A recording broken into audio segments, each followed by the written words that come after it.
everybody floating good. How is everybody doing on this fantastic Sunday, everybody? How are we doing today? We are live fractionally early today for a React Day. It's a Sunday. We always do React Day on Sundays unless there's something else that is blockading us from doing so.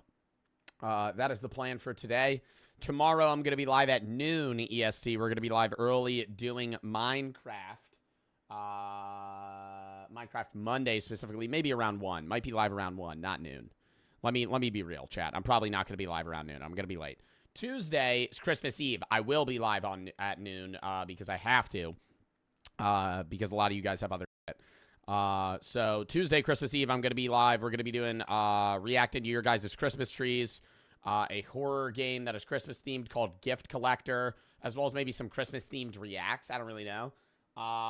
Christmas Day, I'm not live. The next day after that is going to be Unbans and Reacts. And that Friday, if I am live, it'll be a short stream. Just like Thursdays. Thursdays, I'm probably going to be live like noon to 3, doing Unbans and Reacts. So this week's going to be a bit odd. But then Saturday, we'll be back to normal, doing MC and horror. Next Sunday's Reacts. Next Monday, obviously MC, and then we'll go from there. And then I'm taking 2 breaks this winter, but not until January. January 5th to the 8th and the 23rd to the 28th, I think. I'm taking like 8 days off, 9 days off, whatever that is. Joe for the 3, totally for the 5. I finished playing My Side. It was great. It was my first Psycho horror game. Have you ever played it? How did you like it? We just played it like 2 days ago. It was fun. Mr. Krabs for the sub. Not that scary. More so just an interesting story. Logan and Cooper for the sub. Bray, X Donut, Liam Stick, Jack, Zen, I am Striker, Brody, and TB for the pre-stream sub. Mr. Krabs for the sub. Sorry for the burp. Anyways, chat, we have a lot of reacts to get through today. Starting out, we're going to be watching the new Poppy Playtime 4 trailer. For Poppy Playtime Chapter 4, not Poppy Playtime 4. We played the first 3. They were all good. I think the third... I don't remember really the third one. What was the third one again? We had to go to those different rooms. I remember that. Yeah, the third one was fun. I remember it ended off where we fell in a pit. Somebody died. I don't know. Maybe it'll pick... I'm assuming it'll give a recap from the previous ones. Not in the trailer, likely, but in the when we play the 4th chapter, because it's like every 6 months, every year. Yeah, Catnap was the first one. Or not the first one, the third one. The second one was... The first one was obviously just the, like, Poppy or the blue guy. The second one was the pink monster. The third one was Catnap, which, like, drugged children or something like that. I don't know. We're going to start with that trailer. I don't know when the game comes out, but it'll probably say in the trailer. Then we're getting you a cop body cam video. Shoplifter gets the surprise of her life. Eating bear paw in Japan, Tokyo's extreme meats. This is a video about different types of, I guess, exotic meats that they serve in Japan. As you can see, this segment here is titled Horse Penis. So that'll be interesting. The horrible origins of Santa. Testing the world's smartest crow. A Mark Rober video. I'm assuming we'll kind of bounce around in this one, but I don't really know. Maybe it'll be extremely interesting. We'll see. How Snow White just became the most hated movie ever. New trailer. And alongside of that, we're going to watch the trailer first. And then, or maybe start the video, then watch the trailer, go back to the video. And then we have horror movies I'd absolutely shit myself in. If we have more time, we'll obviously add more videos, but I don't want to add like too many that we have to cut out. Spicy for the 3. Got accepted into university today. Congratulations. I'm hoping you're happy about that. That's dope. Narco for the 3. Missed the week's plans. When are you doing Christmas trees? Not today. We're going to do them on Tuesday. Christmas Eve, we're going to review your guys' Christmas trees. I think that makes sense. I don't know if it'll be a YouTube video. If I can get my editor to crank one out before... That sounded weird.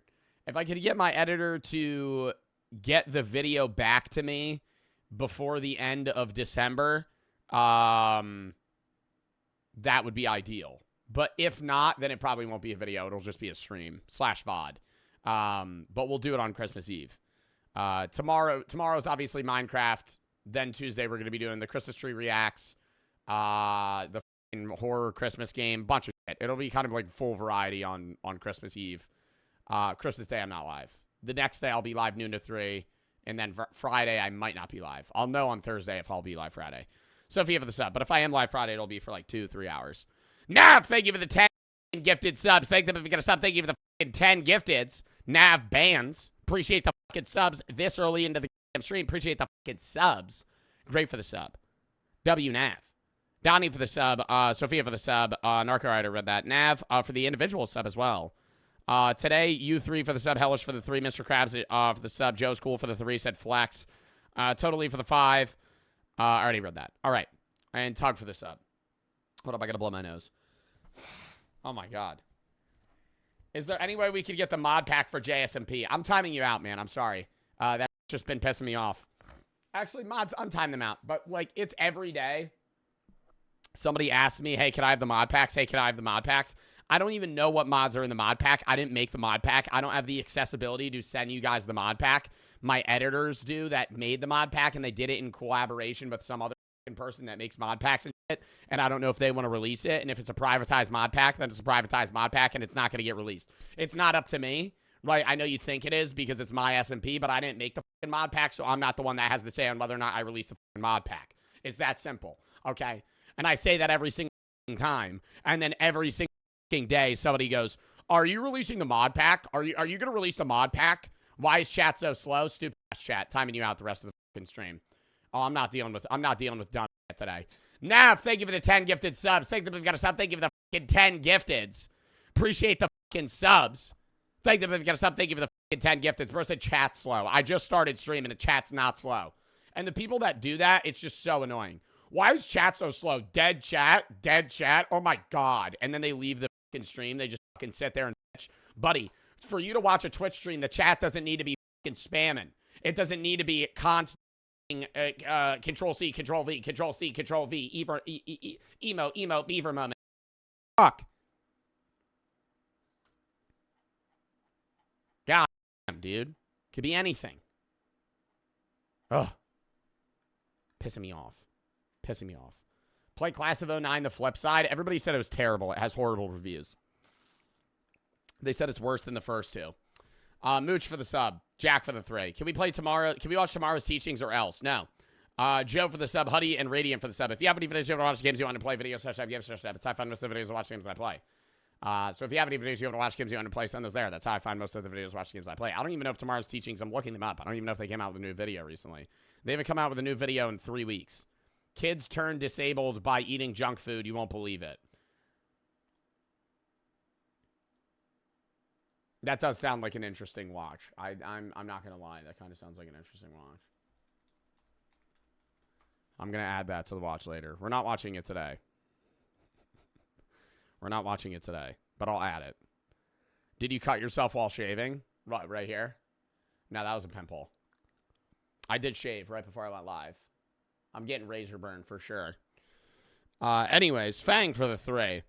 Love your videos. Help me mentally. Wanted to say thank you. Well, thank you. I'm glad I'm able to help. Nav, thank you for the 10 subs again. Waggle, Pezos, Braden, Darth for the sub. Great, and Tug for the sub. Nav, thank you for the 10 gifted. Scar for the sub. Spicy for the 3.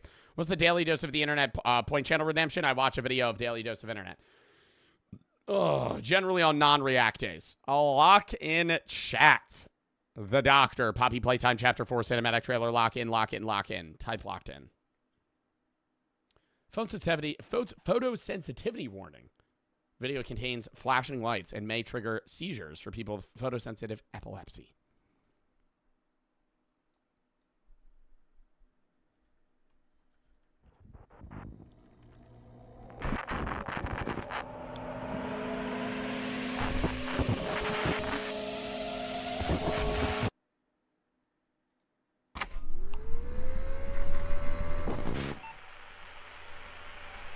Where am I?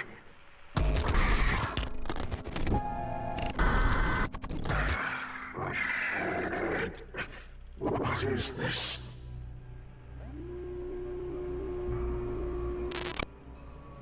Wrong. This is wrong. Oh, bro, is this going to be like a FNAF styled? I hope this is just the trailer. I hate when games just copy FNAF and then it's like half the game just turns into like a FNAF-styled fucking camera change game. Oh, they're so annoying. Because I fucking hate those games to begin with. And I know that pisses people off when I say that, but I genuinely think FNAF 1 through 3 is unenjoyable. I think they're not fun games. I think FNAF 4 is fun because it's like a unique twist and it's just really stressful. And I think like Security Breach and the VR, like all the open world ones they do are really fun. And like just more of the unique ones that aren't just like, oh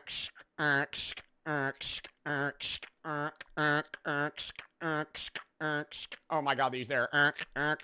And it's just that for like 25 fucking minutes straight.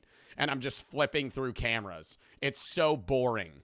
It's so boring and like it's just jump scares. It's like a lazy way to fucking have fear, right? I think fear is built through, obviously the fear through the jump scares is like you're worried that you'll lose. And so that's part of the suspense. But like the other FNAFs are just better because you're building like fear through suspense, right? It's the same thing as like watching a movie when like there's movies that have really good jump scares and then there are movies that are actually just fucking scary. Like what's a movie that doesn't really have jump scares but is just a fucking scary ass film? Like everybody says like Sinister. I don't know if Sinister has that many jump scares or any at all, but like there's movies where it's just like this is fucking creepy, unsettling and terrifying. Terrifier, I wouldn't say Terrifier has a jump scare or two. I wouldn't even say Terrifier is really that scary. I don't know if, I think there's a difference between something that's really scary and disturbing. I think they're two different things, right? They kind of intertwine somewhat, but Terrifier is a disturbing film, right? Like, it's not, I'm not sitting there like, oh, I would be scared if I was in that situation, obviously. But watching it from an outward perspective, it just makes my body want to recede inside of itself versus like watching something that's like actually just utterly horrifying. Like Smile's a scary movie. Yeah, Smile's a scary movie.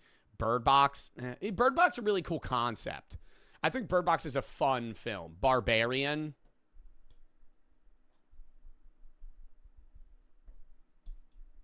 Yeah, the naked boob monster from Barbarian. The naked incest boob monster from Barbarian with saggy ass tits. Yeah, no, that thing is not scary. Oh, no, it is fucking scary. And it probably smells really bad. But yeah, no, that thing is not, yeah, that movie was terrible. That movie was actually horrible. The Thing is a scary fucking film. But it's more suspense. But that's what it is, right? It's suspense scary. It's not like, that's why it works, right? A lot of old horror films, the ones that stick through to today aren't jump scare scary because the, you know, CGI and the special effects and all that shit they had in the fucking 80s was terrible, right? Or even in the early 2000s. But movies like The Mist, The Thing, right? That's how you know it's a good movie. 2 words, the something. The Thing, The Mist. Shit like that, right? Boogeyman, right? Scary film, right? That's how you know. Conjuring, Longlegs. I never saw Longlegs. I had some people say Longlegs was scary, but then everybody I knew in my personal life told me Longlegs was a horrible movie, so I never went and saw it. Austin for the sub, Aggressive for the sub, GVC for the 3. Is it morally acceptable to steal from a large unethical company? Spite for the sub. Everesper for the sub, Perfect for the sub. I don't know, dude. Morality is a hard question to tackle because nothing is cookie cutter clean, right? The example they would always give in my philosophy class is it's immoral to steal, like you're saying, but if you're stealing for your family, you're doing you're doing an immoral action to provide moral support, a moral action for your family. You're morally trying to feed your family, but you're immorally stealing to do so. So is that a bad action? Stealing to feed your family? I don't know, right? It really depends what the company is, what you're using the money for, right? Stealing as a whole is not good, but it's not as easy as just saying this happened, that's immoral, right? That action is immoral, right? You always need to know the context. Judd for the 3. Hard time deciding whether or not to go to music college or do apprenticeship with my uncle's company. What's your thoughts? Up to you. I never, when it's life decisions that is entirely up to my chat, I will not help you. Donnie for the 3. Big fan of the VODs, first time on the stream. Thank you for doing suicide prevention. Or thank you for all the suicide prevention you do for your community. Thank you. Spicy for the 3. All right, lock back in. If I see somebody stealing diapers or food or necessities, I'm not snitching on them. Yeah, I think that's the difference. I wouldn't say it's moral, right? But I think it's on the grounds of a neutral rather than, like, if you have the money for it, yeah, no, it's immoral. But, like, if you're stealing, like, diapers for your kid, that's way different than watching some dude shove a fucking Xbox under his hoodie and run out of a fucking store. You know what I mean? Like, there's a difference there. Sweatshirt for the sub. And even in things that are obviously bad, some things change that context to where it becomes still bad, but not as bad as just this cookie cutter blank, you know? But that always depends on what happened. Where's the sub goal? Right here. You rat-saddled traitors. I have no idea what's going on in this trailer. Curious. You have no idea what kind of mistake you just made. Yes.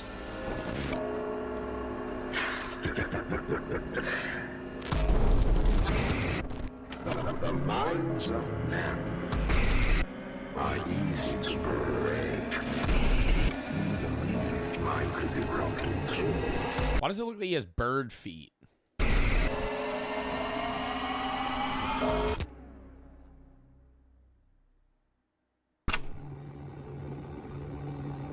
You were wrong. That was a bad trailer. That was a really bad trailer. I don't know. I think I think it'll be good, right? I think it'll be I don't know. Is it a bad trailer? I feel like what's considered a bad trailer now changes. I think it's me. I think I'm the problem here. Because trailers today, people are would so much rather be told what's going to happen than have something that builds suspense, right? I have no idea what that was. It's basically saying that's the guy that we have to fight, and he's like the doctor or the dude that like makes all of it, and this is going to be the last chapter. But I don't know. The fact that Doctor's still alive, been watching the whole time, is just chilling, especially how he lost himself in the machine that he's become. He feels like his creations have betrayed him, but in reality, Poppy Playtime Co. and himself betrayed the children and their trust. The Doctor is the true embodiment of the monster, even before he becomes the machine. Chapter 4 is going to be insane. I think it'll be good, right? I think it'll be for sure good. But I think that's a very deep look at a 1-minute trailer where I couldn't even really understand what he was saying, and they were just flashing random words that like were flashed so fast that I could barely read them. I am broken somewhere strong and yet everywhere something. And you know what's crazy is there's going to be a YouTuber that does a 30-minute deep dive of this trailer. There's going to be like a Matt Pat knockoff that does like a 35-minute deep dive into this fucking trailer. What did Poppy Playtime 4 tell us? What does a Poppy Playtime 4 trailer tell us? I would be that YouTuber, but how do you even analyze that shit? Whenever I see those videos, I'm like, how are you analyzing a 2-minute trailer for a half hour? Spicy for the 3.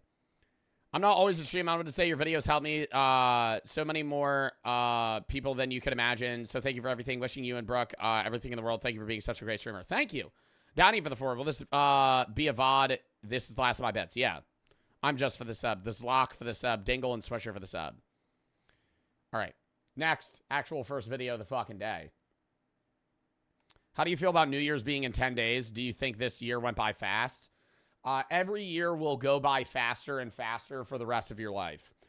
In hindsight, some years will seem long, but in the forefront, they'll seem very quick. Every year is a smaller fraction of the life that you've lived, so comparatively, it will seem shorter and shorter. In hindsight, they can seem longer because the more new experiences you have, the more life it seems you've lived. But as you age, you have less and less new experiences, and so life seems to go by quicker and quicker, right? The days might seem long because you're working or something like that, or you have a lot of stuff you have to do. But when you look back at it, it's like, holy shit, it's already been fucking 12 months, right? What I really tweak out about is when I watch those videos for, and it's like Black Ops 1 or Black Ops 2, and it's like from like 2013, and it's like, oh, Nuketown 2025's in 12 years. And then it flashes forward, and it's like Nuketown 2025's in 10 days. Like, I remember playing BO2 and being like, dude, 2025 is so far away. Like, I didn't play BO2 2013, like, on release, but I played it, like, 2014, 2015. It was a popular game for years. And I remember being like, dude, this shit's like a decade. This shit's 10 years away. And now it's like 9 days. And then it's there. Hold up.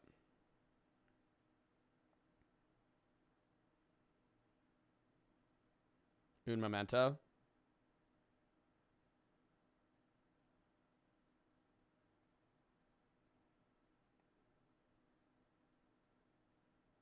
Hold up. All right, lock back in. Ugh. Derek for the 3. First time on stream. Always watch the videos. Holy shit, these ads are terrible. Will you ever cross stream? What do you mean these ads are terrible? If I streamed on YouTube, it would be even worse. They would throw mid-rolls in my stream. I don't run mid-rolls. You're saying these ads are terrible. You watch one ad. Like, I'm not trying to be that guy, but you could pop over to the fucking Lacey stream or Ron or any guy over 10K viewers and watch 5 minutes of mid-roll ads.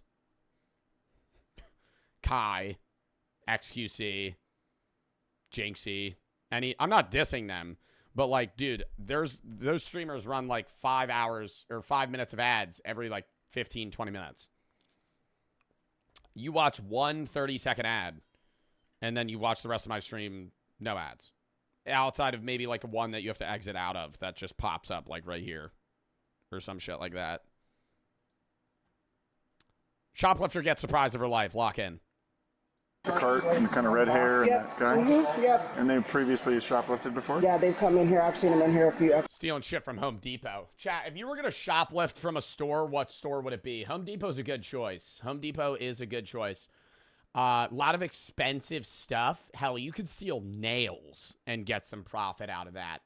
Walmart, yeah, Walmart also good option. Okay, I don't want to promote this, but the problem with what Walmart does, and a lot of people don't know this, and they think they're slick, but they're not. Walmart knows that you've stolen shit.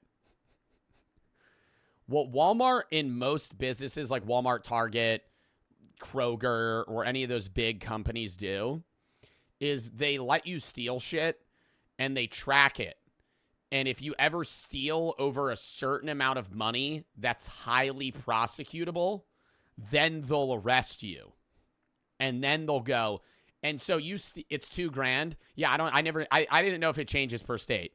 But say you steal like $500, $400 worth of shit. You walk out, right? Then one day you steal 100, 200, 400, right? And then one day you take a bag of Skittles, but you just reached the threshold. They're going to charge you for everything you've ever stolen.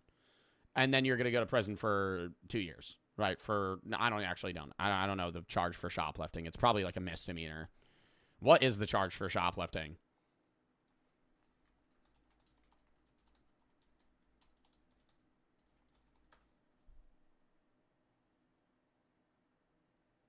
What? An item worth $200 to $500 is 4th degree charge. 4th degree means $10,000 fine and 18-month maximum sentence in jail. Any item stolen between $500 and $75,000 is a 3rd degree charge, and a fine of $15,000 and a maximum jail time of 5 years. Okay, I don't want to be that guy, but a $500 stolen item is looped into the same category as a $75,000 item. That'd be like me stealing like an iPhone versus a fucking Rolex, and I'm getting charged the same. That's crazy. That's wild. And they do that with a lot of shit. Like a lot of stuff, like with like just base like petty theft or petty crimes. It's like they'll just loop the last charge of like 300 to 3 million. It's like you're like some dude just ripped a Ponzi scheme and you're serving the same amount of time because you fucking yoinked a flat screen from a fucking Walmart. A couple times. I'm going to give them the you don't want their business speech. Thank you. Hi, guys. How we doing? Hey, need you guys to leave the store without taking anything. Okay? You guys are identified as previous shoplifters. Yeah, store security said they called us here. If I catch you in Vermont, I'm punching you. Oh, that's so cool, dude. You're banned. They said you walked in with an... If I catch you in Vermont, I'm going to punch you, dude. I'm going to kick your ass, okay? Another guy just now, and they literally pointed you... The fuck? The hell is that about? Coolest kid ever? Yeah, well, he's going to fucking... He's gonna beat me up for no reason. Who the fuck lives in Vermont? Yeah, I don't know if I would... I don't even know if I ever will go to Vermont in my entire life. You out, both of you? Now I have less of a reason to go to Vermont. Yeah, both of you. You guys are trespassing the store for life, and you need to leave. You know what gives it away, bro? What? Those stolen jeans. The jeans with the stolen tags on them, and then... So you guys need to leave the store, okay? If you don't leave now, you're going to get arrested for trespass. You guys understand you can't come back? Cool, they don't want your business. They don't want your money. The store, security. Security. It's really simple. Are you serious? Absolutely. They don't want your business. You got to take those gloves off. You got to leave. Who the fuck buys that much shit from a Home Depot, dude? Chat, I mean, I don't know. Whenever I go to a Home Depot, I'm going there for like one thing. Like 2 things. Who the hell's going to a Home Depot with a fucking shopping cart? Outside of buying like wood or like planks or you're building something. Projects? I mean, that just looks like a bunch of random shit. I'm not a weirdo. I'm just doing my job. You Paint cans? got to leave. You are a weirdo. Okay. Well, I'm sure if I took your dirty fingerprints outside and got your fingerprints, you'd have a long history of... Excuse me? You have dirty You want to do hands. it? Let's go check it out. Check it out. Come on. You want, no, seriously. I will Stop. Don't grab the No, card. I Don't want grab the you. card. Let I go. will grab my purse. Yes, let go. You can take the purse. Go ahead. You got to leave the I want you store. to take my fingerprint. Thank you. Take my fingerprint. Seriously. I prove you wrong. Okay, thanks. We would have to go all the way out to my car out front Yeah, with you're- fingerprints. Cool? I also, whenever I go to a Home Depot... Okay, well, she's being really mean. Whenever I go to a Home Depot, I always feel like out of place. I feel like I'm being judged. Like I'm not burly enough, you know? Because whenever you walk into a Home Depot, it's a bunch of like big ass dudes that are like obviously like union men that are like getting stuff they need. And I'm like there to buy a fucking box of nails or some shit. Like always. You got soft hands. That's what I'm thinking. I'm thinking that before I check out, the cashier's going to go, "Let me see your hands." She pulls out like a scale of like a grit level and like she just starts rubbing sandpaper on my hands. They're not hard enough. You need to leave. Yeah. That's really, really rude. I don't care. You're really, really rude. How are you going to tell me I have a long... Hold on. Go ahead. It would be a really fun end to my day. Oh my God, yo, he's actually kind of funny. He's like actually kind of like prompting her to punch him. I just don't think you should be slinging around terms like that because it's rude. Why would you take my You got to leave the store. I'm going to arrest you for Wait, what did she say? trespassing. You said I was going to... And you're going to be so Keep going. Keep going. You got to clear the store and clear the entire park. She like call him a slur or something? Oh, she called him a slur? Oop. Oh, boy. That's actually... Oh boy, that's disorderly conduct. I would just start making fun of her. I'd be like, ooh, big scary, knocked over a bunch of buckets. They call disorderly conduct. Stop where you are. You're under arrest. Stop. If you start to run, I've already told you you're under arrest. If you start to run, I'm going to chase you. I didn't fucking do anything wrong. Are you Swing at me. If you swing at me, stop. He just fucking tackles her to the ground like it's a fucking NFL takedown. Oh, I didn't do nothing wrong. I swear to God, you guys are. I'm not under arrest. You're under arrest. For what? For what? Relax. Disorderly relax. conduct. No. Let go of me. Hey. No. Hey, listen. You I let gave go. you I didn't plenty do of anything wrong. You opportunities. guys are fucking out of pocket right now. I swear to God. For Let what? go. I didn't fucking do anything wrong. Stop. Let go. You're gonna get Are you put on- serious? But how did they know she was stealing shit? Like, she was stealing shit prior, and then she came back and started stealing more stuff? For what? What did I do? Tell me what the fuck I did. Tell me what the fuck I did. It's called Tell me what the fuck disorderly I did. conduct For what? for throwing their property on the ground. Are you fucking serious? Absolutely. Because you guys are so out of pocket. I'm sitting here trying to pay with my money. I have money, cash money, okay? Okay. You were I told to know. leave the store And I did. 7-8 times. No, but I literally Let go of think your you're talking purse. about me. Let go. Let go of the purse. It's okay. You're not arresting me. Yes, we are. No, you're not. Just go ahead. I feel like every video we watch, they always say that. They're like, no, you're not. I'm like, how do you just say, no, you're not? I got cash money. I got cash money. Who the fuck? I got cash money. I'm gonna buy this bucket of paint with cash, raw cash, hard, cold cash. Cold money, bread. I got a $20 bill in my pocket. That pay can's $35. Okay, well, I was gonna pay a little bit and then maybe finance the rest. Stop. Stop. Yo, I never understand how they let you finance shit like that. You ever buy an item that's like $20 and it gives you a financing option? Whoever clicks yes for that has the worst financial responsibility of their fucking life. I understand people are like, I'm not even talking about like, oh, struggling to pay for something. But like, if you like finance something that's $20, you're going to randomly start forgetting about it. And then they're just going to be starting to charge you interest. And now every item you buy, you're getting charged 10, 12% more because you fucking finance it. What is that platform that lets you do it? And they let you finance anything? Oh my God, it's horrible. If you want to buy now, you can buy now, pay later. I fucking hate that. Klarna. Yeah, I have 12 Klarna payments on my Wawa hoagie. You guys are Paying 79 cents for the next 18 months. Hey. You guys are so out of pocket. I got mine. For why? Alex! Can you keep an eye out for any other I guys didn't do approaching us? anything You went into the store with 2 guys. Alex, get a camera so I'm videotape this shit. The other shit that's really bad, okay, it has purpose, but people use it wrongfully. That app or thing that lets you get your paycheck in part early, it just seems bad because then it makes you think you have more money than you do, just like credit, right? Like whatever that is, yeah, Chime, where you can get like, yeah, you get like a daily portion of your pay. Like, so say you have $100. Say you made $100 in a day. You could get paid like $60 or something. And I don't know how they make money because I've never used it. But whenever I see ads for that shit, I'm like, it's just prompting people to think they have more money than they do, spend it, and then get a smaller paycheck at the end of the month and be like, oh, fuck. How am I going to pay for my bills? Fire for the sub. I could for the fucking tier 3 sub. Thank you for the fucking tier 3. I haven't gotten one of those in fucking forever. W tier 3. God damn. I could be yours. Thank you for the fucking tier 3 sub. Pyro Noan for the sub. Grizz for the 3. So you've done high streams. You've done drunk block wars. Can you do a special where you get crossfaded? 9 for the sub. I've gotten crossfaded on stream before. But more casually than like purposeful. Lenny for the 3. What's your favorite Christmas song? I don't even remember what won that tournament, chat. What won that tournament? Derek for the 3. First time on stream, always watch the videos. All right. I already read that. We are videotaping. Good. Are you going to react to the Beast games? We already did. No, you're on Stop. I'm not even finding doing it. us. You gonna stop? Hey, your That arm. was last Christmas. Yeah, by Wham. You need to broken. I don't want relax. to break your arm. No, clearly you do. Last year, I think it was Sia's. I don't remember what it was. Resisting. Stop. Roll over on your stomach. No. For why? Did you say, yeah, you know? Okay, now No, you're I'm under saying- arrest for another charge No, for I'm resisting saying- arrest. Why are you guys doing this? I didn't do anything. No. You're home. Do you want to get tased? That's Dude, the next I step. didn't do anything That's the wrong. next step. I swear to God, you guys are fucking.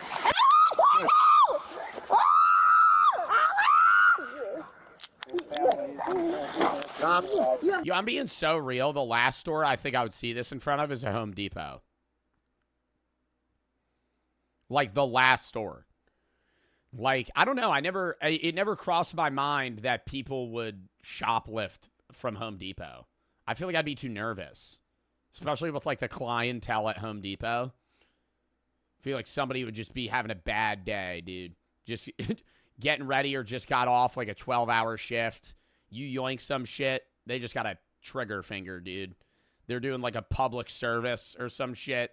They're like, I'm going to fucking help the community. They just lose it, just kill you. That would worry me. If you steal from a Walmart and nobody's going to bat an eye, right? You steal from a Home Depot, some dude might take it into his own hands. Run you over with his car or some shit. You're such a fucking fat. Hey, let go of my hand. I touched your fucking You did. You just squeezed my hand again. She just keeps saying the F slur. No, I didn't. Why am I? Hey, stop. You guys are so violent. I Stop. don't understand what the fuck is wrong with you guys. What the fuck? I just have to stand up and then fucking put you down. You Nobody told you to stand up. We said you. stop. Stop. you. Why are you freaking out? Because I'm being arrested for what? We told you like 30 times. I didn't do anything. Can you stop? Get the fuck off of me. Stop thrashing. Get the fuck off of my fucking leg, you fucking piece of shit. What the fuck is wrong with you? I fucking hate you. You're not the first. You're not the. I would get off of them, dude. Like, they already handcuffed her. Let go. And then see what they do. You know what I mean? Let go of them. Are they gonna run? Where are they gonna? Were they gonna run with handcuffs, or they're gonna run into a wall? They're gonna run away and go where? How are you gonna get handcuffs off of you? The last. You guys please tell me stop.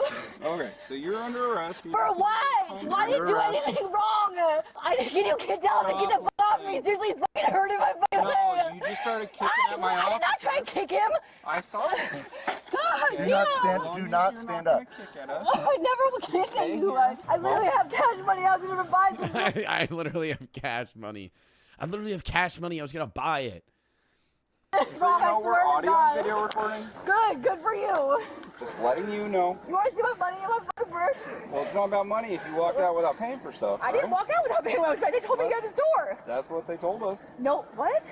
No, that's different. Yeah, group. thank you very much. This is a different thing? Yeah. They had. Wait. So she didn't steal. Then why are they fucking around? Okay, now I'm confused on what's happening. I thought she was stealing. Okay, why are they arresting her then? Because she got mad and kicked over a bucket? She was trespassing. But why did they kick her out to begin with? She stole in the past. But no, he's saying she didn't.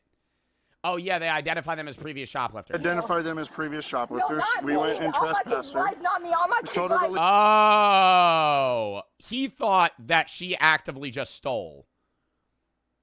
But he's saying she stole in the past and she's not allowed in the store anymore. Leave a bunch I've of never even times. been to the store with him. She finally left. As she left, she grabbed a stack of buckets and tossed them backwards at me. I swear to God, I didn't think he was talking to me. You didn't think who was talking to you? You guys, I thought it was When? like When we were in the store? Yeah, I was talking to you. Yeah. We said many That's times. why I know. We'll Well, I go know, back. but like you said, you guys. We'll go back to the footage. Yeah, both of you. You guys are trespassing the store for life, and you need to leave. Okay, what are you doing?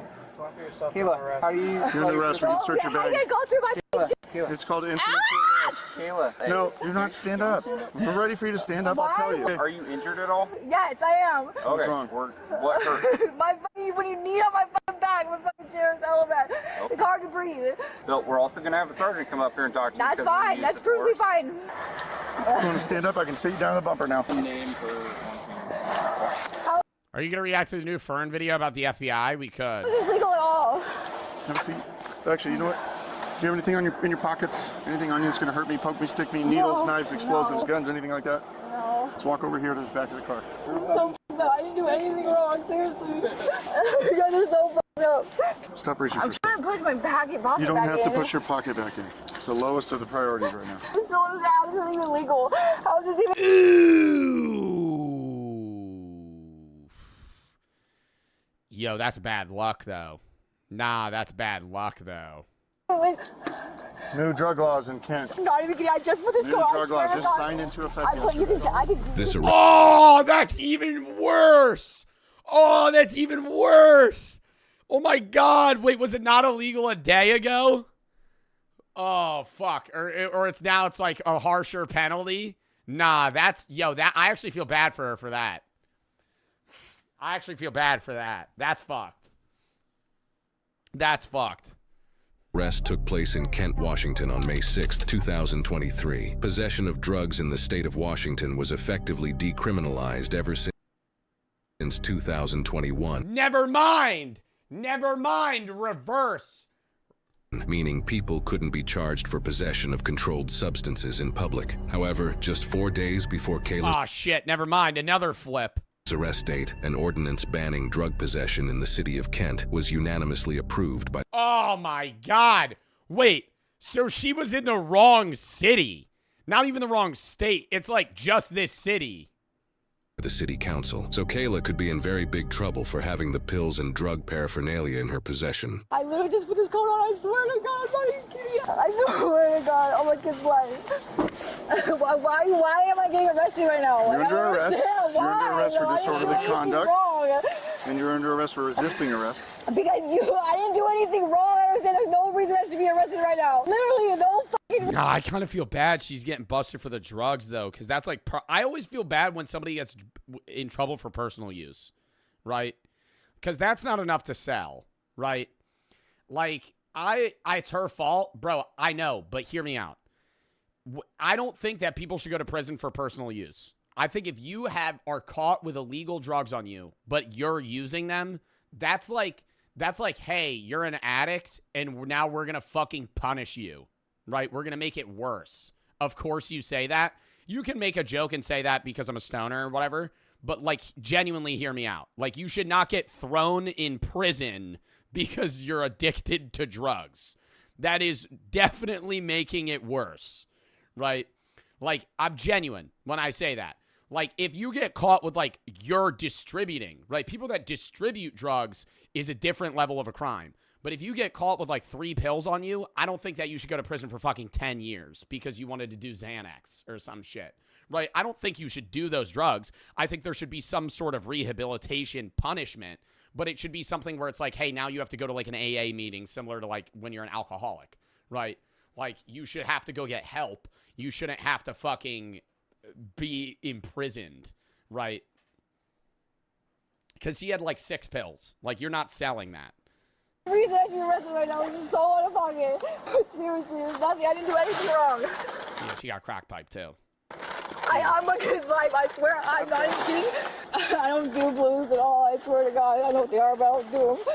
I swear to God, my kid's life. You know the street name. I didn't know what they were called. Yeah, she said, I know. Yeah, I don't know. I think that was the cave there. She definitely does those drugs, right? She said, I don't do blues. I didn't even know what those, I just saw pills. Blue M30s from that meme. Do you guys have any of those blue M30s? And he was like, obviously a fucking cop. Well, I'm a homeless guy that lives on the bench. I'll see you later. And then he leaves. For him. Yes, I do. I know. Yeah, I know what they are. I live in the fucking ghetto. Hello. See my hand? What are blues? Like, what is that? Mother of the three. I was sent to live with my abusive dad after last school. Planned on making me go to the military. One day, he accused me of raping my 2-year-old sister. Decided enough was enough. Crashed his truck on purpose. He beat the shit out of me. Sent me to live with my grandparents. Although it was worth it, my mom is dead, and I want to have a good relationship with at least one of my biological parents.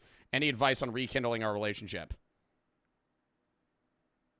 Your dad accused you of raping your sister.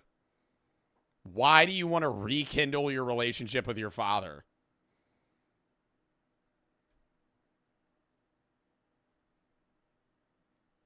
Like, why would you want to rekindle that? You know what I mean? That's dunzo, right? I'm not trying to be that guy, but that's like, yeah, I don't know, dude. They're accusing, I feel like you just wouldn't want to interact with your father anymore. Maurice and Humble for the sub. V1 for the sub. I understand, like, why you want to, like, rekindle a relationship with a biological parent, but the situation seems like, I don't know, man. That's insane. I'm sorry you're going through that. How would you do that? I have to sweep the underside of your bra. Make sure you don't have anything in there. Okay, widen your stance for me. See my hand? Step in there. No fucking reason I should be arrested right now. There's no fucking reason why I'm being arrested. Put your Blues are fent-laced pills. Now you got me Googling it. Oh, my God. What are blue M30s? Counterfeit medications referred to as M30s, fentanyl contaminated oxycodone pills.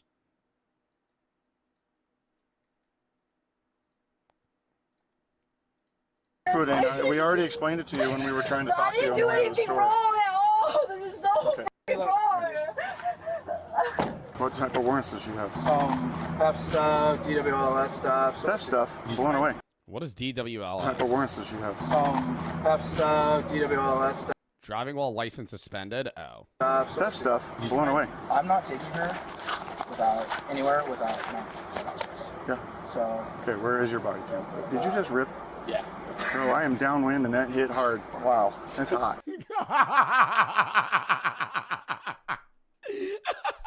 I thought they were saying rip like he was like hitting a neck stick or something. Wait, he just fucking ripped ass and now there's a... Dick came out hot. I will cite and release my guy, even though he's kind of being a dickhead. I'll grab her and transport her down, but we need 16 to come see her. True. And fire's coming too. And fire's complaining of back pain, correct? Let me look at her warrants real quick. Okay, you have the right to remain silent. Do you understand each of the rights I've explained to you? Do you need me to read the rights again? No? Okay. Do you understand the rights I've explained to you? No answer? Okay. What's that? I said, yeah. You do? Okay. Having your rights in I never understand they say you have the right to remain silent and then ask you to confirm whether or not you understand that. Because then now it's like an infinite loop of like, well, she has the right to not know, but now he can't confirm whether or not she knows that, like, she has to confirm that she understands. mind. Do you want to talk to me now? No. No? Okay. Yeah, one question. Yeah, you could give him a nod. Yeah. Why? You really think I deserve to be taken to jail? I've been to jail one time in my fucking life. Okay, your warrants would say otherwise. My warrants? You're lying. I don't have freaking warrants. Unless you gave us a bad name. If you give us I a have fake no. name. What warrant? I swear to God, my kid's Did you life. give us a fake name? No, okay, Alice. You have warrants for theft. No, I don't. For what? What are you talking about? I went to court. I want it deferred. Okay, here's what I'm going to do. I don't want to go one time. I am going to go to my car. I'm going to get my fingerprint scanner. Please. If you ended up giving us a false name. No, it's my name. Okay. Question. This is going to sound really fucking stupid. Does the government just have everyone's fingerprints? Or do they only have them on file after you've already been arrested? No, that's what it is. The latter. They don't have your fingerprints, right? But once you're arrested, they have them and then they match them up. Or if like somebody gets murdered, they check the fingerprints and then when they find the suspect, they do it. And then if they're matching, right? Like if you've never been arrested, the government doesn't know your fingerprints. But if you've been arrested and they have them at birth, buddy, they're going to compare your fucking infant fingerprint to your grown hands. They're going to go, oh, well, these looks the same. And when you get your license, I never got fingerprinted when I got my license. I actually can't remember. Did you guys get fingerprinted when you got your license? At the DMV? I don't think I did. I remember I signed up for selective service. And I'm an organ donor. So if I get my head chopped off in a car accident, they'll start pulling my shit out of me. Somebody will get my skin. Stuff like that. Are you guys organ donors? You should be an organ donor. Especially if you don't give a shit if you're getting buried or cremated. You should be an organ donor. They're going to burn the rest of you anyway. Might as well give somebody an eye or some shit. I don't know. Not an eye. I don't know if they can transfer eyes. Your lungs. No, not your lungs. Your kidneys, liver. You're an organ donor? Not Oregon. Organ. It basically says if you die in a car accident, they can harvest your organs and give them to people. I like my organs intact. Well, when you're dead, it doesn't matter. If you gave us a false name, then you're because you're dead. Going to get extra charges for. Okay, that's my real name, and I don't have no warrants. How am I going to go to court? You do have warrants. That's what we just pulled up on our. Which organs, though? Can I get your rectum? Is a rectum an organ, you kinkin? I don't know. And I don't think it's off of a request basis thing. I don't think you're allowed to request for my butt. How? Would I pay I paid $266. Something from Federal A and something from Auburn. Federal A? Well, can you tell me, because I have no knowledge of this at all. We'll go through that. We'll go through that in just a minute, okay? As she's walking out. Did you sign it? Did I sign what? The organ donor thing? I am an organ donor. I don't remember signing anything. She throws I clicked a box. behind her. So like, all right, well, we're gonna take you into custody on that now. Disorderly? Yeah. I said like 3 times after that. Like, that's disorderly conduct. You're under arrest. Stop moving. Don't run. Stop moving. Don't run. And I was like, hey, if you start running, it's going to be more. And then as soon as we put hands on her, she super hard resisting. And then at one point, we go to put her on the ground, and she tucks her head and does a full flip. Hey, Yeah. kicked me in the back of the shoulder. I'm not. Rather impressive. I don't know if that was just a front flip thing or not. Okay. Are you injured? No, I'm fine. She had a small thing of blues on her as well. And she said, they're not mine. Those weren't mine. The KCC that they signed, didn't he say that they were going to come and give us the legal update for it? Because Okay, well, I'll just do disorderly Disorderly obstructing. What the officers just discussed You imagine your friend actually did give you a jacket and he had fucking drugs in it, and then you get in trouble with having drugs on you? is that since they haven't yet gotten the legal update for the new city ordinance I feel like you could prove that maybe if they were usage amounts and not distribution, they could test you for them. And if you're not positive, then it'd be like, well, they weren't mine. that was previously mentioned that would make it illegal to possess drugs in public, they cannot charge Kayla with anything related to the drugs or drug paraphernalia they found in her possession. In other words, she got lucky. I think that it either will go into effect in July or they'll do it early depending on what the state does. Because the state might come back and say the city can't do that. Miss, what's your first name? Kayla, okay. Hey, real quick, my body cam's on, so we're being audio and video recorded. My partner said, so you're in custody right now, okay? And I would be willing to chat with you, but because you're in custody, I gotta read you your rights, and then you have to be willing to chat with me, and that's completely up to you. But if you want to talk, I have to do that. Is that something you want me to do? Okay, sounds good. All right, Kayla, you have the right to remain silent. You understand the rights that I've read to you, Kayla? Yeah. What do you want to talk to me about? I swear. Aren't the police officers supposed to memorize the Miranda rights and not have a cheat sheet? Aren't the police officers supposed to have that memorized? I was buying everything. I really didn't think they were talking to me because I've never stolen from you or anything. Okay. There's no reason, you know what I mean? So I really didn't think he was talking to me. I was shocked. I was like, you're talking to me? Like, there's no 22 Jump Street. I actually, that's actually where that's where, is that just movie-esque, or do they actually, from watching 21 Jump Street, that's why I assumed they have to. reason I should be kicked out here. Of course, yeah, I'm mad. And so all I did was just knocked down the bucket, which I shouldn't have done. I should control my anger. And I learned that if they don't read you your Miranda rights, you could get out of a lot of petty crimes from Medea. Tyler Perry taught me that one. But I just knocked down the buckets, and then they literally tackled me and like freaking put his knee in my back, like hella hard, flipped me upside down, like for no reason, like seriously, all because I didn't touch nobody. That's just not true. That's not real, and yes, you can. Didn't hurt nobody, didn't do anything. 2 buckets felt like 2 small, tiny little 5-gallon buckets. Oh boy. I shouldn't have done that, but literally they should not have done that. Like I did nothing wrong. They said I have warrants. Can you tell me what I have warrants for? Because I've been in jail one time.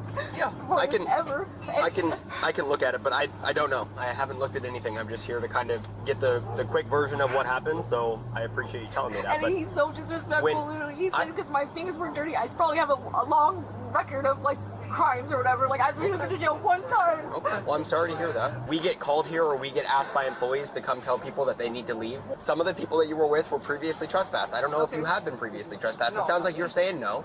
But as soon as the business tells us they want this group of people gone, it is completely their right to ask us to do that. Yeah, I totally understand. But like I said, I literally didn't think he was talking to me. And then at the point where you do realize he's talking to you, and you get flustered, right? Because it's embarrassing. And I get that. The problem with throwing the buckets on the ground, no lie. Now that I'm like hearing this out, I think she overreacted when she left the store. But like, low key, she was kind of in the right.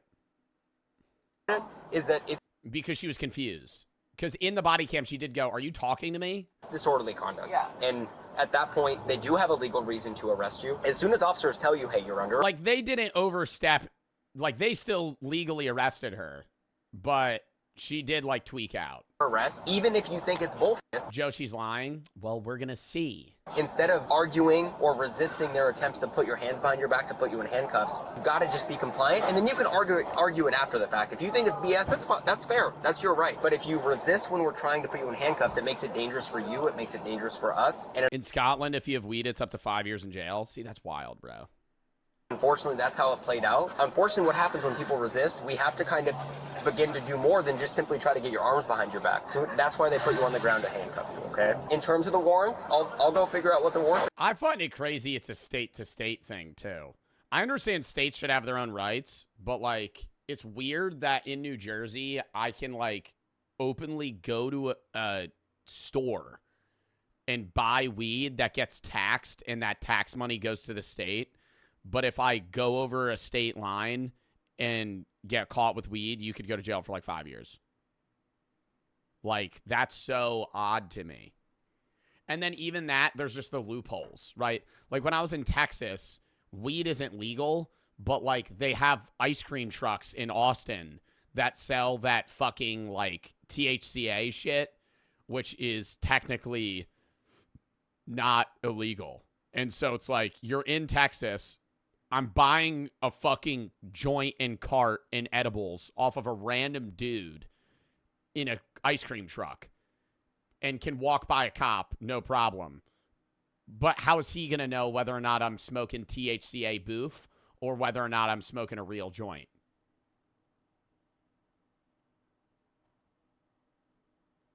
How the fuck is he going to know, right? That's what I'm saying. He's not.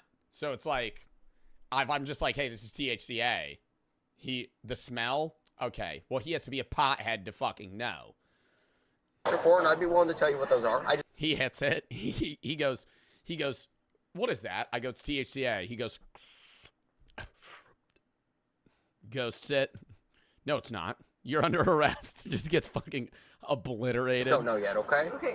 Let me get a whiff. I'll let you know what the warrants are for, okay? Okay. All right. The warrant out of Auburn is for THC and THCA are the same thing. I thought it was like one of the hydrocarbons was different. from trespass. Criminal trespassing. I did deferred though, but Deferred it? yeah. Maybe missed a court date or missed something. I don't know. They told me I literally paid, because I paid half of it, and for 40 hours community service, I just paid it off. Like Gotcha. $156 or something like that. Okay. And then the other half, she said, I'm not even going to make another court date, and it was done. Okay. So why? For whatever reason, it's in there, and it's your name, it's your middle name, it's your birthday, right? And the What's name the you other- gave me there's is another you. one? There was one out of Fedway, but I don't think it was you. It was a different middle name, unless you gave the officers in Fedway a different name, and I don't need to confirm that right now because the Auburn one's fine, and then we have disorderly conduct from today, right? So, but here's the thing. When you go to Auburn next, just check in at the court and be like, hey, I got a red, or maybe when you go to jail No, I kind of feel bad for her. Mazda 6 right there. That one right there? Yeah. Wanted us to give you her purse and her cash. What was she doing in there? She was identified by their store security as somebody who had shoplifted previously, and they wanted her trespass. There's a bullet right here on the door, just so you know. Any guns in the car? No, sir. Okay. Anyway, she's under arrest for obstruction and People just keep loose bullets in their car. disorderly conduct because she was throwing. Yo, Michael, thank you for the tier 3 fucking sub. Why did I just get 2 tier 3s? I get like fucking 2 a month. Just got them right now. Michael Wise, thank you for the tier 3 sub. What the fuck? Axel and Verts for the sub. Swishy for the 3. Or Swizzy for the 3. Kazuri for the sub. Been watching for almost 3.5 years. Want to thank you for entertaining your audience, for helping me through a hard time in my life. Well, I'm glad I'm able to help. Quinn Glummy and Kiris for the sub. SS for the 3. Says L.O. Govna. J Dirty for the sub. Leave for the 3. Blues are pretty bad, too. My ex was addicted to fat in the pills. Caden for the sub. Stuff around the store, and she got mad. We told her she had to leave and was trespassing and all that. So Going to jail? yeah. Probably shouldn't be. Moral of the story is keep shoplifting. Yeah, moral of the story is don't steal from a Home Depot. That he suspected that the blue pills that Kayla had on her were laced with fentanyl. The blue pills were destroyed, as well as the glass pipe that was found on Kayla. While searching Kayla's purse, an officer located 6 debit and credit cards with names that were not. not hers. Kayla informed the officers that she discovered these cards in a storage unit that she bought. The officer confiscated all the cards that didn't have Kayla's name and destroyed them. Kayla was booked into jail for disorderly conduct and resisting and was released almost immediately. Okay. However, after the arresting officer spoke with the sergeant, the charges were changed to tampering with property and resisting. She is innocent unless proven guilty in a court of... Yeah, no, I don't think she'll go to jail. If I did something stupid, the cops told me to leave or go to jail, I would have gone so fast it would make me question whether or not I was there to begin with. Swearing on your kid's life when you know you're lying is a certain level of douchebaggery. Well, we don't know if she's lying. Definitively. Wearing stolen jeans with tags on them. I think that was the dude. Kazri, this I used to have a friend that would wear outfits with the tags on. I feel like a lot of people do this. He would wear it, the outfit with the tags on them and then go and return it. He would wear it like to night out. He would like tuck it in. And then he would be like, I'm just going to return this next time I go. People do that. Though, yeah, no, people do it all the time. Yeah, you just fucking wear it one time, bring it back. But it just sucks if you get it stained or something because then it's like, now you own it. All right, I got to piss real quick. Then we'll hop into the next one. Count me down, 30 seconds.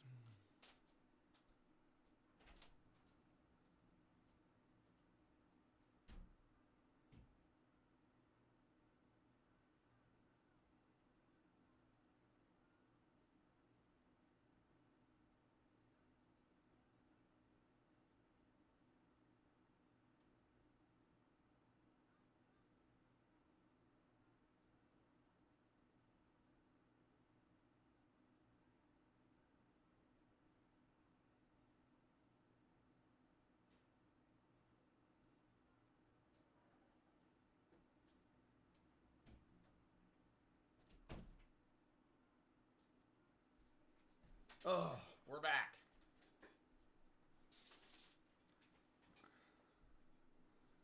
Also, chat, when should we get rid of the tree? I'm thinking like January 1st. Like, never? Well, no, we're going to just put the lava lamp back. I can't leave the tree there forever, chat. I'm thinking like after New Year's Eve. Like, I'm probably not going to be live. I'll be live New Year's Eve. I'm probably not going to be live New Year's Day.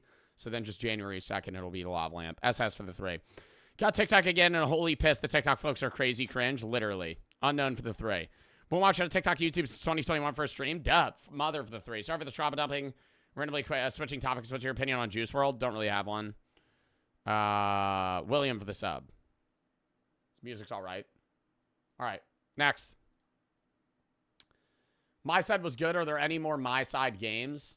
The devs have other games, but they're nothing like the other ones. I actually already looked at that. But if you guys have any videos you want to watch, games you want to play, videos, search up, games, search up. It's tough, and most of the videos watch games I play. Today's React Day. Tomorrow's MC, SMP, going to be live at noon. Tuesday, I'm going to be live at noon. Or tomorrow, I'm probably going to be live noon or 1. Tuesday, I'll definitely be live at noon. We're going to be doing the Christmas tree reacts, scary Christmas game, maybe other random shit. Wednesday is Christmas Day. I'm not live. The next day, that Thursday, I'll be live noon to 3 doing on bands and reacts. Next Friday, if I am live, it's going to be a short gaming stream. Next Saturday, MC Horror. And next Sunday, reacts. And then we'll be back to our regular shit. All right. Hint for the 3. Want to say I really love your streams now. JSP was wondering if you're going to do something similar next year. I don't know. I always switch it up. That's so far in advance. The current SMP is still going on. I'm not even really thinking about that. Yoki for the 1,000 buddies. Sent one of the funniest, craziest Posy Camp videos. It's 40 minutes long. You should still check it out one day. I'll see. Maybe. Eating bear paw in Japan. Tokyo's extreme meats. This is going to be a crazy video. Lock in. In this video, we're taking on the most shockingly bizarre foods. Is that a vulture? You can find here in Tokyo, Japan. Japan is known for its sashimi, its ramen, and its wagyu. But did you know it's also known for some other weird stuff too? This is a country where you can find foods like raw horse, raw shark heart, and even alien-looking snakefish called borasubo. Okay, that's crazy, but horse isn't that wild. I feel like a lot of countries eat horse, but raw horse? I should have tried horse in Iceland. They had it at a restaurant, and I didn't. I should have given it a go. Now I can't because I have the fucking red meat disease. Horse is so good. I've never had it. I wish I did. Giving it one chance. some freaky stuff. Chat, you got to realize it's weird for us because we didn't grow up with it. But if people in the U.S. grew up eating horse, it wouldn't be that crazy, you know? Like, it would be commonplace. I spam for the 3. How do I submit with Christmas tree? I don't see any in the tab of the Discord. It's over. It's already closed. Trim for the 3. When are you doing an IRL stream? Will it be like 5 storage units? I don't know. I don't even know if I'm doing that. Where you bet on like 5 storage units? I don't know. Trim for the 4. I got a lot of content I've been doing / have to do in the future. It's not storage unit IRL stream or storage unit video. Not really in the radar right now. You didn't wash your hands. Yeah, it's been like 5 minutes. You want to give it a rest? I say that all the time. I don't wash my hands when I take a piss in my own house. I'm just going to run back to the fucking stream. Well, it's getting dirty. Did he already react to the Christmas trees? No. Do you pay attention? What the hell? People say this every time, and I know I don't have that many new people in my stream. Like, I know I don't have that many new people in my stream. So whenever I see people, like, tweak out about it, I know you guys are just repeatedly saying the same thing over and over again. I know you are. Because I know half the fucking people here are here every fucking day, right? So, like, get the hell out of here. Oh, you're new and you don't know. Chat, here's the ruling. I will wash my hands anytime I'm in public and I use the bathroom. I will wash my hands anytime I take a shit in public or not. If I take a piss in my own house, if I don't get piss on my own hands, I'm not washing my fucking hands. I'm not getting any germs that are going to infect me or other people. I'm the only person that's interacting with it. You're acting like I'm peeing on my own hands and going, oh, okay, well, I'm just going to fucking air dry them and run back. Like, that's not what's happening. Squid for the sub. Zell for the 3. Just got back from base. I swear that fucking beef, chicken, hummus, real planks is amazing. All right.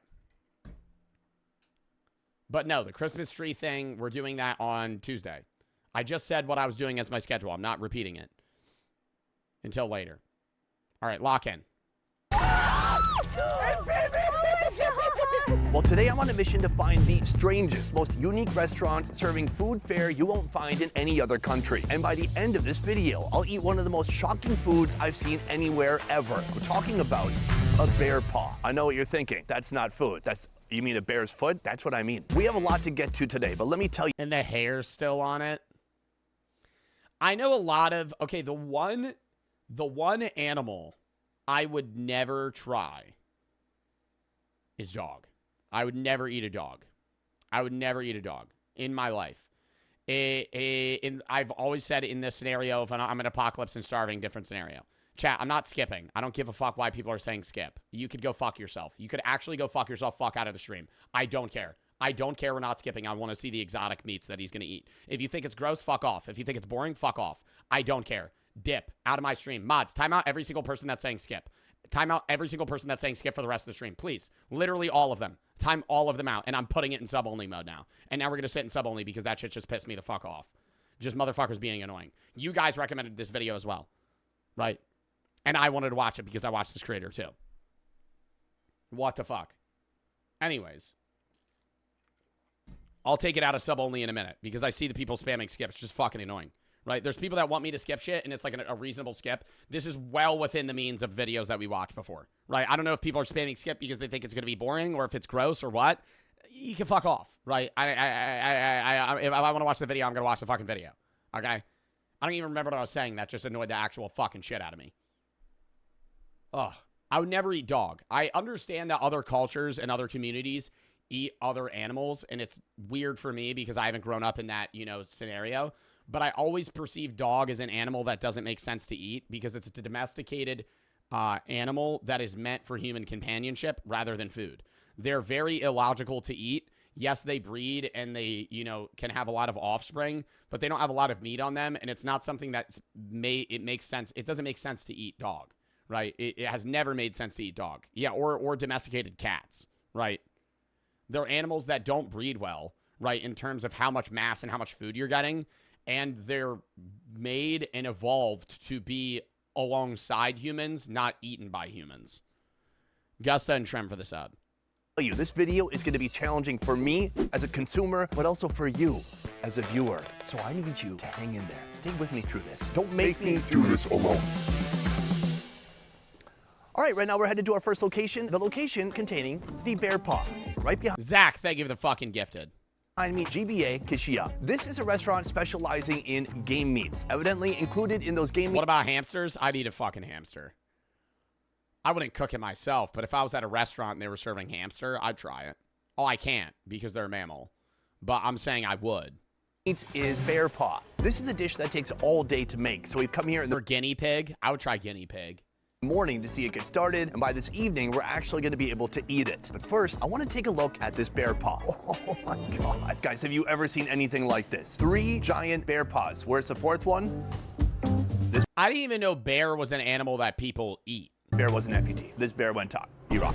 I'm sorry. You can see clearly these 2 are the back feet. This is the front paw. Oh, it feels so weird. Look at these massive fingernails, claws that could actually tear you to shreds. And then on this side, dude, look at that pad. Yeah, dirty and rough. Like, what part are you eating? Are they cutting this open and you're eating the middle? Dude, it's just going to, I feel like it's going to taste like a bad beef. This is thick, callous. Oh, it's bigger than my hand. All right, I'm gonna pick up the back one. Oh my God. There's fucking flies.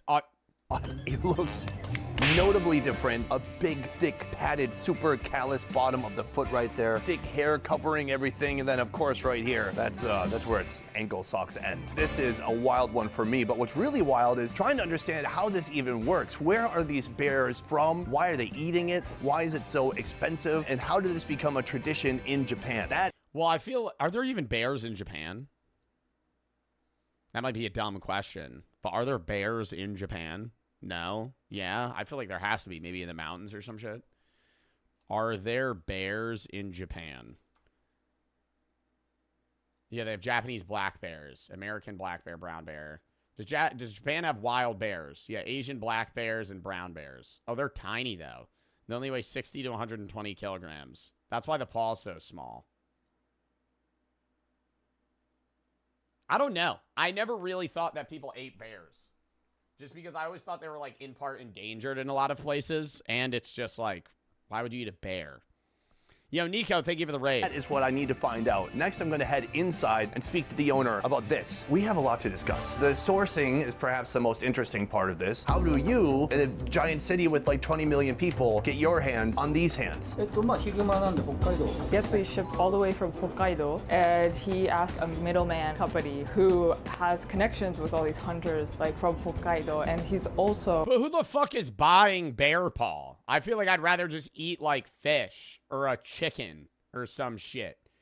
Like, you're paying a guy to go kill a bear in the mountains of Japan, ship it over, and then charge, like, $100 for somebody to eat fucking 3 bites out of a fucking bear paw. in connection with, like, rich people who are bored? Hunters themselves as well. I mean, how much do you think the bear paw costs? So all the bears here are hunted. They're not like farm-raised bears, I guess. Are there that many bears in Japan? There are many bears out there. However, the good thing is the demand's pretty low, so there's not as many stores or restaurants that serve bear paw in Japan. Why is there a focus on the feet in particular? It's considered like a luxury dish in China over there. So that culture kind of swept into Japan, and so I don't know. I wouldn't see it as luxury. I see this is just my Westerner mindset, but I feel like any feet of an animal, I'm not like, oh, that's good. Because I feel like any feet of an animal that I've ever seen at a butchery or a grocery store is cheap, like dirt cheap. Like it's like they're basically just giving it to you. So even in Japan, chicken feet's really good. Yeah, but that's what I'm saying. Chicken feet isn't a delicacy. Chicken feet is cheap as fuck. You could buy like you could buy pig's feet and chicken feet for like fucking 20 cents. Japan, it's considered a luxury dish. In addition to that, personally for Kishi-san, he really enjoyed like the impact of it. I assume when he says impact, I mean like the visual. Take a look at this. That looks insane. Here, hold it. It's so heavy. It's so big. It's so big. It looks like it came from a dinosaur. So from here, we're gonna prepare it, and by tonight, it'll be ready to eat. Step one is happening right here. He has a... Yo, have you ever eaten fish where they bring it out and it's just the whole dead fish? I can't do that. And that's another thing. I know a lot of countries do that. I can't do that. Where it's looking at me, chop its head off. Right? You could keep the tail on and the rest of the body, get rid of its head. Right? I don't like that. That bothers me. I've eaten lobster with a whole animal. Where I've eaten lobster where you ever go to a restaurant where you pick the lobster you kill? Wow, dude. That feels like a fucking weighted decision, man. in the Caribbean, you go and they got a fucking tank full of lobsters, and you go, that one. And they let you hold it, and then they go, 1 second, and then they go fucking chuck that motherfucker in a tub of boiling water, bring him out. My grandma used to get it, and I would shame her for it, and it was really funny. I would name it, and then it would ruin the experience for her. She would go, I want that one. I go, that one's Frank. Or Bob, I forget what it was. I've told this story before, and she'd be like, no, and then she'd bring it out and I'd go, oh, there's Frank, and then he'd be dead on the plate, and then I'd take his eye back. Oh my god, I remember I literally would rip his eye off, and I'd bring it back, and then the next day I would just like bring it. I would just hand her Frank's eye. I'd go, there's Frank. He was alive yesterday. Pressure cooker pot, and he is filling that with water right now. He puts that into the pot. You kept his eye? Yeah. Oh no, lobster eyes are rock hard. Submerging the whole thing, and we will They're like marbles. say goodbye to that guy. We'll see that in a couple of hours. In the meantime, the chef prepares a delicacy so rare, few Japanese have even tried it. The brain. That's fucked, Joe. It's dead. What do you mean that's fucked? You're choosing to kill a lobster in a tank, and then they bring it out and they serve it to you. What do you mean? That's fucked up. How is that fucked up? Explain. You say it's fucked up. Explain how it's fucked up. You eat dead animals every day that live way worse lives. And I'm not trying to be that guy here, but if you're going to eat dead animals, understand that you're eating dead animals, okay? That got fucking killed so you could eat them. I feel like nobody ever recognizes that, right? Go watch somebody murder a chicken. And then now for the rest of your life, whenever you're eating a fucking chicken sandwich, go, oh, somebody cut this thing's head off. It's fucked up for you to make your grandma feel bad. Well, I'm making her feel bad as a joke, right?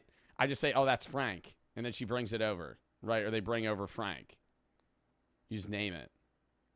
The fuck you mean? She don't know? She chose the one they killed. Of a deer. She walked up, I want that one, right? First, it's lightly seasoned with flavor enhancers, salt, MSG, and pepper. Next, he coats both sides of the brain with flour. Jesus Christ, bro. In a skillet, unless you told her, I don't know. She don't know unless you told her. She don't know you told her unless you're joking. I'd said it laughing. I'm not like fucking mad and going, that's Frank. You killed Frank.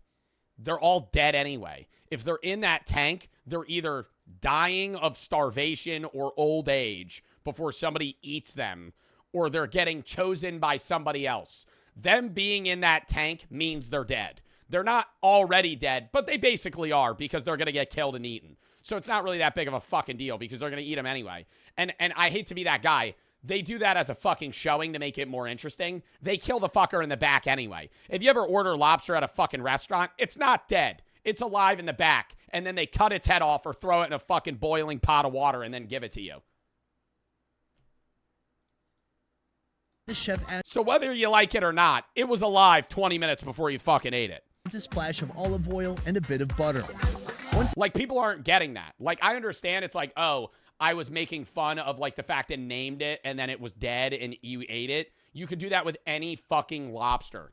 They're dead. They're dead in the back of the restaurant 5 minutes before they cook it. Like, motherfuckers are clueless on where their food's coming from. And that's what bothers me. You could sit there and say, oh, that's fucked up. Okay, it's fucked up to you because you're fucking oblivious to how fucking half of the food you get is put on your fucking plate. They kill them. They kill the animal, put it on your plate. Half of them live terrible lives, and you eat them anyway. I'm not going to sit here and be like, oh, a vegan advocate. But at the end of the day, dude, half the fucking animals you eat live terrible lives and then died. It's sizzling hot. For you to get beef for fucking $3 and then complain how much it costs. The brain is placed in the pan. When one side is fully seared, he gives it fucking dumbasses, dude. The flip, basting it. Like, I'm sorry, man. That should just actually just piss me off. With care. Into the oven it goes for 20 minutes. You can be mad about what I said if you're a vegan. Otherwise, shut the fuck up. Like, literally. Like, if you're sitting there eating a fucking chicken sandwich from Chick-fil-A right now, shove one up your ass, dude. Literally. Get the fuck out of here. Right? Like, if you're a vegan and you don't eat animals, you know, by all means, you could be mad. But, like, if you're sitting there and you're going to eat steak tonight, no, you killed a fucking cow. You contributed in killing a cow. It's to cook through. Then it returns to the skillet for a final touch of golden perfection, if you want to call it that. He flavors the plate with a sauce made with a blend of herbs, garlic, breadcrumbs, and anchovies. All right, folks, this is my first meal of the day, and it is a doozy. This is not just any ordinary brain. This is the brain of a deer. What is a part of the... Did he eat the bear paw?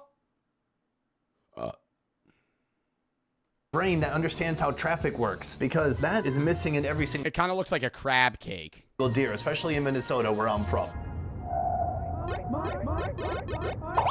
Oh my God. Let's dig into it. So I've got some of my green emulsion mixed with some of that beautiful brain. Let's give it a shot.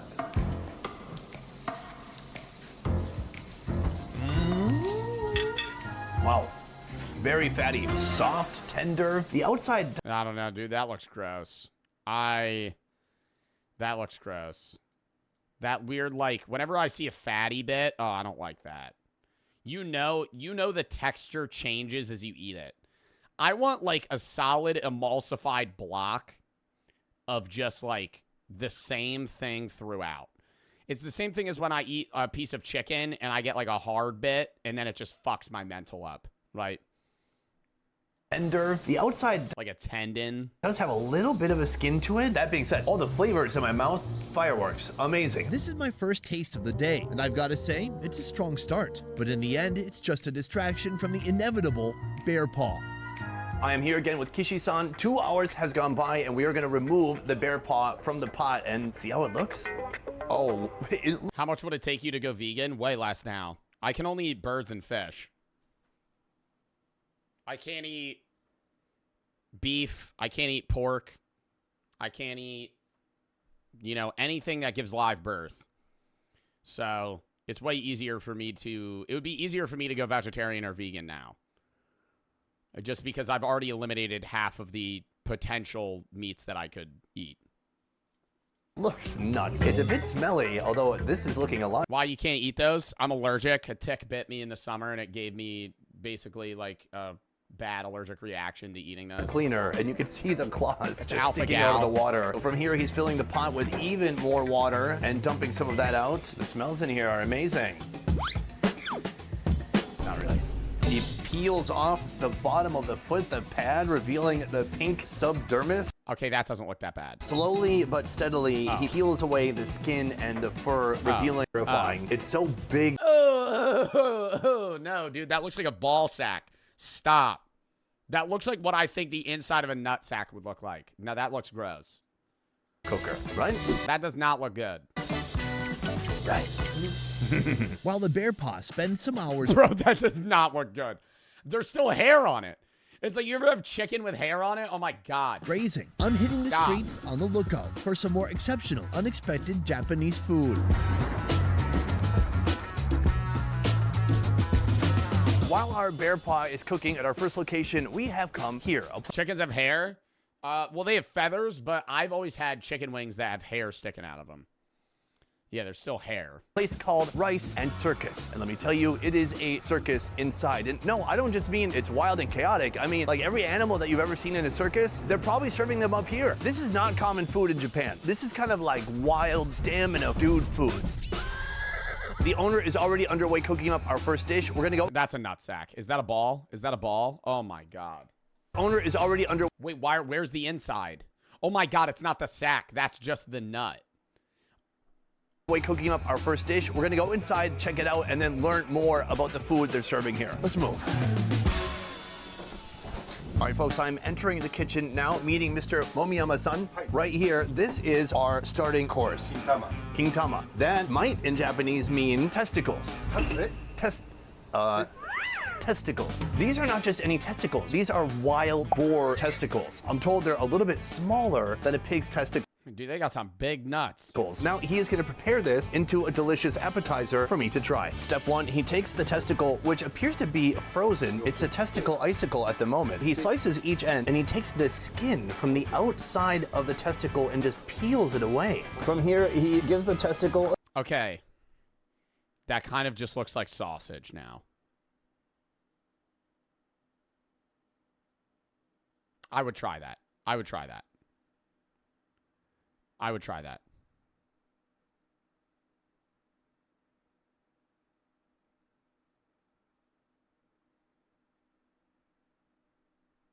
You wanna, bro? I mean, like, just to see the curiosity. If I'm sitting there while he's preparing it, the curiosity would fucking overwhelm me. Also, Nico, thank you for the fucking raid again, man. I'm sorry if I didn't fucking shout that out that much. I was in the midst of a sentence. Thank you for the raid, though. I do appreciate that if you're still here.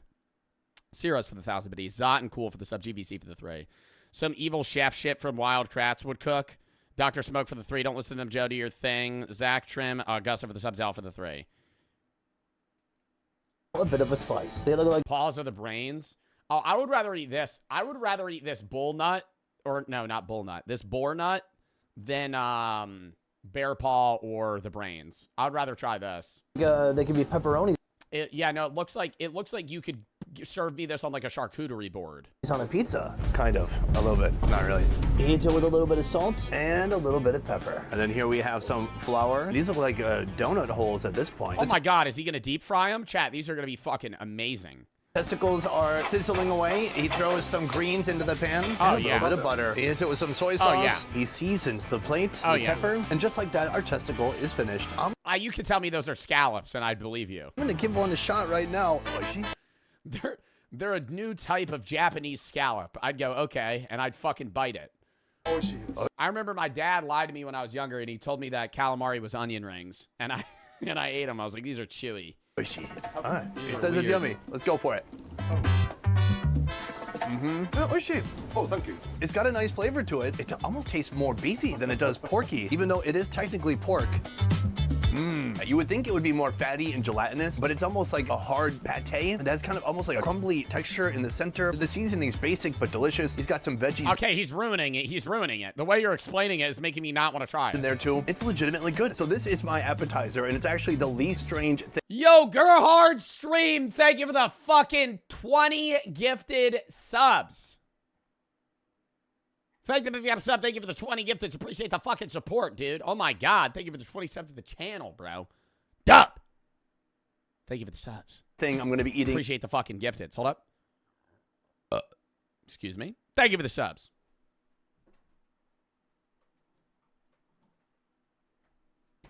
I need to get more of these ices, dude. These are so fucking good. Little black raspberry. Thank you for the subs, man. Genuinely. And thank you, Nico, for the fucking raid. Here today. I want to talk to this guy more to learn about how this place. What did this person just say? If you were forced to choose paw or brains, which would you choose?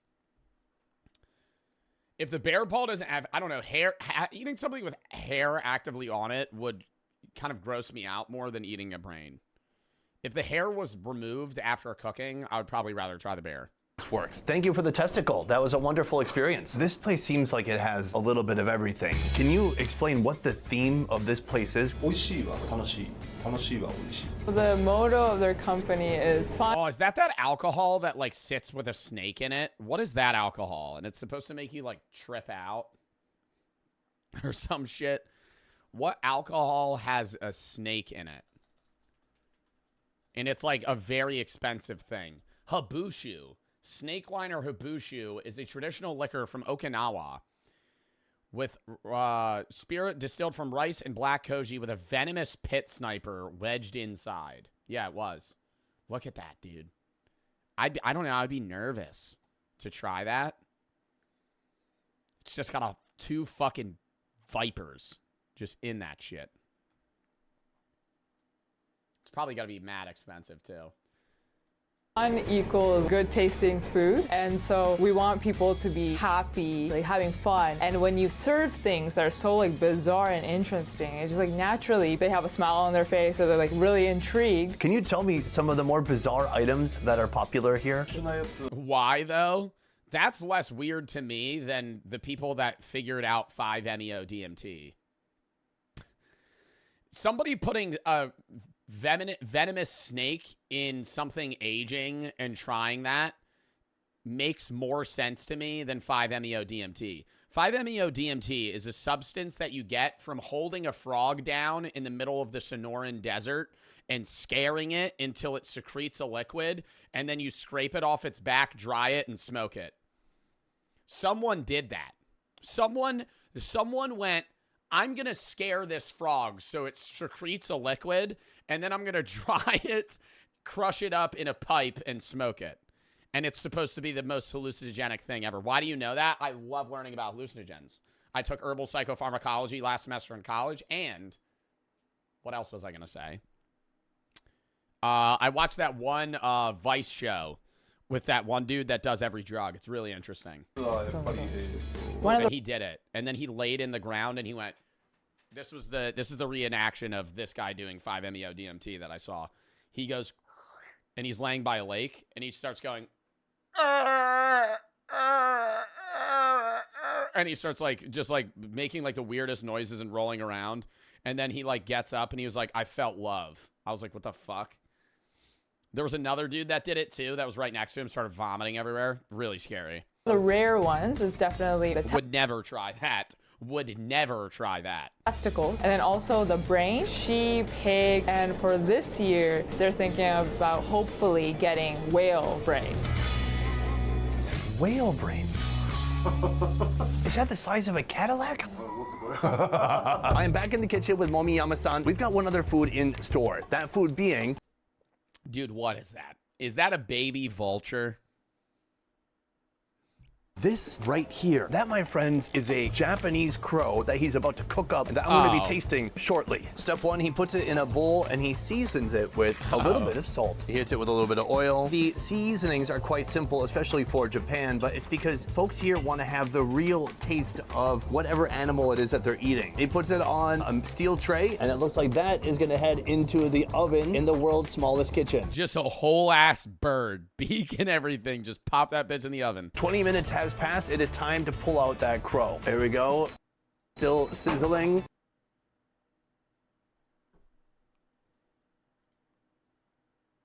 Looks a little golden brown. Looks a little more appetizing. Looks a little more appetizing. Oh my gosh, it looks insane. Look at that face.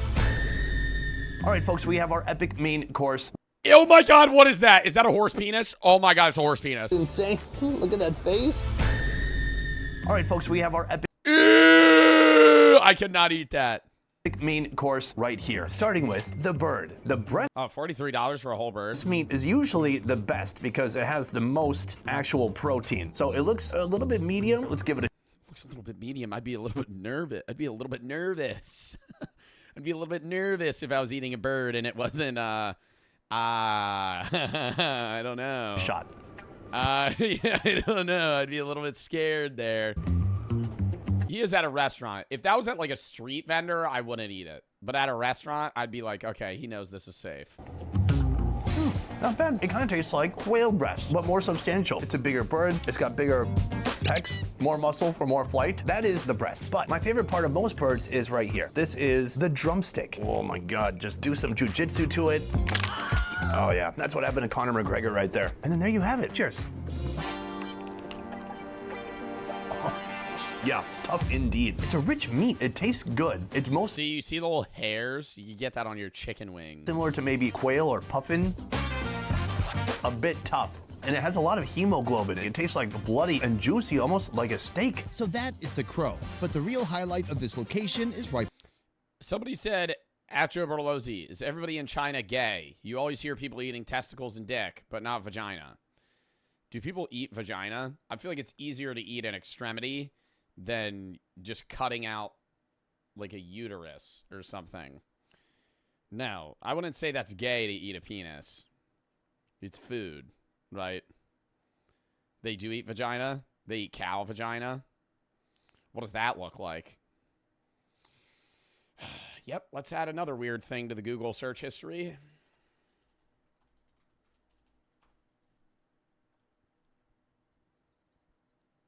Ooh, yeah. Yeah. All right, I'm going to show it. It's cooked, but I'm going to show it. I would cover your eyes for 3 seconds. TOS, we're looking at a horse penis that's cooked. It's food. It kind of just looks like a thin piece of like flank steak. Honestly, it's probably a bit more tender. Beside it, the horse's, how do I say this? Somebody said, hear me out. Oh, stop. At first glance, it may seem terrifying to some of you.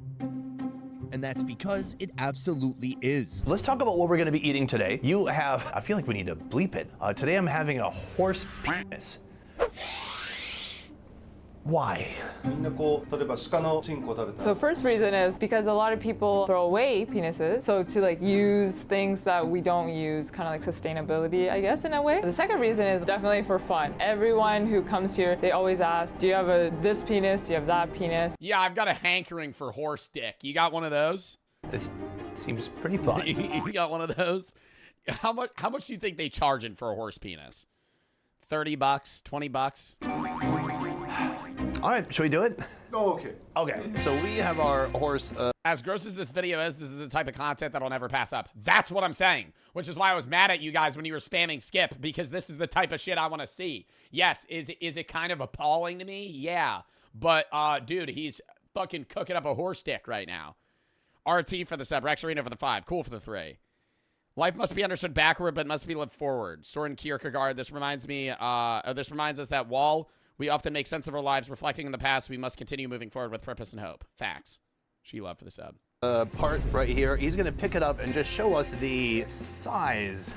That's big. And when he puts it down, it looks like it could be its own species. I never thought I would come face to face. It kind of looks like it would be like in a conch shell or something. With something like this. Brutal. The first thing he does is he puts it into this pot of boiling water. And you know what? Let's get a couple in there while we're at it. All of that is gonna boil in there for 90 minutes. I'm told these horse parts are from France, Japan, and Canada. Wow, such a multicultural group right there. After boiling for a while, all the meats are moved to a pressure cooker. I couldn't eat the tip. I gotta tell you that. I gotta tell you that, Chad. I don't care. This I can't avoid having pause moments here, okay? I would not be able to eat that. I would not be able to eat that. I would have to eat like the chunkier section there. All the meats are moved to a pressure cooker for 10 minutes, with salt and MSG added to give the horse parts a flavor boost. Once the boiling is done, it heads into the oven for another 30 minutes to really lock in the flavor. Let's see the final product. Oh my God. Ooh. Here we have our horse appendage plated in its final. I would need like Chick-fil-A sauce or something, dude. I feel like the cross section when he cuts into it. Final resting place. It looks... yeah, it looks gruesome. I don't know what to say. I'm not excited. Hold on, let me give it a little bit of a sniff. He just vomits on the plate. Just fucking all over. Good smell, he said. This thing right here costs $56. That's $56. Okay, no, I'm not ordering that, bro. $6. It's a bit pricey for a nightmare of a food experience. If we were showing this in a traditional Japanese film, we would have to do this to it. Pixelation. So I'm gonna start with mid-shaft, I guess. Oh my God, why is it yellow? Oh my God, what is the middle part? This is a good time to click away from the video, but don't do it. Oh God, it's so gummy. This is a lot. The only thing giving me comfort is knowing that in a second I'm gonna turn the camera around and make the camera guy take. Bro, it looks like turkey stuffing. Right. Cheers.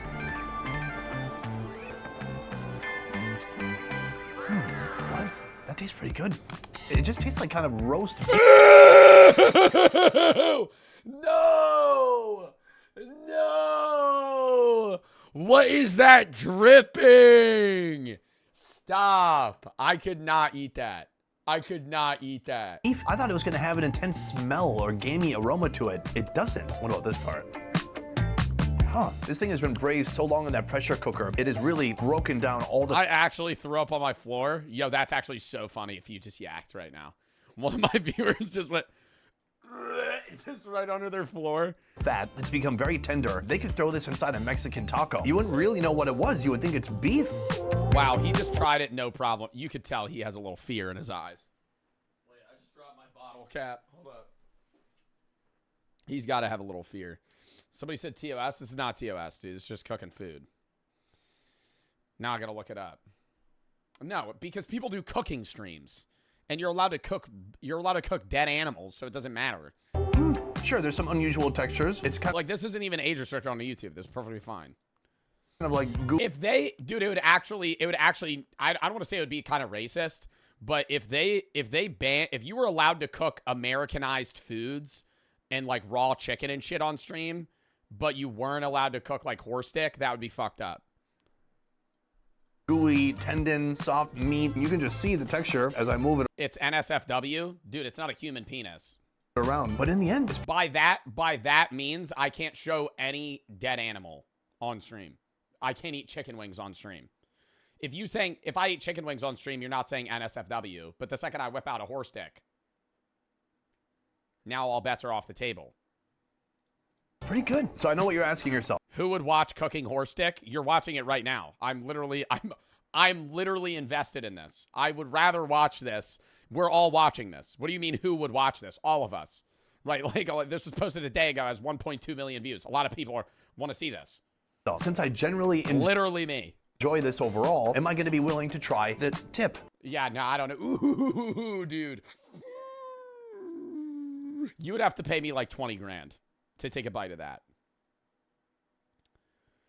Wow. I actually think I've had like really bad food experiences where I've gotten I've hated it, but I don't think I've ever thrown up from eating something.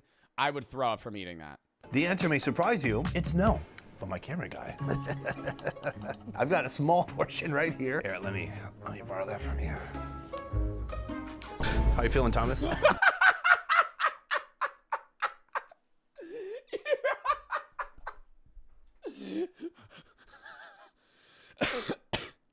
But my camera guy's got to give it a try. Not so great anymore. Stab it.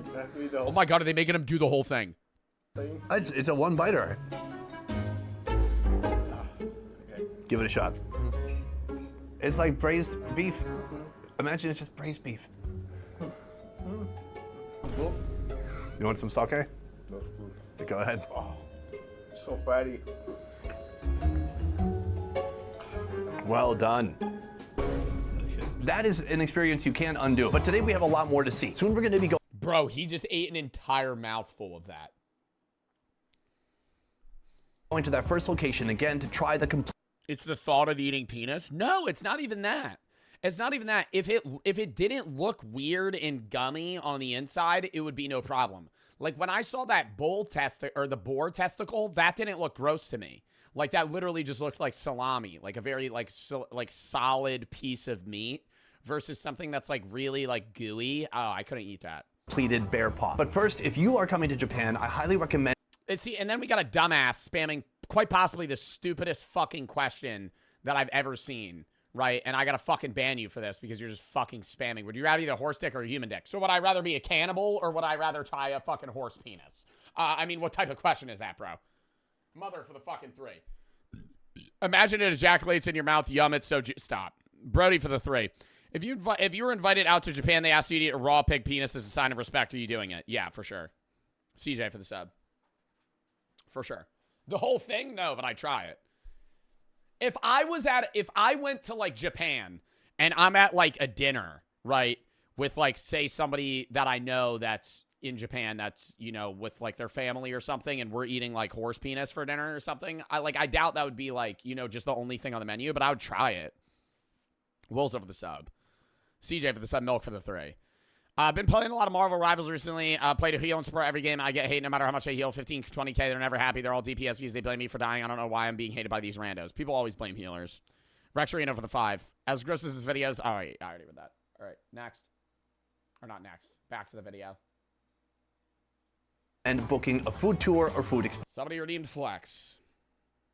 Experience with buyfood.com. I'll talk about them more at the end of the video, but now we're headed to our next location where we're going to try something that's still alive. Let's move. We have come to our next location here, a place where you can. Yo, Profound, thank you for the 5 gifted subs.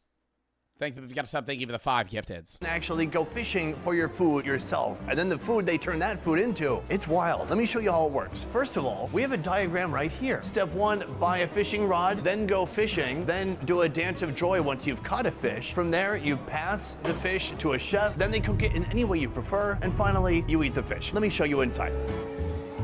Basically, it's a giant pool with a boat built on top of it. Then inside, you've got water that is full of fish. These are fish that you can catch yourself with a fishing rod if you would like. Along here, they have a load of different fish. They have horse mackerel, they have sea bream. As you keep going, they even have lobster. How are you gonna fish for a lobster? We are gonna be having a... Oh my God, that's a Caribbean lobster. Wait, that's the type of lobster, or it looks just like that. that I was talking about earlier. Lobster later, though. Right now, we're headed into the kitchen for a food known as... That was Frank. That's Frank. Yep, right there. There's Frank. He's dead now. Later, though. Right now, we're headed into the kitchen for a food known as dancing squid. We have our squid rank. Oh, is this where they eat it while it's living? I don't know. That might be TOS. That might be the only thing that's TOS. Oh, no, they cook it. Right here, we have our chef. It's not still alive. It's when they kill it and they put soy sauce on it and it moves. And we have the star of the show right here. That is the... What's the thing? No, that's not what I'm thinking of. I think it's octopus, where you eat mini octopus while they're living. Squid. Step 1, remove the squid from its little prison. He takes a knife and he goes beneath the cap, cutting it off, removing it, turning the whole thing white. He puts a stick inside of it. Am I allowed to show that? I don't know. I don't know if I could show that. That was insane. It's still alive. He just like cut off that piece. It puts it over some ice, and then he takes some soy sauce. He pours it on top. And that is our dancing squid. Oh, man, that looks... Yeah, I just reported you, bud. Yeah, cool. And now you're banned in my chat. Cool. Gnarly. Additionally, he gets some lemon to put on top. Can I say that was a pretty short-lived dancing career? Oh, hold on. We got a Twitch. You can't show animal abuse? That's not animal abuse. How's that animal abuse? He instantly killed it. It died immediately. It's food prep. It's food prep. You're so mean. How is that animal abuse? You literally just went, it's dead. Meanwhile, over here we have the cap from the squid. The chef splits it in half, and that's like its organs and brain and digestive. All of it's in its head. He peels the skin from the main meat of the squid, leaving... Dude, this is calamari. Like... I don't know. This just doesn't look... I mean, obviously, it looks so different when it's cooked. Behind this beautiful, meaty, translucent layer. From here, he cuts the bony tendon from the cap. Ew, we don't want that. He lightly scores it, not cutting it all the way through. Whoa, then he chucks it at the cutting board. It curls up immediately. And from here, he really juliennes the squid. Hold up. Manager messes me.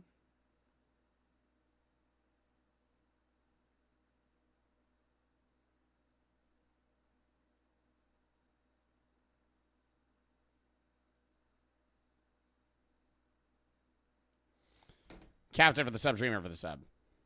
Squid, cutting it into thin pieces. He put the skin of the squid onto the serving dish, and then our... Yeah, I'm sorry, I would not eat this. Squid cap sashimi going on next. Good? Good, thank you. Boom, squid right here. This is like the thin strips of sashimi. Let's give it a shot. Hit it with a little bit of soy sauce. Unless you paid me. Chat, how much would somebody have to pay you to eat this? Like, that's just a fully raw squid. And then our squid cap sashimi going on next. Good? $20? Way more than $20, bro. Good, thank you. Boom. Not try it, the whole meal. Squid right here. This is like the thin... See, that's the difference, is he's not eating all of every one of them. He just, like, gives it a taste. Strips. Which is way easier. Of sashimi. Let's give it a shot. Hit it with a little bit of soy sauce. Oh, that's good. It's a delightful texture. It's cold. It's very dense. It's really like squid, and that's about it. If you had this skin on there, I'm guessing it would feel a lot more slimy. Ugh. Am I supposed to eat this? You know, after the horse? Let's go for it. Hit it with a little bit of soy sauce, and... No. I wish I... Yeah, he looked like he was gonna yak there. I had a beer. It's really crunchy. Oh my God. Bro, he definitely spit that out. It's like chewing on snot. It's like if a booger had a skeleton. It's similar firmness to this part right here, except it's even more thin, except for... I'm eating while watching this. Oh, I could eat while watching this. This isn't like gross to where I couldn't eat. It also has a slimy layer of skin on the outside of it. I kind of liked it. So that is the dancing or seasoring squid. But from here, we're going back into the kitchen because they have one more live seafood that they want to show me. Round 2 requires one of these, a lobster. These are red spiny lobster. Oh no, there's Frank. There's Frank. Frank's dead.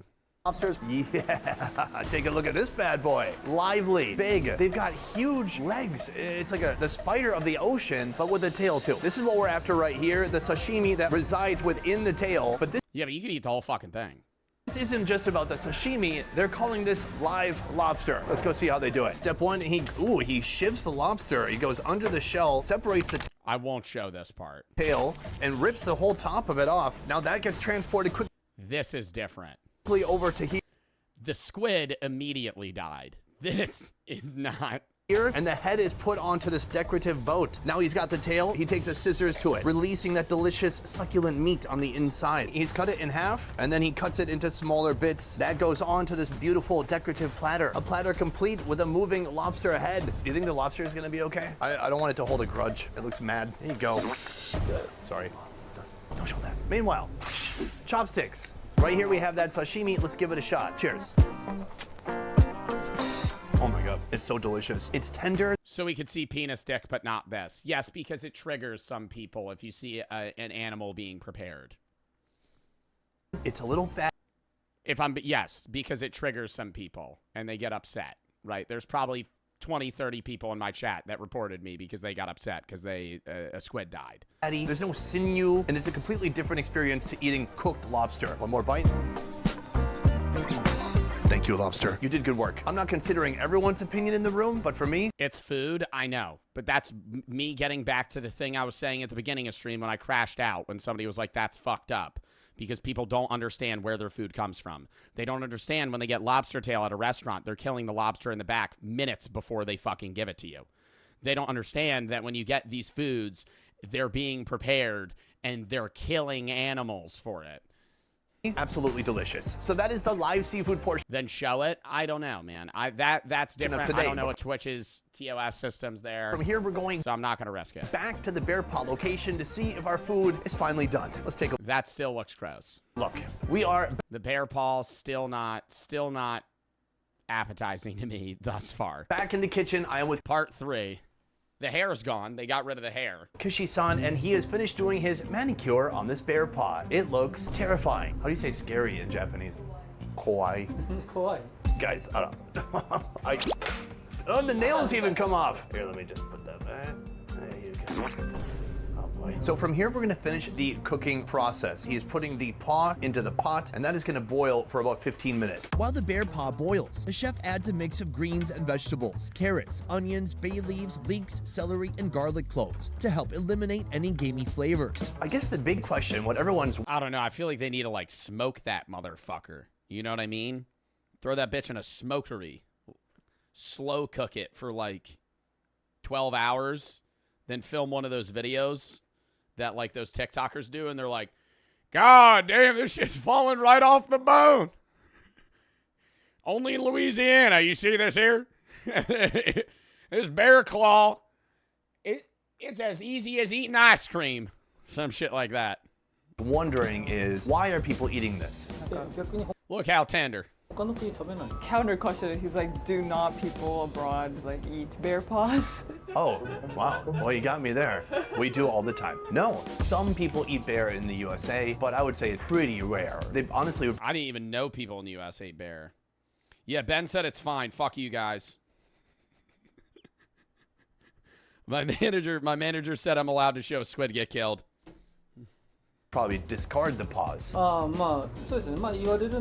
Same as like China, some people eat it. I feel bad because I know, like, chat, at the end of the day, like, I don't think that it's something that's like you should be appalled by watching a squid get its head cut off because it's like, you know, food preparation. I didn't know it was gonna happen. If I knew that's what they were literally about to do, I would have been like, oh, you know, they're about to kill this. Click off. But that's why I didn't show the lobster. For good luck. Yeah, no, it dies immediately. It's the same thing when they turn white, they're dead. That's why they usually karate chop them and then they die.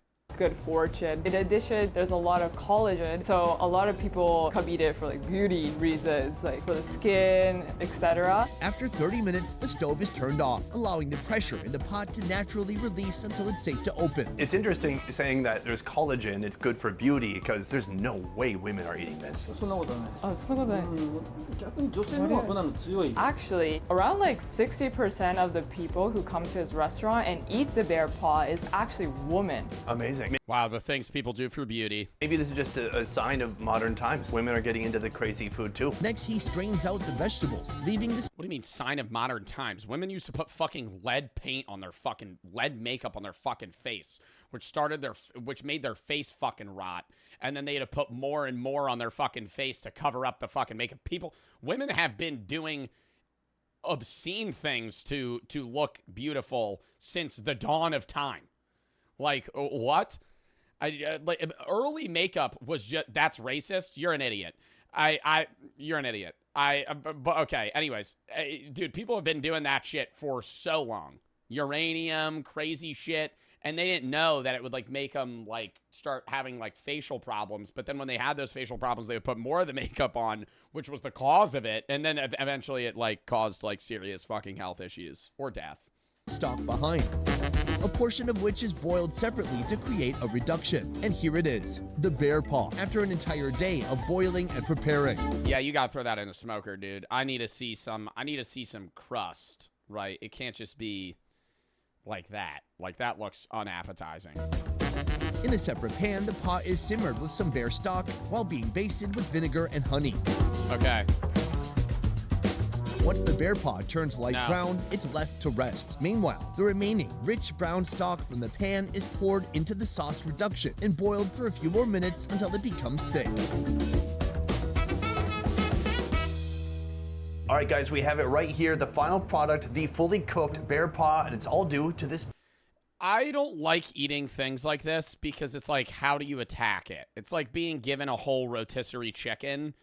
It's not cut up, and now I don't know how to eat it, right? Or when you go to, like, a KFC or some shit, and you get, like, chicken, and they give you those weird...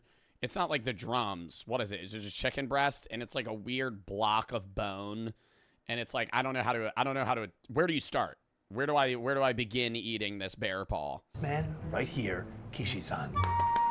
Amazing work. Chicken Let's thigh. talk about money. This is one of the most prized parts of the bear's body. He did not have any paws laying around, and what he said is that I would have to buy 4 paws from a freshly hunted bear. How much did I pay for that? For 4 bear paws, it was over $1,000.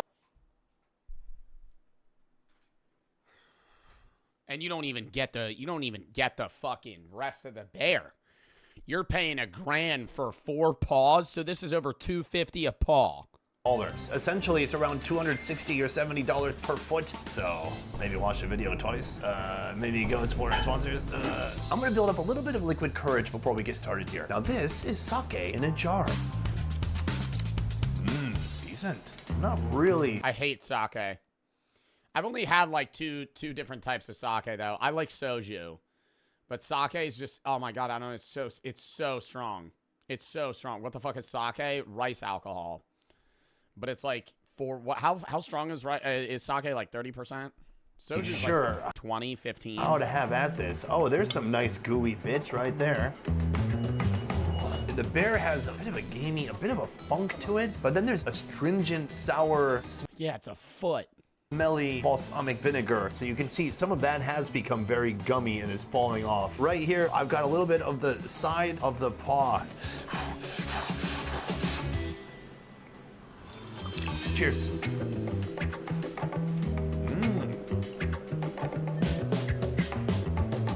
Very gummy. Super gelatinous. No.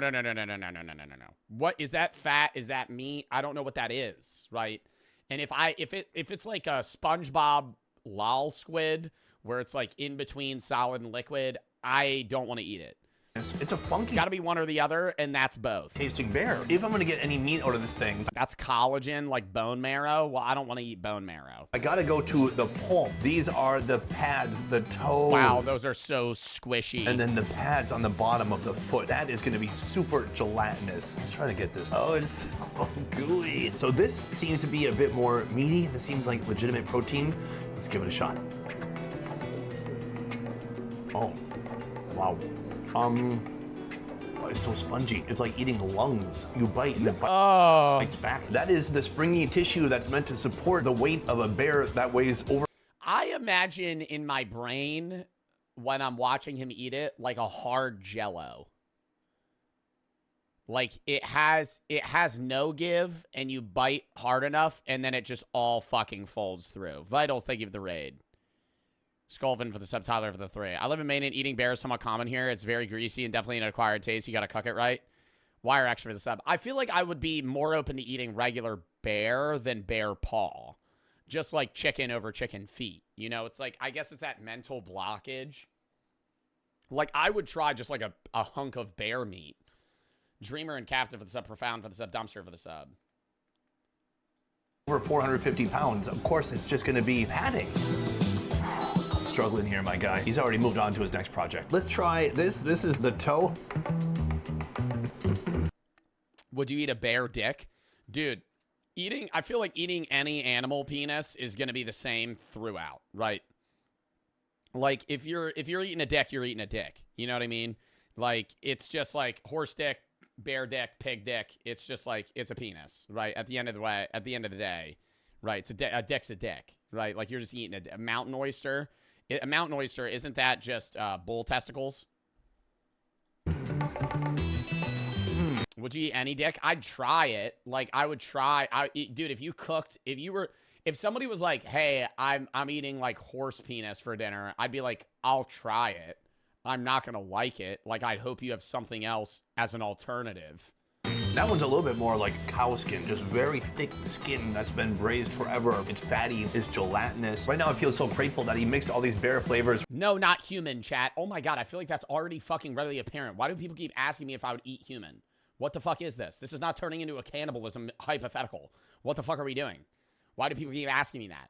With its strong balsamic vinegar, and it's very powerful, and it's offsetting any of that funkiness from the bear claw. This is something I feel like that could feed a group of people. First of all, it's super rich. This can't be a meal. There's no way someone's sitting down. How much for you to just tackle this whole bear paw? You can't leave until you've eaten it down to the bone. The whole thing. You can't throw up. If you throw up, you get nothing, and challenge is over. Like $100 grand. Like, I feel like afterwards I would be like in shambles for a few days. It would probably take me. Now, how long do you think it would take you to eat this bear paw? Probably like, yeah, 2-3 hours. I'd probably say like 2 hours if I'm really going at it. Like that could feed a group of people. First of all, it's super rich. Like, you might need to pop it in the microwave, make it warm again. This can't be a meal. There's no way someone's sitting down to eat a whole bear paw. This is an unbelievable tradition, a food that when I heard about it, I was very shocked to hear that it existed here in Japan. Today I set out with the goal of eating bear paw, and we found one, and we cooked it, and by golly, I ate it up. What a treat. But from now, I'm gonna go outside and tell you which food I thought was the most shocking from today, and which food I suggest you never try. Let's move. Today was a wild day. Inside, I told you I was gonna tell you which food was the most shocking to me, but also which food I think you shouldn't try. Can I be honest? It's the same food. It is the bear paw. Yes, I know I ate it, but I ate it for... It's too expensive is the problem. Like, if it was like $10, yeah, you fucking give it a try.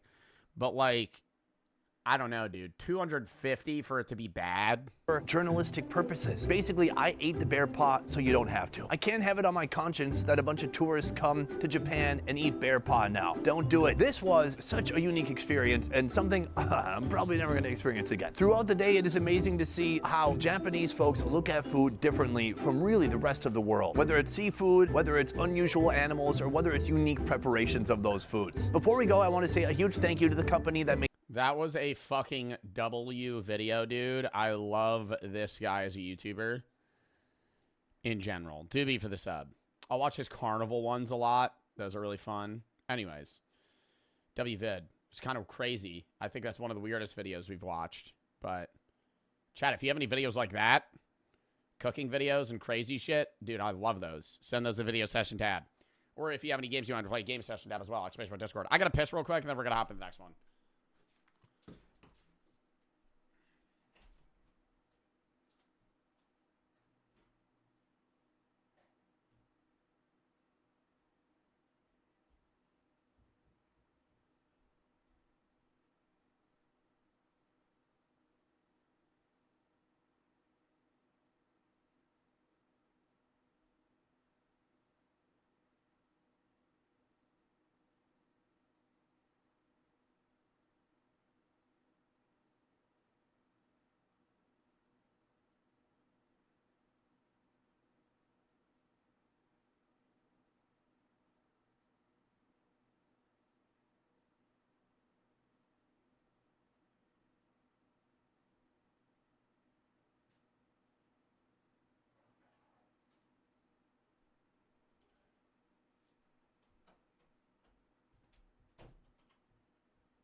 We're back. Next, the horrible origins of Santa.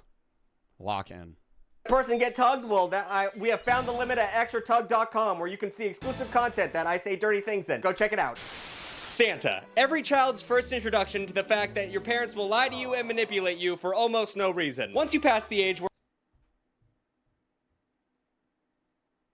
We should be good, right?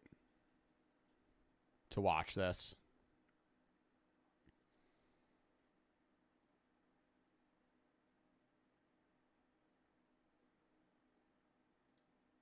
Why? On the off chance that there's somehow... I know TOS, everybody here has to be 13 and older, dude. Okay? But on the off chance that there's some dumb 8-year-old in stream right now. Santa's real? Okay. Well, let's just watch. Let's just watch the video. I don't know. Dude, is that something where I'm responsible to uphold that? I feel as if I should not. I think most people, you know, figure that out when they're like 9 or 10. Double for the sub. Let me ask Brooke. Brooke! Brooke! Brooke! Brooke! God damn it.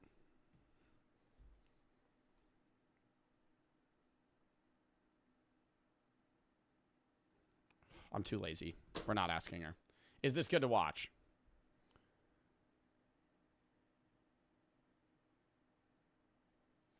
I'm 20 and I still believe y'all can make fun of me if you want. I do not care. It's Christmas spirit.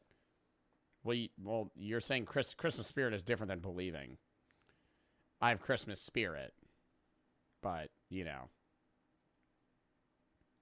where it's socially acceptable to believe in such a concept, it's hard to deny that the whole Santa thing is a bit weird. A comically obese tracksuit wearing man sneaks into— No, I think that the Santa thing's less weird than the Easter bunny. A 6-foot tall bunny that lays eggs as a mammal, and those eggs are full of candy, is a bit weirder to me than a fluffy, godlike-esque old man that gives kids presents. I think it's good for a kid's creativity, is kind of the argument that I would have. I saw somebody say, "Would I tell my kid Santa's real?" Yeah, for sure. Doobie and Dano for the sub. I think it gives them like a sense of hope when you're like, 5, 6, 7. Helps you out. Stuff like that. Is Santa not real? No, Santa's real. to my house despite the locks and alarms and places boxes around the building. That doesn't seem festive. That seems like a reason to call the— Yeah, the Tooth Fairy's even weirder. Tooth Fairy, Santa's the least weird out of all of them. The Tooth Fairy is like a 2-inch tall fairy that wants your teeth and will pay you for them. The Bomb Squad. Santa is the ultimate mascot of the holidays, beating out such luminary— I need to read the comments here. I think poor kids realize way faster that there's no Santa. Well, yeah, no, Santa hates poor kids. Santa doesn't like poor kids. Isn't it weird that there's also an economic distribution of presents towards more wealthier households? Santa hates poor people. It's capitalism, sorry. as Schmelf the Hanukkah elf and Kwanzaa. That is a relatively controversial win over the competition, seeing as Santa also dethroned the original Christmas mascot, Jesus. Imagine throwing yourself a birthday party and you invite everyone over and your fat uncle shows up giving gifts. Every year I see more and more of those signs that say, "Bring Christ back to Christmas." And we already ranted about this, about how, Christmas is becoming a less and less religious holiday. To everybody except for you. It's kind of like a huge dick move. And I mean that in a bad way, huge dick move. Not like it's not a good thing. And around the holidays, you cannot even attempt— Technically, St. Christopher's a biblical figure. Yeah, but it's gotten twisted. Santa's entirely commercialized. The entire figurine of Santa was created by Coca-Cola. How we view and celebrate Santa Claus and the Mall Santa and the Macy's Day Parade Santa and all those Santas are all fucking made by a conglomerate monopoly of a soda company. The original St. Nicholas is different than Santa. right, in how we view them today. To try and escape from this tubby He's on soda cans, he's hanging out with the M&Ms, and he's walking around every mall in these United States of America. I mean, you'd have to go to a mall to see him, which no one has done since like 2009, but the concept still stands. But the origins and mythos surrounding Santa Claus are shockingly weird for such a notably innocent character. And this channel wouldn't be what it was if I didn't spend my time harshly shit-talking something that most people find innocuous, and we're not gonna stop that trend today. So hop in the sleigh and get lost. Yo, you know the saddest shit is when there's like a 6-year-old that writes to Santa and they're like, all I want for Christmas this year is for mommy and daddy to be happy with each other. They're always upset. It's really, I don't know. Like something like that. Like that's fucking, oh my God, that makes me want to cry. You know what I mean? Somebody said like cringe. I wouldn't even say it's cringy, dude. It's like a kid recognizing that like something's wrong with their, like inside of their family. Rusted and Dan of the sub. Lodged in the chimney as we look at everything weird about Santa Claus and why he kind of sucks a little bit. I personally have been very outspoken about my poor diet. I'm not proud of my diet, but it's— This is an ad. Oh my God, I'm literally doing a Factor ad as well. Wait. Wait, that's weird. Wait, I'm literally posting a Factor ad in like 3 days.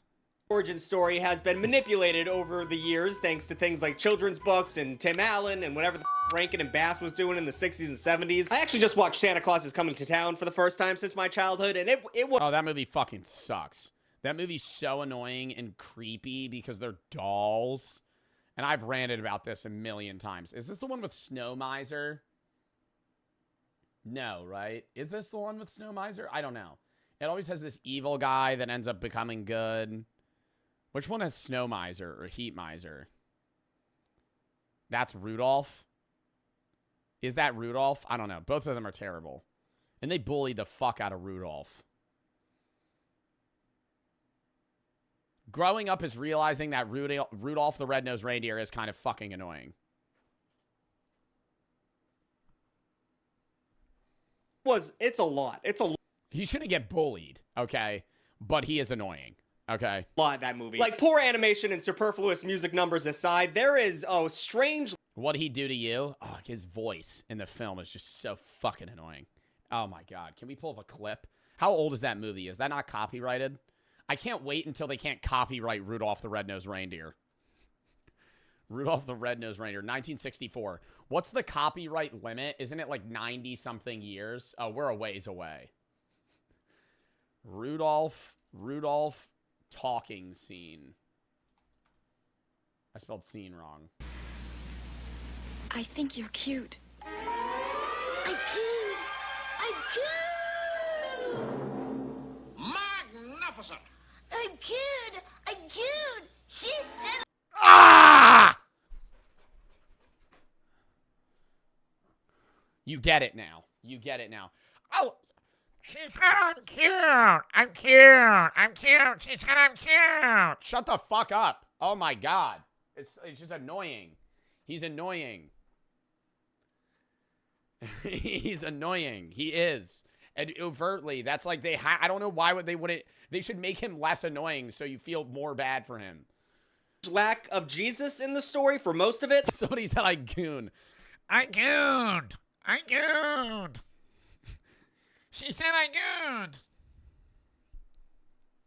Followed by a sudden 3-minute concentrated dose of Jesus out of nowhere, and then back to no Jesus at the end. It was some pretty serious sensory whiplash for a holiday classic. But the real origins of Santa are based on a Greek bishop from 1,000,000 years ago who was famous for giving gifts. That's right, Santa's real last name is Clausidopoulos, and he enjoys cookies wrapped in olive leaf. One of this Greek bishop's biggest flexes was throwing a super devout Christian dude a pity dowry so his daughters could avoid working as prostitutes. How Christmassy, how always charitable, the old Saint Nick. Then, because humans can't help but, muddy the waters of the narrative over thousands of years, the story gets a little bit more complicated. By the 15th century, the bishop's story was mashed up with a few other versions of an old guy who made Jesus' birthday all about himself. And also, adding to the shit show, the Christmas time around the year became known as hog season. And yes, it involves pigs and penises. Historically, this is where it was common in Old England to gorge on food and beer and have wild sex, as long as you weren't one of those lame-ass Puritans. Go buckle your hat, you pussy. During this time, the area came up with great traditions like wassailing, which essentially was going to door begging for food and drinks, something that the Nordic people— Really?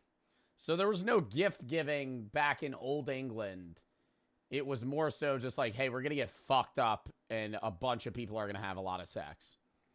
I mean, honestly, that kind of makes sense. Still do, even though it's an old, outdated tradition, but, you know, free food and drinks, whatever, you get what you want. There was also... I mean, that's still kind of the holidays, though. What month were you guys born in?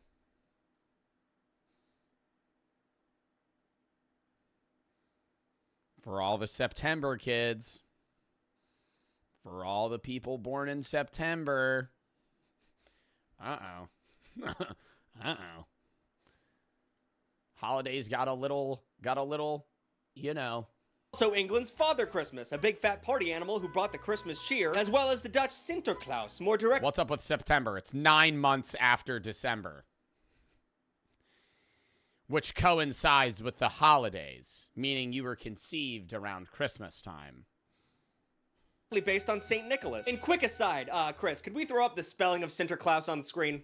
Thank you. The Sinterklaas. Dutch are a ridiculous people. Eventually, the Dutch name was translated to English phonetically as Santa Claus, which personally I love. Not in like a, it's a good thing they did that kind of way, just like nothing makes me laugh harder than like a white guy showing up to a place and just trying to sound out whatever the f***'s going on around him. Like a Dutch guy came up to an Englishman and said, Sinterklaas, and the English guy was like, Santa Claus? Santa Claus? I think he said, write Santa Claus down, make that what the word is forever. What is this video about? Right, Santa. Okay, so with all these fun traditions boiling up over time, the Christmas season... So was a guy mishearing another dude that came up with the name Santa Claus? Slowly became somewhat of a class war, which is a weird left turn. The wealthier people wanted the poorest to stop treating Jesus' birthday like an orgy where everyone is eating giant turkey legs, and instead focus on a quieter family-focused celebration. And while all that was going down, finally, a fellow named Washington Irving hit the scene. Irving created a fleshed-out version of Santa that we would all come to be familiar with in a satirical book about New York Dutch culture. And we all know this book as The Night Before Christmas. And actually, the book is called A Visit from St. Nick. I'm not going to blame you for not knowing that. I didn't know that before I researched it. But in the book, the Christmas feast included presents, the stockings, all the wholesome shit. And also, Irving wrote that Santa was a fatty who smoked a gigantic pipe to calm his upset tummy, which I think was a stereotype of New York Dutch at the time. So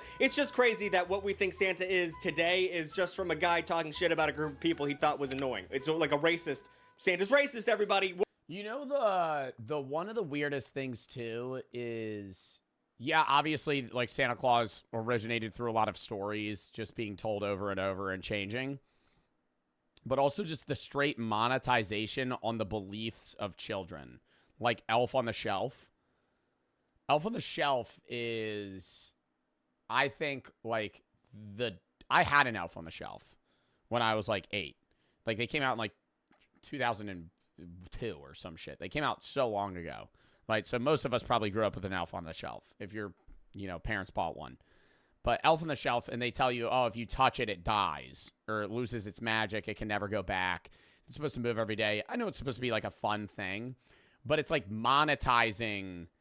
Obviously, like, gift giving is just the monetization of Christmas, but that's less specific and, I don't know, less capitalistic than the monetization of kids' beliefs of the magical and putting that on an elf that if you get a kid to buy or parents buy for their kid, now all the other kids are like, well, why don't I have an elf on the shelf? And then now the parents have to buy that. So, like, whoever the fuck created Elf on the Shelf, yo, good on you, brother. You're a fucking genius, but you're also an asshole, right? Because they basically instilled that now all future generations of kids are going to have Elf on the Shelves because they have to buy them. And I remember when I was like 9, I walked past, and it's so, like, as you get old, I feel like most kids, figure it out around like 9 or 10. And I feel like as they, when's our lunchtime? Daisy? No, I already fed her. She just doesn't need to eat till, like, I'm done. But, yeah, no, I'm not eating until I'm done stream. Yep, love you. As I was saying, yeah, that was Brooke. As I was saying, chat, when you're like 5 or 6, like, you don't really question anything, right? And then your frontal lobe starts developing slowly, and your brain starts getting bigger, and you start questioning more things, and you start having that belief system, and it's very similar to when you fall out of religious beliefs, right? Where you kind of console yourself, where you question these things and parts of, Santa Claus that doesn't make sense. And you try to, come up with own things that disprove your objection to your own belief, right? And it works for a little bit, but then you walk in the mall and you see a fucking elf on the shelf at a Hallmark. And you're like, that's weird.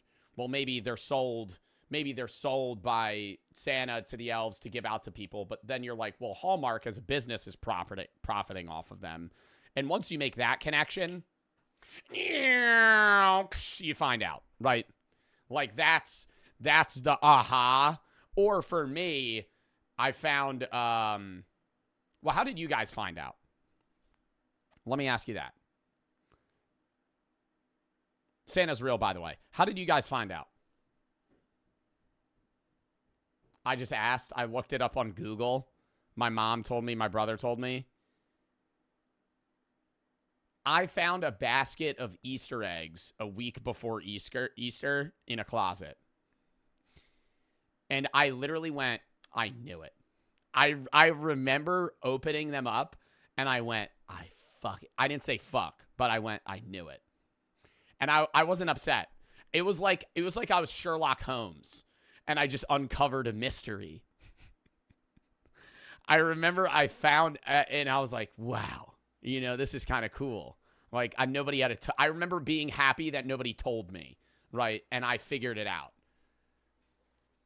Yeah. I don't know. It was weird. And then I told everybody in my class the next day. Woke moment. A visit from St. Nick or the... And I look back at that and I feel kind of like an asshole for that. Bro, I was in third grade. I was in third grade. Like, I was as old as the Rizzler, right? And I went in class and I was like, you guys aren't going to believe what I found out. And they argued with me and no one believed me. And then like a month later, they were all like, yeah, no, we found out.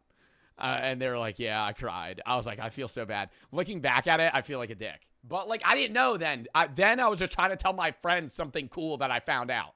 Like, that's how it was in my head. The night before Christmas or whatever. Does the Rizzler believe?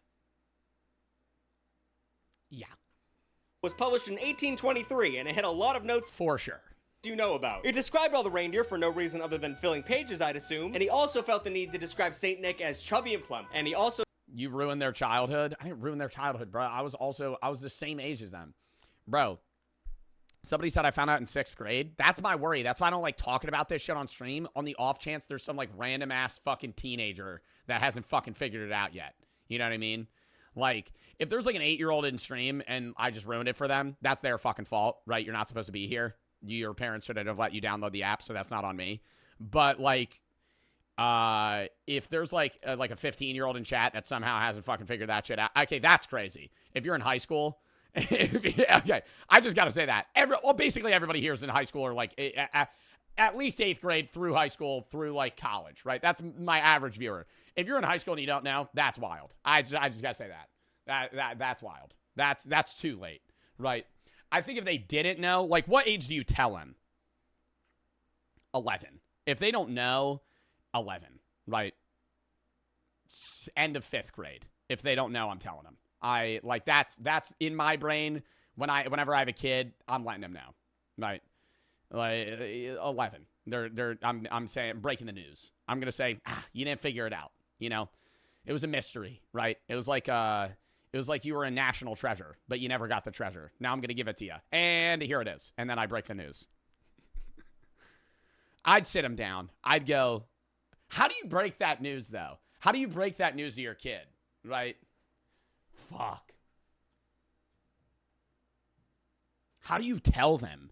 How do you tell them? See, that's too scary. You got to leave clues. You just got to make it obvious. You got to let them figure it out themselves. You leave hints. Yeah, I think get them arriving at it on their own is better than just breaking the news. Because then it's also like a feeling of success to themselves. It's like they had a realization. But then it's like weird because your kids feel like you've like betrayed them to a degree. Just tell them for real. You're just going to sit them down. Yo, Timmy, take a seat.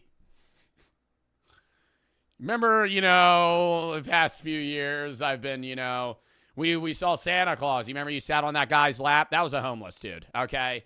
I paid him $5. He wore a costume, and you took a picture with him, okay? I also said his belly just hard break it to him. Was shaking like a bowl full of jelly when he laughed, and that one descriptor has f***ed me up since I heard it. And also, there's the issue of Santa having a whole— I don't know. I worry less that somebody in my chat wouldn't know as well, because, like, I don't make kid-friendly content, so I doubt anybody watching my stream would, like, believe in that. whole team of unpaid labor in the elves. Here's where I'm going to get a nasty email from a parent. Here's where I'm going to get a nasty email. You fucking ruined it. Yeah, that's your fault. We don't talk about this enough as a nation. Like, he just has elves? Does he own them? What's going on here? Like, I don't want to overthink the concept of Santa. It's for children, but even children have some semblance of a sense of, you know, fairness. The only way I can assume this isn't wrong is if the elves are bred to work. Like, in the sense of, like, you know when you have a farm dog, like an Australian Shepherd, and if it doesn't work on a farm, it's gonna get really upset. So, like, maybe the elves need this. Maybe they need to make toys all the time or they'll start getting depressed. But also, like, the elves can talk. So, like, I assume they can, if they were upset, they would say something, right? I feel like Santa wouldn't be upset if they tried to unionize. Yeah, the elves are basically, like, unpaid child labor. But they're adults. They're basically unpaid labor, which is basically slavery. The elves are slaves. Wow. Or, you know, let their feelings be heard to the big Santa himself. I'm sure Santa believes in unionization and democracy. You know, I'm sure he's not sending the lippiest elves to the forever shed in the back of the factory. I'm sure he's cool about all this. Actually, now that I'm looking closer, it says in the visit from Saint Nick that Santa himself is an elf. He is an elf. So, is this his family? What the f is going on? Santa's an elf? This is He's like the queen bee. He was like given the position. Upsetting me deeply. Oh, also, in this poem, the night before Christmas, if you're wondering where Rudolph is, he's not in that book. He's not in that story. Rudolph comes way later in terms of pop culture. Every Christmas, I laugh. I just giggled because I remembered it. And I always ask her about it. My mom, I remember there was one Christmas, right? You always leave milk and cookies. There's a bite taken out of it. I used to leave carrots out for the reindeer. And every year I think back about this, and I remember I would wake up and there would be like saliva and like half-eaten carrots and shit like all over the plate. And I remember being like, "Oh, the reindeer came." And now I look back at it and I'm like, my mom ate the fucking carrots and spit out all the. That's so funny. That's so fucking funny. That's so fucking funny. Oh my god, bro! Like just committing to the bit like that hard, bro. Like that's, oh my god, wow. Like that's real commitment there. Rudolph the Red-Nosed Reindeer first appeared in 1939. Like not even taking a bite, like spitting all over it. When Montgomery Ward department stores asked for one of its copywriters, 34-year-old Robert L. May, to create a Christmas story the store could give away to shoppers as a promotional gimmick. I did that all in one take. Let's go. But also, I do want to note that World War II started in 1939, like 2 months before Robert L. May wrote about Rudolph. And Rudolph and Adolf are pretty similar. And there might not be no literary connection between those two things, but I just had to mention that. The lore of Mrs. Claus is also an all-over-the-place shit show. Historically, she's the supportive wife in this notably childless marriage, and I guess you don't need kids to work on the farm when you've enslaved your entire family into eternal labor camps. Wait, is she also an elf? Has that been confirmed? The wife of Santa Claus is first mentioned in the short story A Christmas Legend by James Reese in 1849, a Philadelphia-based Christian missionary. The naughty and nice list is another outgrowth of the surveillance state that Santa owns and maintains. Something weird. You think any parents ever given their kid coal on Christmas? No. Like, that's brutal. Mine did. You just got a bag of coal. Bro. You just got a bag of coal.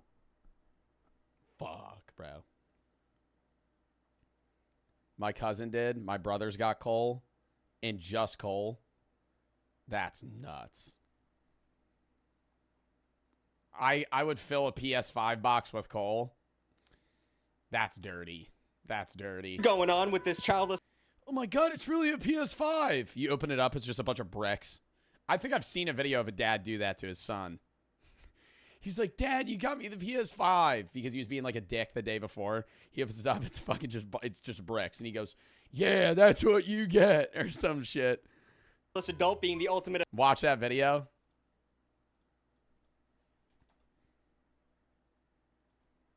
kid gets bricks in PS5.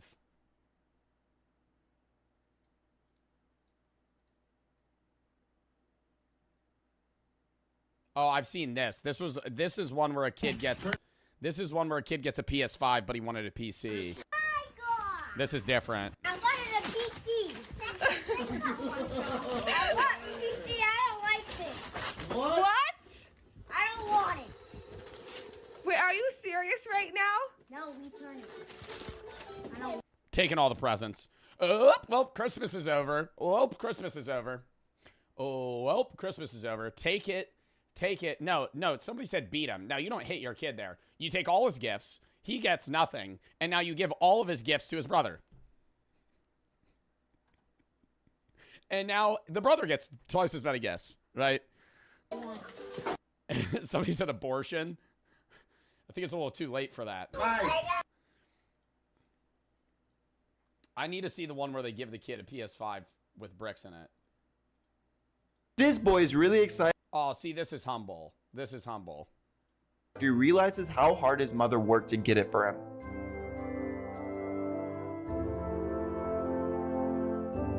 Bro, that was me when I got a bike. I remember I got a bike, and I swear to God, I cried. Because I could see that it was wrapped as a bike.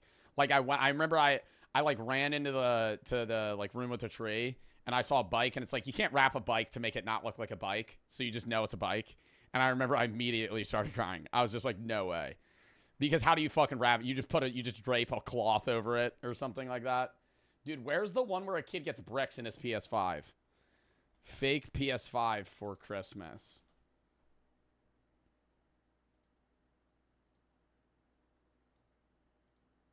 Bro, I need to see that. These kids thought they got PS5 for Christmas, but their dad pranked them. As you can see, the man puts a gift box under the Christmas tree, and the children tear off the cardboard and jump with joy when they see the PS5. When the children finally open the box, they It's a fucking PS3! become frustrated and angry. It's a fucking PS3! Oh my God. Yo, I can't wait for the PS6 to come out. Because I guarantee you, there's going to be a dad that gives his kid 2 PS3s as a PS6. Oh, that's so funny. Oh, that's so funny. That would be so funny. PS3, dude, it's just, he just tapes 2 PS3s together. Oh, you got PS6. There you go. Game and Zino for the sub. Rex Arena for the 5. My grandma gave me a baggie of like 5 lumps of charcoal. I thought it was funny as hell. Bosun for the sub. Mr. Grimbley for the sub. Ruby for the 3. I asked Siri if Santa was real one time, and she put me on a naughty list and started praying, begging to Santa that I was sorry. Baby and Immortal for the sub. Hellish for the 3. Christmas of Stone is actually a celebration by pagans named Yule, celebrating the solstice of winter. Ernie and Resta for the sub. Dano and Double for the sub. Authority of moral judgment over the youth of this world. But this one's pretty self-explanatory. It's just like a lie people were telling kids so that you can tell them to sit down and shut the fuck up for just 2 seconds. Oh my God, Santa's not going to give you anything. But the first mention of it doesn't come up in books and songs and stuff until 1939 when they wrote that Santa Claus is Coming to Town song. So until then, it was just a... Somebody said I have a strategy, look at, or to peek at my presents. Yeah, no, I never did that. I would just wait. They could be out under the tree weeks prior. Don't really care. Never do that. I don't even shake it because I want it to be a surprise. And then after that, I'm also a horrible gift getter. You could get me the best present ever, and I'll be happy on the inside, but I'll just go, thanks, this is nice. I'm so bad at getting gifts. Like, I can't fake a reaction, and, like, I could be happy, but, like, I can't act, like, I can't, like, outside of, like, me crying when I got a bike, like, I'll just be like, oh, this is sick. That's why I like giving gifts more. Because then I don't have to do a reaction. Then I get to give somebody a gift. And I just feel better about that. A bunch of adults collectively but individually lying to their children. Kind of like how all those ancient cultures built pyramids without consulting with each other. Like, it was just the most efficient thing to do at the time. And also, let's talk about coal. Everyone said if I was bad, I would get coal in my stocking. Where the f did that come from? Are the elves getting the coal? Oh my God, is Santa putting the elves in the mines? Well, historically, I guess it has something to do with the old tradition of Sinterklaas coming down the chimney, which was a coal-based thing at the time. And then his companion, Black Pete, would put coal in children's shoes. Who's Black Pete? Oh my f***ing God. Was that? Hold up. Who's Black Pete? Oh my f***ing God, is that children's shoes? Is that a guy doing blackface? Oh my God. They're still making their faces. They're still... Okay, I think we have to talk about the fucked up parts of Santa right now. So Santa is connected to some pretty unsavory characters in a bunch of different mythologies across this world. Now, these characters are from a different time, so I'm not gonna judge harshly people from an era where they didn't know about toilet paper. But that being said, people who still rock with these characters are weird and should fucking not do that anymore. Not all these characters are bad. I mean, there's Krampus. I love Krampus. Krampus is— Oh, I love watching Krampus. And I love the Krampus, like, where do they celebrate that? And they, like, all dress up as Krampus and, like, march around the town. That shit's great, dude. Because it just scares the actual shit out of all the kids. Krampus parades. In Vienna. The shit. You imagine being like a 6-year-old kid and being like, yeah, if you're not good, Krampus will get you.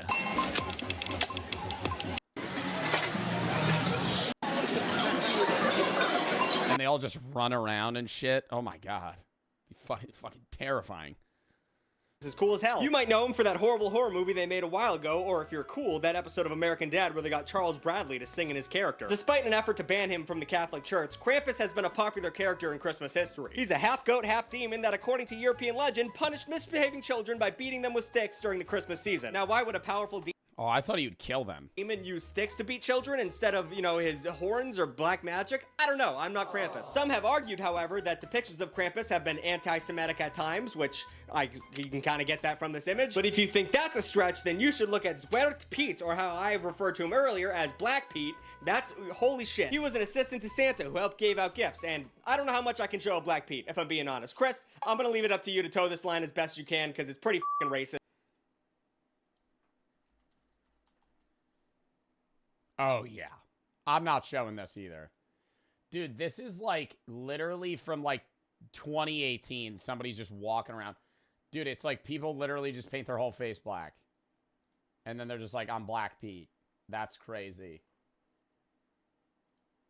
That is actually crazy.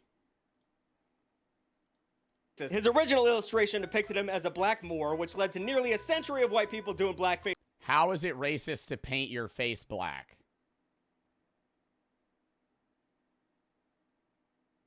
Because you're doing blackface. If there's been scenes where, like, in Always Sunny in Philadelphia, there was a scene where Danny DeVito was trying to, like, stay hidden, so they had to paint his whole body black, but he wasn't doing blackface. He wasn't pretending to be, like, a black guy, right? He was just, like, trying to hide in the dark. So that's different, but, like, blackface is you giving yourself, like, caricaturely stereotypical black features, as well as painting your face, like, jet black. Like, it's whack. Jay Willie for the raid. Idaho for the sub. Bosun for the sub. It's not the same outside of the U.S.? Yeah, I know. And what's wrong with that? It's disrespectful. I think that's kind of readily apparent. Face in public, holy shit. To this day, motherfuckers in small European towns are blackening their faces in celebration of Black Pete and just watching their future politician careers crumble before them. I also have to mention farmhand Rupert, a Germanic folklore figure known for beating and abducting disobedient children. Actually, like a majority of Santa's sidekick. How is painting your face disrespectful? Dude, if you're gonna give a blanketed fucking question at every goddamn thing I say, you could just be like, well, how is calling somebody a word disrespectful? How is a word disrespectful? How is making a comment about somebody disrespectful? How is dressing up in a certain garb and acting like somebody culturally disrespectful? Like, you're just asking stupid questions now. It's supposed to be coal? Yeah, I know, right? It doesn't look like coal, though. That's the thing. I know they're not trying. I'm just saying it looks, bro. Can I show this?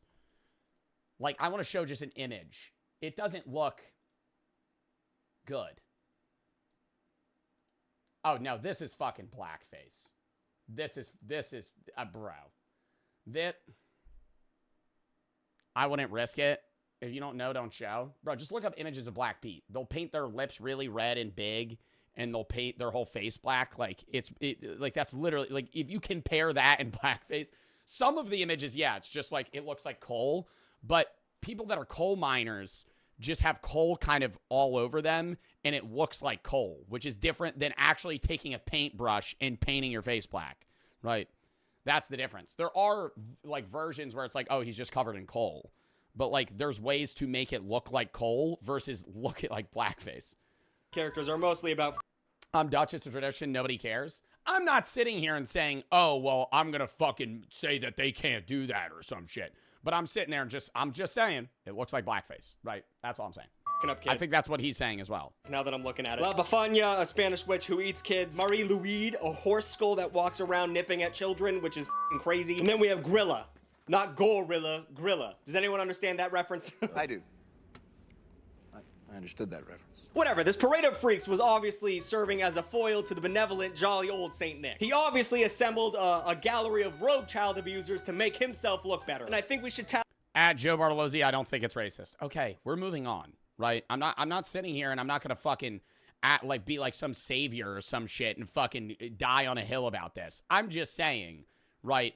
I'm agreeing with Big Tug that they look a lot like blackface in some of the images, right? tally that up as another mark against Santa Claus and all the crimes he's committed throughout his lifespan. Literally nothing about Santa Claus makes sense, but to the kids who just want gifts, does any of that really matter? When you think about it, no holiday mascot makes sense. I mean, the Easter Bunny is a dangerous cryptid. At the end of the day, Santa is so ridiculous that I feel like most children figure out he isn't real by the age of like 6. And then for the rest of their adolescence, they have to keep... Did he say 6? That I make sense. I mean, the Easter Bunny is a dangerous cryptid. At the end of the day, Santa is so ridiculous that I feel like most children figure out he isn't real by the age of like... I think more and more people are finding out sooner and sooner because of the internet as well and just how people spread information. So I think like Gen Z, like our generation's kids will find out when they're like 5 or 6. Like it'll be probably like maybe like 7. If you're like really good at like trying to like withhold that, maybe later, but like somebody's going to tell them. Whether it's in school or their friend or a family member or they just figure it out. 6. And then I think kids also get smarter quicker than previously in social settings, right? I think people's reading level is way worse and all these other things, and testing scores is worse. But people are socially more adapted and socially more mature at a younger age where they're just going to figure it out. For the rest of their adolescence, they have to keep up appearances and believing in this dude so they still get free shit around December 25th. Did you believe in Santa as a kid? When did you stop believing in him? Write it down in the comments down below so I can boost my algorithm and also read all the comments when I realized I asked a question at the end of this video at 2 a.m. a week from now in my underwear. Like, comment, and subscribe. New videos. I figured out Santa was at 7. I compared a note from Santa to my mother's matching handwriting and confronted my parents about it. Wow. That's some Sherlock Holmes shit. I just found an Easter basket full of eggs. That's some Sherlock Holmes shit. Comparing the handwriting. Santa has a solid PR team. Those elves working overtime on the topic of begging for food that is actually still practiced in slightly more convoluted, entertained way in Newfoundland, Canada. My mom didn't do Santa, didn't want to lie to us, but when she remarried, we were expected to pretend we did for the sake of our stepdad's Christmas-obsessed mom. I don't know. I wonder, do you think they have like research on like psychological benefits or downsides of making your kid believe in that? I feel like it probably helps with creativity, if I had to guess. Being able to believe in something like that. But probably has the downside of like a parental connection afterwards. I'm just not going to tell my kid about who he is. But are you going to give your kid presents? And where are you saying they're coming from? Why are people saying there's a wild gorilla? Not gorilla. Oh. Lou and Wiz for the sub. I do for the sub. No presents from Santa, presents from me. Yeah, that's true.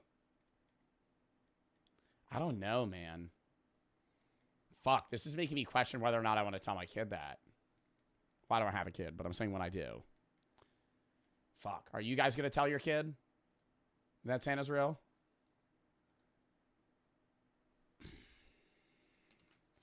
I don't know. Yeah, I feel like a lot of people are going to. I feel like it's just a tradition. But that doesn't mean that it needs to continue. I don't know. Is there downsides to telling your kid Santa is real? Should you tell your kids about Santa? There's a whole podcast thing about it. The average child stops believing in Santa around 8 years old. Some kids believe Santa's real until 13. Oh, get the fuck out of here.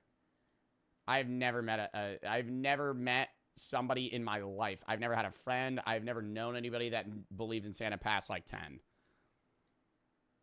13? Dude, you're almost in high school.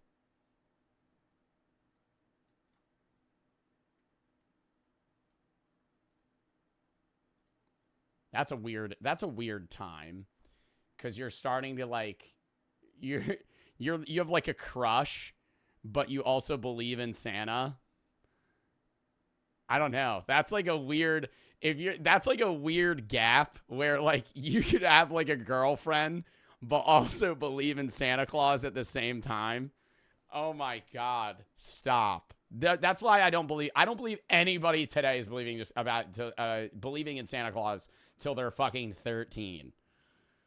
I had crushes in first grade. Yeah, but they're like different. Like having a crush in like first grade is different because it's like, oh, blah, blah, blah. I remember I made, when I was in second grade, I had a crush on a girl and I gave her earrings I made. And then I never saw her again because I switched schools.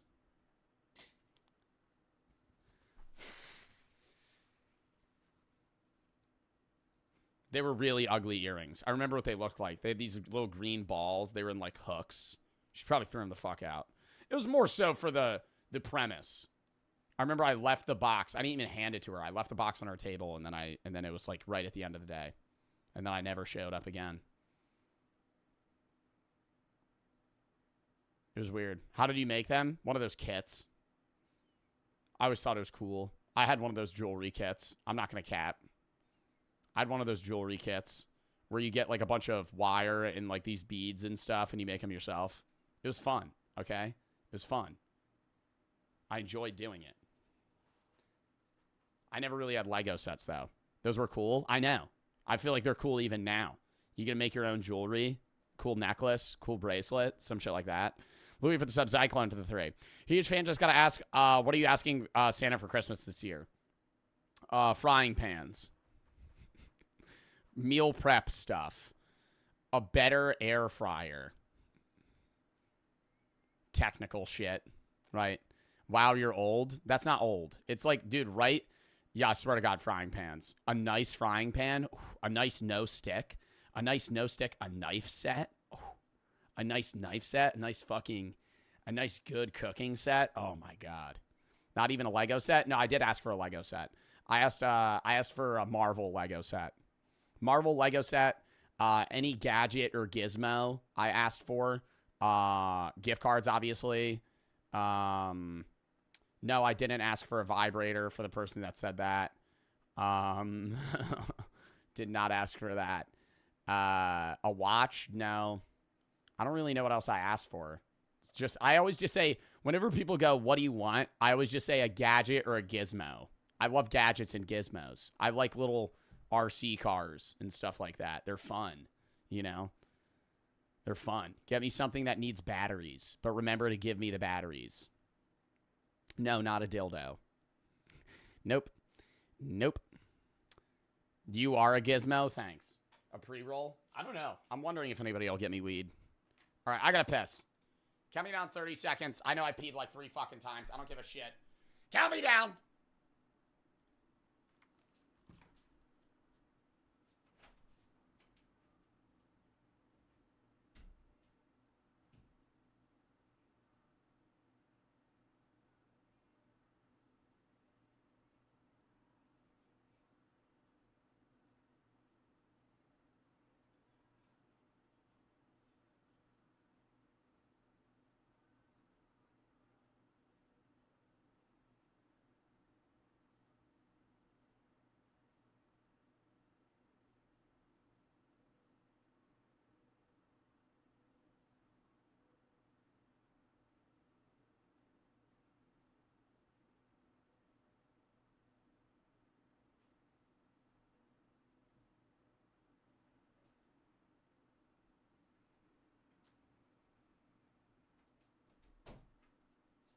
Dude, it's fucking hot. My PC's heating up this goddamn room. All right, next. I'm pretty excited for this video. I hope it's not a lot of Mark Rober technical explanation. I hope it's a lot of experimentation here. You should partner up with Honey. It's a really good deal. What do you mean, Honey? Like that website that Mr. Beast worked with? No. Zyklon for the 3. I've never worked with them. Do not. It's a scam. I've never worked with Honey. Honey's a scam. They got exposed for what? Oh, they don't work? I've never done Honey. I don't think I've ever worked with like a browser extension. Ever. Have I ever worked with a browser extension, chat? I forget half the fucking companies I do ads for. Most ads that I do are for video games and then like food services and DraftKings. Honey packs, gambling. No, I'll do ads for DraftKings. That's it. Trevor for the 10. You should buy Ninja non-stick frying pans. They work really well. Gotta check them out. I never buy shit around Christmas, though. They always tell you that. Never buy yourself something around Christmas because you don't know what you're gonna get. Then you might have 2 of them. Juicy nugs are the favorite food of an incredibly intelligent crow, but they're being defended by this bird cage. Because if she wants to gain access to the nugs, she'll need to first solve the 9 increasingly difficult puzzles I designed to protect them. This crow... A crow's gonna solve puzzles? I know crows are smart enough to understand the idea of water displacement. If they have like food, if they have water in a container or a cylinder that they can't drink out of, they can grab, a lot of birds can do this. They can grab rocks and drop them in the water to raise the water level to drink from it. Like, they're smart. They're way smarter than people give them for, or give them credit. Somebody said play the JSMP. We're playing that tomorrow. MC is tomorrow around 12 or 1 EST. Tuesday, Christmas Eve, live at noon. Christmas Tree Reacts gaming horror game called Gift Collector. It's a Christmas-themed horror game. Random shit. Christmas Day, I'm not live. The day after, Thursday, is Unbans and Reacts, noon to 3. That Friday, I don't know if I'll be live yet. I'll know by Thursday. And then that Saturday is MC and Horror. We'll go from there. If you have any videos you want to watch, games you want to play, videos, subscribe, games, subscribe. Crow escape. Are you running Get to Work today? No. We might run it on Tuesday or maybe a little bit tomorrow. I don't know. Depending on how long we stream tomorrow. But we'll probably run it maybe a little bit on Christmas Eve. Gauntlet is extremely... If not, we'll run it next week. This week's a little weird. I'm still going to play Get to Work because I really do like that game. But this week's a little weird just because it's the holidays. So every game that I've been like starting or have played is not obviously going to continue yet. But definitely next week if I don't today. New Year's Eve, we might play it as well. For sure. All right, lock in. Challenging. So challenging, in fact, for comparison, I had some... How do I join the SMP? You're not a creator. I'm timing you out as well because you're spamming. Young humans also attempt to solve the exact same puzzles with... Wow, if like 8-year-olds get beat by a crow, that's crazy. Fascinating results. Whoa. But just like with my backyard squirrels, I will admit that in hindsight, I completely underestimated my adversary. Now, Juicy Nugs might seem like an odd choice, but if you look closely, you could spot the exact moment my personal vendetta against the crows started about a year ago. Did you catch it? I'll play it back. But this time, watch right here. I saw the crow. The crows had figured out I DoorDash food to my porch on an embarrassingly regular basis. So when a car rolled up to my house and a Do they steal his food before he gets it? person got out, it meant dinner was served. And this continued on for nearly every delivery, until it all came to a head one day when they once again decided to go for my nugs. No way.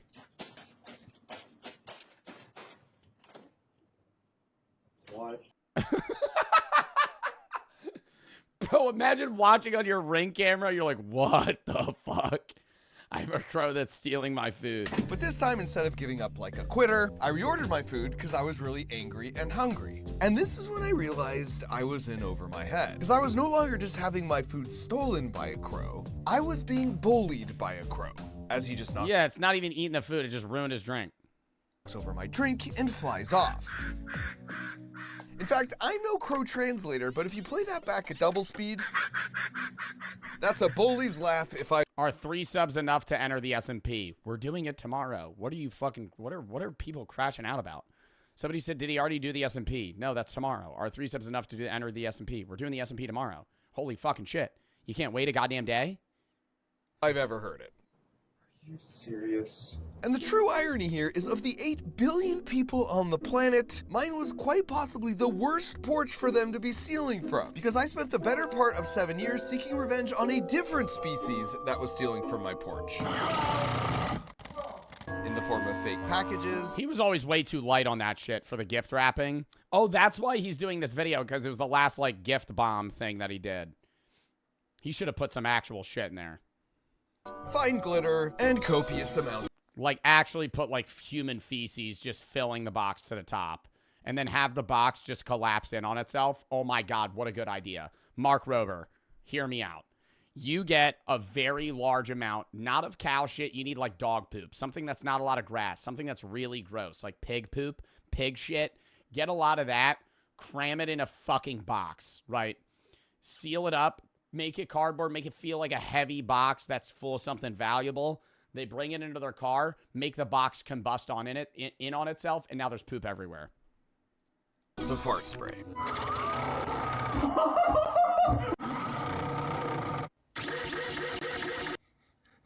Oh. All right. And so with this... Oh my God, I forgot about those videos. I loved watching those every year. Point, I needed answers. They would get somebody in a car and they'd be holding the box. It would go. You'd just start going. They just keep yakking. I want to know if I was really being targeted here. Like, actually, how smart is a crow? And after even a minimal amount of research, it turns out really, really smart. From playing an instrument to understanding and manipulating human objects, to straight up psychological warfare, where you see this crow here wants some water, but the big bad vulture is currently being a water hog. So he sneaks up behind him and plucks out a feather, literally framing the poor other vulture who gets chased off. No! What? Bro. Oh my God. Do you think they could like understand us or some shit? Can crows like, bro, even if they can't speak, if it's smart enough to do that, it's got to have the intelligence of like an 8-year-old. Like, easily. Big bad vulture is currently being a They can understand humans? water hog. So he sneaks up behind him and plucks out a feather, literally framing the poor other vulture who gets chased off as this genius instigator gets what he wants. So to fully... That is so fucking smart. To test the theory, I was deliberately being picked on by all my neighborhood crows. I found a crow named Cheryl at a bird rescue sanctuary to represent their species as I tested the limits of their intelligence. And like any good scientist would, we started off with the first step of the scientific method, by just observing her with some cameras we placed in her enclosure. It was really interesting to see how her curiosity would drive her to figure out clever ways to interact with the objects in her environment, occasionally motivated. Oh my God, she's bored, so she's messing with the weights. By a strategically placed tree. It became clear she had a few favorite objects she loved to play with, like this wooden ball, as she demonstrated a surprisingly deep understanding of cause and effect. So after a couple of months of observation and study, a plan had now formed to test their species with a 9-part escape room gauntlet. Wow, if they had opposable thumbs, we'd have a warfare on our hands. We would have a genuine problem here. If they had if they were able to carry objects, oh my God. They would evolve insanely quickly. Which meant the only thing left at this point was to put that plan into action with a 10-second like the Rick and Morty episode build montage.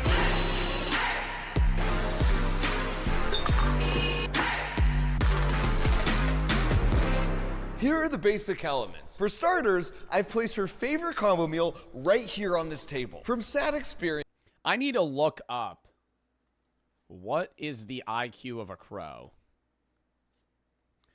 Crows have the intelligence of that of a 7-year-old human child. Crows, ravens, and other corvids are the only non-primates capable of making tools. Crows are capable of abstract reasoning, complex problem solving, and group decision making. Wow. Wow. Blaze for the 3. Hey Joe, wanted to say you're hella entertaining and have inspired me to start streaming soon myself. Keep up the great work. Thank you, G Mikey, for the sub, and good luck on the streaming. Trevor for the 3. Already read that. Rico for the 3. I'm 15, almost 200 pounds, bench 460, made 10K this month, and now I'm here watching you. Love you, man. Well, dude, dub. Congrats. I know when she enters this room, the first thing she'll be drawn to are the juicy nugs. But it will be impossible for her to access them because of this reverse birdcage that's meant to keep birds out. And the only way for this birdcage to autonomously unprotect the nugs is if she solves all 9 of our puzzles, starting first right here on this desk. Because this is where Cheryl will find a graduated cylinder with her favorite wooden ball that's too far down for her to reach directly water displacement with her beak. So here's the question. If you're a crow, how would you solve this puzzle given all the materials you have at your disposal? I'm just dropping a bunch of fucking rocks in that tube.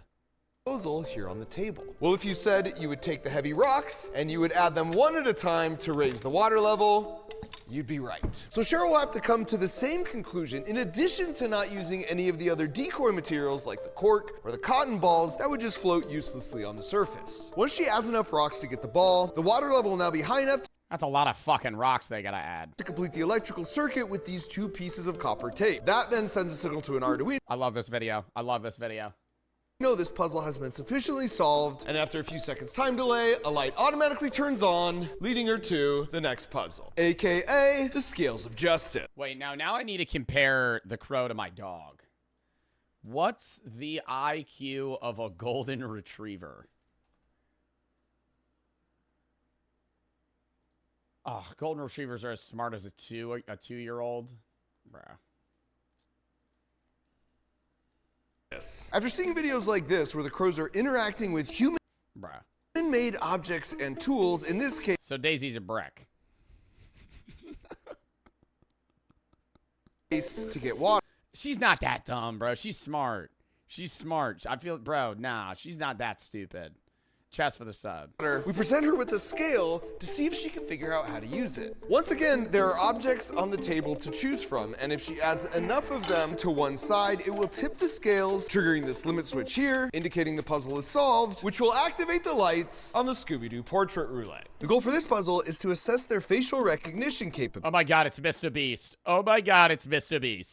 Because I remember seeing a study where researchers captured and tagged a set of crows wearing a specific mask, and then later released them. So after that, the crows would dive bomb and attack anyone wearing that mask. But even more interestingly, they were still doing it a decade later. Meaning if a crow doesn't like you for some reason, they will remember your face and pass that vendetta on for generations. In our case, we left a picture of me in Cheryl's home enclosure. And wait, through shared knowledge? Every time she pulled on the leather strap underneath the picture of my face, she would get a treat. So to see if she remembers my face, even in different clothes, we'll rotate through these portraits that include decoys like Kevin the Backyard Scientist, and some guy who made a cameo in my lemon battery video. Oh, delicious. William Osmond. Refreshing, organic, not worth 10 hours. Amazing. 12 hours. Totally worth it. And if she pulls on the leather strap and rings the bell associated with my face, the piezoelectric sensor on the back will sense the vibration and some money will flutter down from the All right, how easy do you think the crow's gonna do this? ceiling, at which point we once again rotate the Scooby-Doo portraits. Then once she's correctly picked me 3 times in a row, she can move on to the next puzzle called the cash grab. The idea here was to mimic the videos where people train crows to go out and retrieve money they find lying around and then exchange it for a treat. In our case, all the dollar bills have NFC chips. Wait, you can train a crow to fucking get money?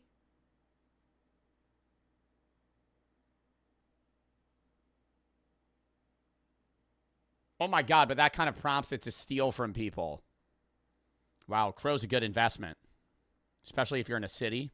Chips on them, and the money collection box has an NFC reader near the opening. So if the reader registers all 3 dollar bills have been added, it tells that to a microcontroller that activates. But how will the crow just know this? It's a servo motor that opens this door, revealing a tool. Now I'm off. Wait, and he's gonna get actual children to do this. Bro, if the kids lose to the crow, that is so funny. That is so funny if the kids lose to the crow. She And there's gonna be like 3 of them in the room against one crow, and they all have fucking hands, and it's just gonna be doing it with its beak. Even makes it. I kind of hope the kids lose. This far. Cheryl has to grab that tool and bring it to the next puzzle, aka the fishing hole. The inspiration for this puzzle was from this fascinating video I saw where a crow took a piece of bread that would have been a fine meal on its own, but instead it used the bread as bait to lure a fish to upgrade to a much... What? Oh my God. They know how to fish? They know how to fish with bait, not even just grab it down on that shit. Oh my God, I just lured that motherfucker in. I knew crows were smart. I didn't know they knew how to do this. Better meal. And then in another video, I saw a crow use a stick as a tool to remove a tasty worm out of a hole. So here, Cheryl will first need to figure... Oh my God, now I kind of want to have a pet crow. And I want to teach him cool things.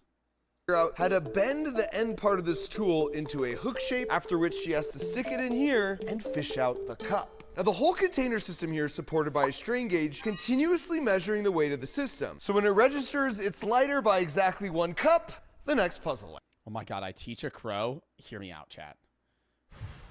Hear me out. Let me cook. I teach a crow how to scam people. Okay?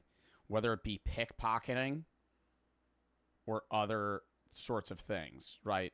Like, even if it's like, say, hey, I teach you how to read numbers and input certain things in reverse, and then it sits at a window outside of a poker tournament. But most poker tournaments don't have windows. All right, this is a work in progress. I'm going to figure it out. Lights up. And this was a pretty straightforward cup stack challenge, and it's something we saw a lot of examples of online, including with Cheryl herself in her free play. The engineering here is pretty clever. And they would never know it's you. They would just be like, oh, a crow's been stealing people's watches. But then I need to provide him some sort of protection from being shot down. So I'm going to encase him in an Iron Man-esque suit. But the backfiring problem is when he gets too smart and disobeys me, and then he kills me and starts a kind of a crow army, and then we have a Rise of the Planet of the Apes situation, but with crows.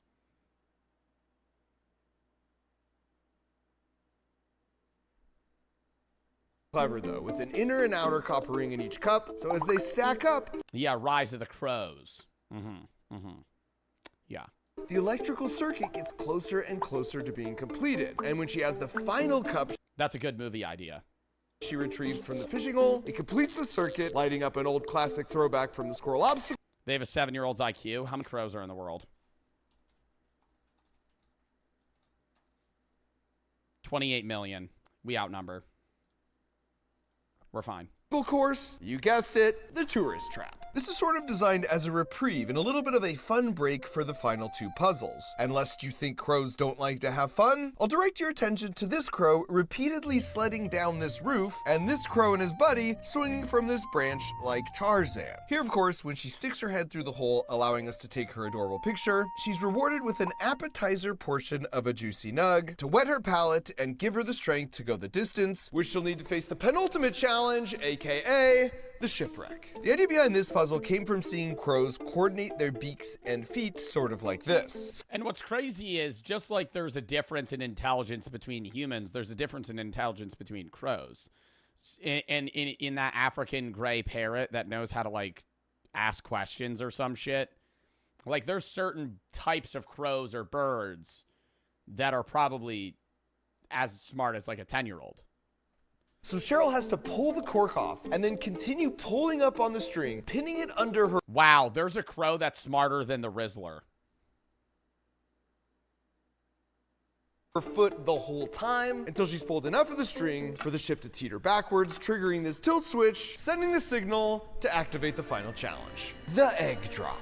The concept here came from probably the most incredible example of crow intelligence in the wild that I stumbled upon in my research, where in order to crack open an impossibly hard walnut, they would first drop the walnut into the street directly above the crosswalk. Then cars would drive by cracking the nut, at which point the crows would wait for the crosswalk to turn, then safely hop out to collect their delicious reward. So inside our egg, there's an IR emitter. But in order to access that, instead of teaming up with cars in a crosswalk, Cheryl will need to team up with our buddy Isaac Newton, harnessing the power of gravitational potential energy to break it open. Because if she manages to do that, after somehow solving all the other 8 puzzles as well, well then this IR emitter will trigger this IR sensor hidden at the base of the table, which will give the final signal to raise the bird cage, earning her the right to gorge on her well-deserved combo Yeah, but you got them all boxed up. Then then the bird got to fucking break open the box. meal for as long as she wants, without any fear of me chasing her off my porch. I should mention, by the way, this beautiful birdcage was custom built for me by my Mythbuster buddy Adam Savage, and he made a really cool build video for it over on his YouTube channel called Tested. I didn't know Adam Savage still makes videos. You should totally check out. So with the maze all set up, I just needed to lure Cheryl to the study, and I knew just the trick, at which point all I had to do was wait. And I didn't have to wait long.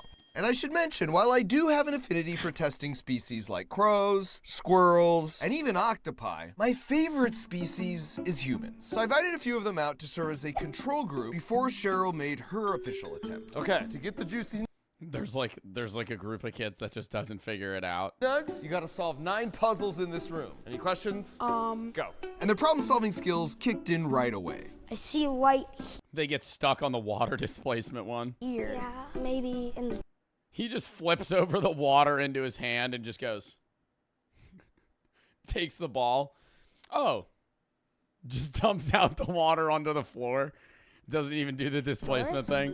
Nothing. Hold on, wait. Think like a crow. To retrieve the wooden ball, they started by just trying to utilize all the various objects on the table. So we got a cork, pom-pom balls, rocks. And it was really cool to see them trying a bunch of different things, totally unafraid of failure. We need to find one that's long enough so that it'll push the water in and then it'll rise up. While learning a little more with each unsuccessful attempt. Maybe we put the rocks in and make the water go up? Oh, yeah. Until finally, Use more rocks. More rocks. they earned the eureka moment. I got it. Oh my god, they gotta put like 40 rocks in there. At the second puzzle, they started to recognize some patterns and pick up some confidence and momentum. On puzzle 3, immediately demonstrating their own excellent facial recognition skills with perhaps my favorite line of this whole video. Hey, I reckon it's Backyard Scientist, the guy who helped with the lemon guy, and Mark Rober. The guy who helped with the lemon guy. On this one, they couldn't reach the bell, so they tried I'd be pissed if I was William Osmond. a very novel approach that didn't quite work, Just barely. Couldn't we use this? but it inspired a solution that did. Oh, money! Sort of. Oh, no. How are we supposed to get that? We're not... Climb up on the fucking table. What the hell? I wouldn't have even used a tool. I would have just fucking stood up on this thing. I would have jumped up here. Birds of prey. And trying different things and knowing that failure is part of the process is what it means to think like an engineer. This is such an important skill to develop for life. It's written right on the side of every Crunch. I like this product that he sells, dude. I like this little it's like a monthly subscription and it like makes you build shit. Labs build box that gets delivered Yeah. to your door every month, where we build a really fun toy together. Yeah, no, this isn't an ad, but this is like a sick product. And learn about the fascinating physics that make them work. The best part is, just like I try to do with my YouTube videos, we hide the vegetables, so you're learning all these useful life skills like resilience, but every step of the journey is still really fun. Yeah, I would buy if I had a kid, I would buy my kid this. Plus, all Crunch Lab subscribers now get their actual selfie taken from actual space and the chance to win the platinum ticket every month to come hang out with me and my team for a day. So if you're a kid and you're looking for something to put at the top of your Christmas list, or you're just looking to be the It's mad expensive. Bro, it's probably in link in his bio.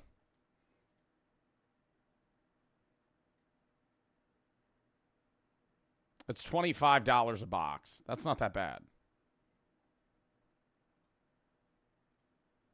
You get one a month. household hero by gifting it to someone else, use the link in the video description or head to crunchlabs.com, where we're giving away 2 free boxes for our holiday special. So you've got something even more fun to open up.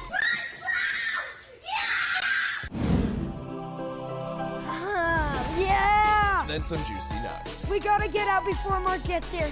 Now back to Cheryl.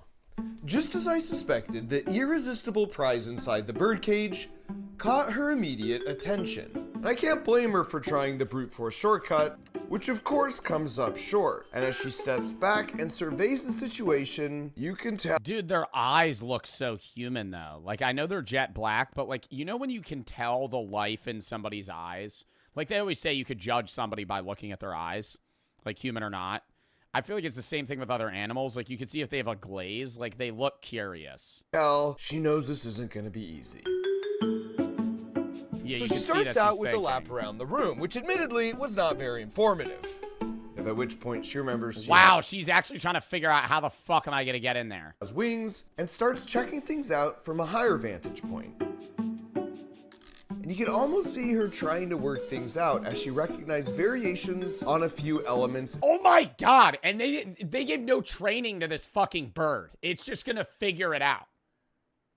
It's just going to figure it out, chat. This is like, that's the difference. It's like a dog, you teach a dog how to do a fucking trick. You just put this thing in a fucking escape room, and it's going to figure it out. And toys from her enclosure. Because we tried to model some of the... Oh, they did do training? Yeah, but I feel like this doesn't really count. Like this, they never even taught it how to do it. They just put this shit in front of it. Puzzles after them. But even still, ultimately, she was left... I don't think that counts as... It's not direct training, right? It's like they just left a treat in a box and a little puzzle, and if it figured it out, which it did, it got the treat, right? And now they're just putting all those in the room. Scratching her head on how to proceed until we officially... Why is a 30-year-old man watching somebody train a crow? I'm 22. Oh, you made your account 5 minutes ago. Oh, that's cool. Banned. Kick things off by lighting up the first puzzle, which piqued her interest enough to investigate further, and that's what she noticed. Her favorite wooden ball. And just as I'd hoped, she immediately tried to retrieve it, but came up just short. So the question was... Wow, did they measure the crow's beak? What would she do next? And this was the first moment I realized my nugs might be in trouble. Because just like the kids, she surveyed all the items at her disposal on the table, but unlike the kids, she settled immediately on the right answer. And right as I was thinking she was going to smoke the kids in this competition, she recalibrated my expectations with a reminder that, anatomically speaking, she was still in fact working with the brain the size of a grape, as she dropped a rock into the cork dish. But then after realizing this wasn't quite right, she corrected herself by placing the rock into the empty beaker. After which, to her credit, she refocused her efforts. And it didn't take much... Yeah, why did they start doing that? Longer to get to this point, where she very cleverly used the bobbing action from the buoyancy force on the ball to save herself a few more rock drops. And with that, the sensor was tripped and puzzle number 2 was illuminated, indicating it was time to move on. Cheryl had a setup fairly similar to the scales of justice. I feel like this one, they're just gonna immediately get it. Yo, Nolan, thank you for the 5 fucking subs. Thank you for the 5 fucking gifteds, Nolan. Appreciate the fucking subs, brother. Beezy's for the sub. Thank you for the fucking gifteds. Dub. Beezy's for the sub, Pretty for the 3. Have you watched Arcane League of Legends? No, I have not. If so, what's your opinion on it? I have friends that have watched it. TB for the sub. In her enclosure at home. So this was more of an underhanded softball pitch to allow her to build up some momentum. And sure enough, she got right to work. At which point she immediately quit work to try and force the balance beam into the completed position. But since the limit switch needs a sustained contact before lighting up the next... Oh my god, brother, that's so human to just try and skip steps. Puzzle, she ditched that plan with a return to her more conventional efforts. And she was surprisingly picky at which coins she wanted to add to the dish. So picky, in fact, that adorably she went back to get her favorite wooden ball to add to the tray. And look, not to nitpick because she was doing great, but she displayed a fairly rudimentary grasp on the relative densities between a wooden ball and a metal coin, as she seemed sort of incredulous that wouldn't do the trick. But after one more coin, and a bit of an assist that I'm gonna let slide, limit switch was triggered, moving us on to puzzle 3, the Scooby-Doo portrait roulette. And right away, she seemed to recognize my face. I know it's like still making mistakes, but it's still crazy that it's even figuring it out. From her enclosure back home, because she immediately... Like, if I put Daisy in this room with the cage, with the food in the middle, she would just claw at it until she broke everything, and then would just fucking eat the food. Like, a dog wouldn't even be able to try and figure out a puzzle. It would just break whatever was in its way. Immediately started cawing a bunch at my picture. And once again, while I don't speak crow, I'm pretty sure this translates to, "You're way more handsome than the lemon guy." Once she sufficiently expressed her feelings, she rang the bell under my picture triggering the piezoelectric sensor, sending a dollar bill fluttering down. Now, we've seen her stuff paper into tissue boxes back in her home enclosure, so to help nudge her in the right direction, the lights to the cash grab turn themselves on.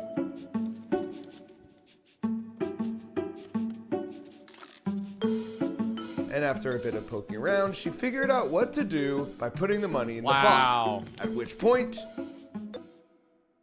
nothing happened. And as you can see, this confuses Cheryl. And then it frustrates Cheryl as she tries to find another way in.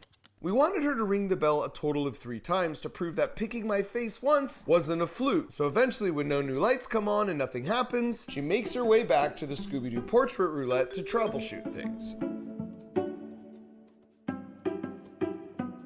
Oh my god, it immediately got it right again. Bell under my face once more, letting the dollar bill flutter by. And then one final time, only on this one, making an incredible dude perfect worthy mid-air grab right at the warning track. From there, it was pretty straightforward. Get the other bill though. Both of the final bills.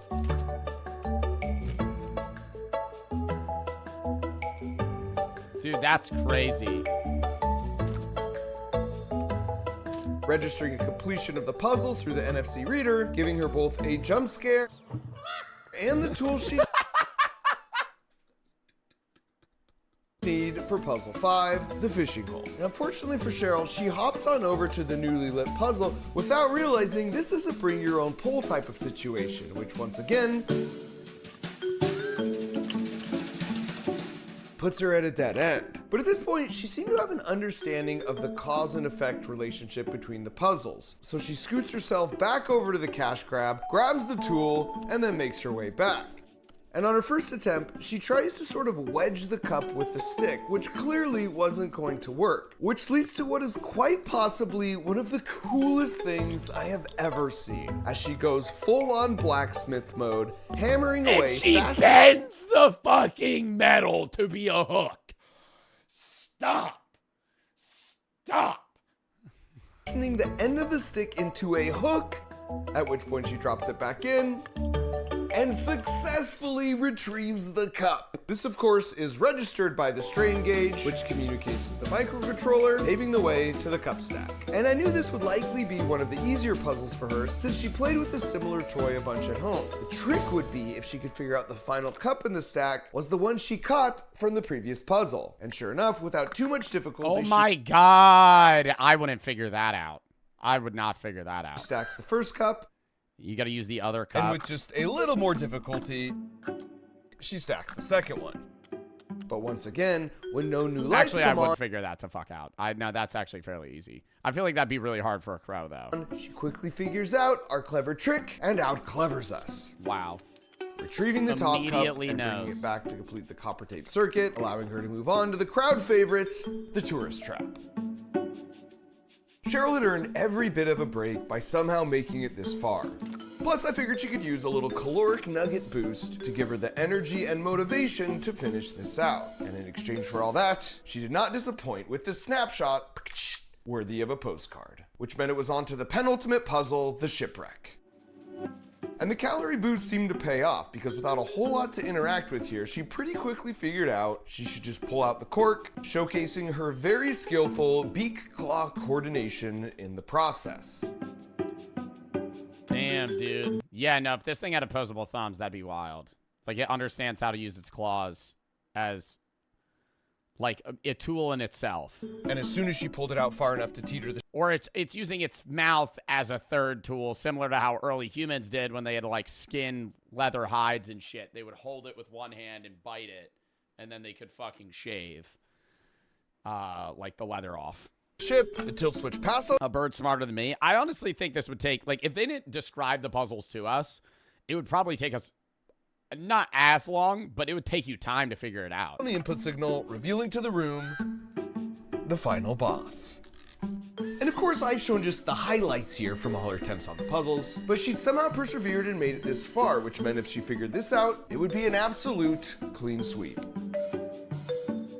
So after... You learned that in the Neanderthal video? No, it's not even just the Neanderthal video. I learned that about one of the earliest humans that got frozen, because they have bite marks all over their teeth. A lot of early humans have, like, certain like fractal, not like fractures, but they have like scratches on all of the inside of their teeth from biting stuff. Sizing up the to like hold it. PVT for the sub. situation and considering Not the Neanderthal video. all But the I think it does talk about it there. options. She comes to the correct conclusion and teams up with Gravity, exposing the I mean, it like immediately figured that out. IR emitter, which gives the final signal it is time for her to enjoy the greatest meal of her little feathered life. And to no one's surprise, after solving all the complex puzzles in this escape room gauntlet, it was a pretty simple task to get right to the nugs. But before What do crows eat, though? Do they eat other birds? Crows eat insects, spiders, fish, snails, eggs, nestling birds, cultivated fish. Okay, they eat everything. So they're fucking omnivores, like us. She even finished her long-coveted, well-earned reward. She delighted me with one final touching surprise as she grabbed another nug, slathered it in a little dipping sauce, and then offered it up, almost as a gesture of mutual respect and goodwill between our species. And I suppose in the end, whether or not my original crows were picking on me is sort of irrelevant, because I now know they're smart enough where you don't really want to find out. So out of respect to both them and my new friend Cheryl, whenever I now order food to my door, I leave a side of juicy nugs as an offering, which I hope will put me in the good graces of them and their posterity for years to come as they pass down tales of my generosity to their future grand crows. Either way, it just feels good to return to my roots, feeding all the neighborhood. Dude, I feel like I rarely see crows, though. When was the last time y'all saw a crow? I remember I drove past one. And they say they're bad luck, but I don't think crows are bad luck. I feel like that's just like a fucking folk tale, like wives' tale thing. 3 months ago, there's a lot in Arizona. Yeah, it depends where you live. I'll see them sometimes on like, not on a power line, but they'll be on the top of the pole. Can you play a game? We're playing games tomorrow. Today's React Day. LT for the sub. Today's Reacts, tomorrow's MC at like noon or 1. Tuesday, Christmas Reacts, Christmas Horror. Maybe get to work. Wednesday, I'm off. Thursday, I'm doing noon to 3 on bands and Reacts. Friday, I might not be live. I might be live doing gaming. Saturday, MC and Horror next week, and next Sunday's Reacts, and then we'll go from there. If you have any videos you want to watch games, you want to play videos, games, birds. Wait. Zoom in. Here we go again. This is Travis. At a loss of words. And the reason he's at a loss of words is because his hackback box happened to contain the Platinum Diploma, which means college is now free for him or anyone he wants. Wow. That's cool. He could give it to somebody. Or he could go himself. That is wild. All right. Chili for the sub. LT for the sub. Next. Are you watching the game? What, the NFL game? What NFL games are on today? I don't even actually know.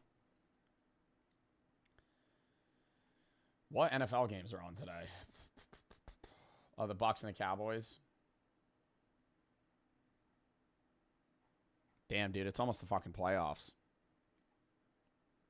All right. Next.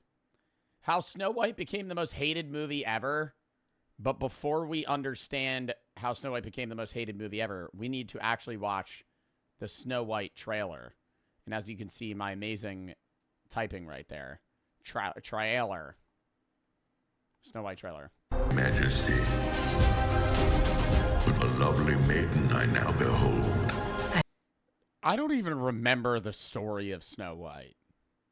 Doesn't she just pass out and somebody has to like make out with her dead body to bring her back to life? Wait, that's Sleeping Beauty. Is Sleeping Beauty the same thing as Snow White? No. Who the fuck is Snow White? Yeah, Snow White and the Seven Dwarves. Yeah, Dopey and all those other ones. What was that one dwarf that I said they really need to add?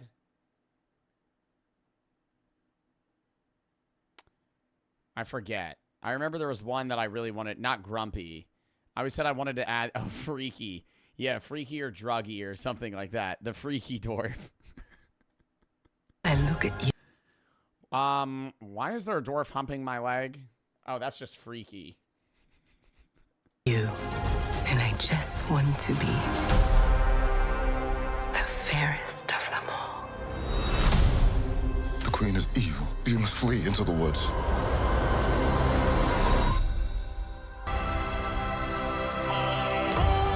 No, I always said Grumpy. I always said it would be good if they had Grumpy as a murderer in a horror movie. That's what it was, not Freaky. You guys came up with that. I always said it would be good if Grumpy, like Snow White opens the door and she's like, here's the 7 dwarves, and it's just Grumpy pickaxing somebody to death. And it's just like, oh my God. And then Grumpy kills all the dwarves. And it's just him.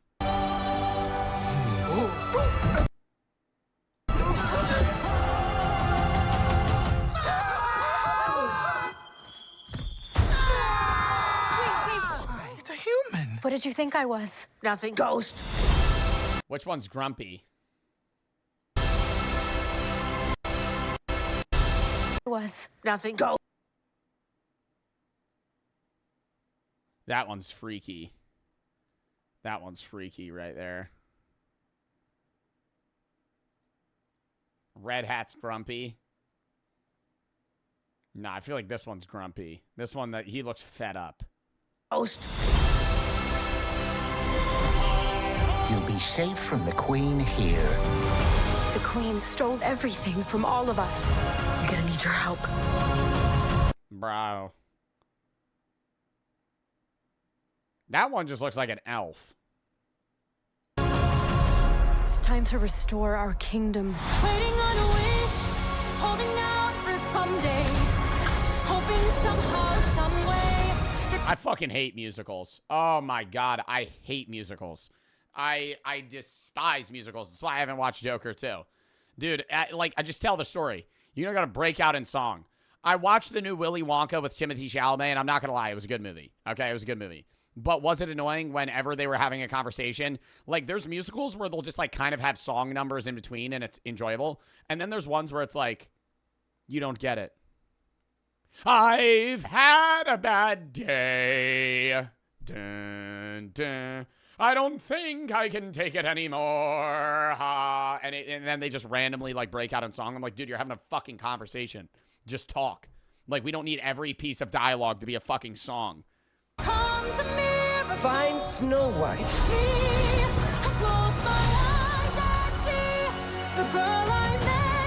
This is our kingdom, and now we're here to take it.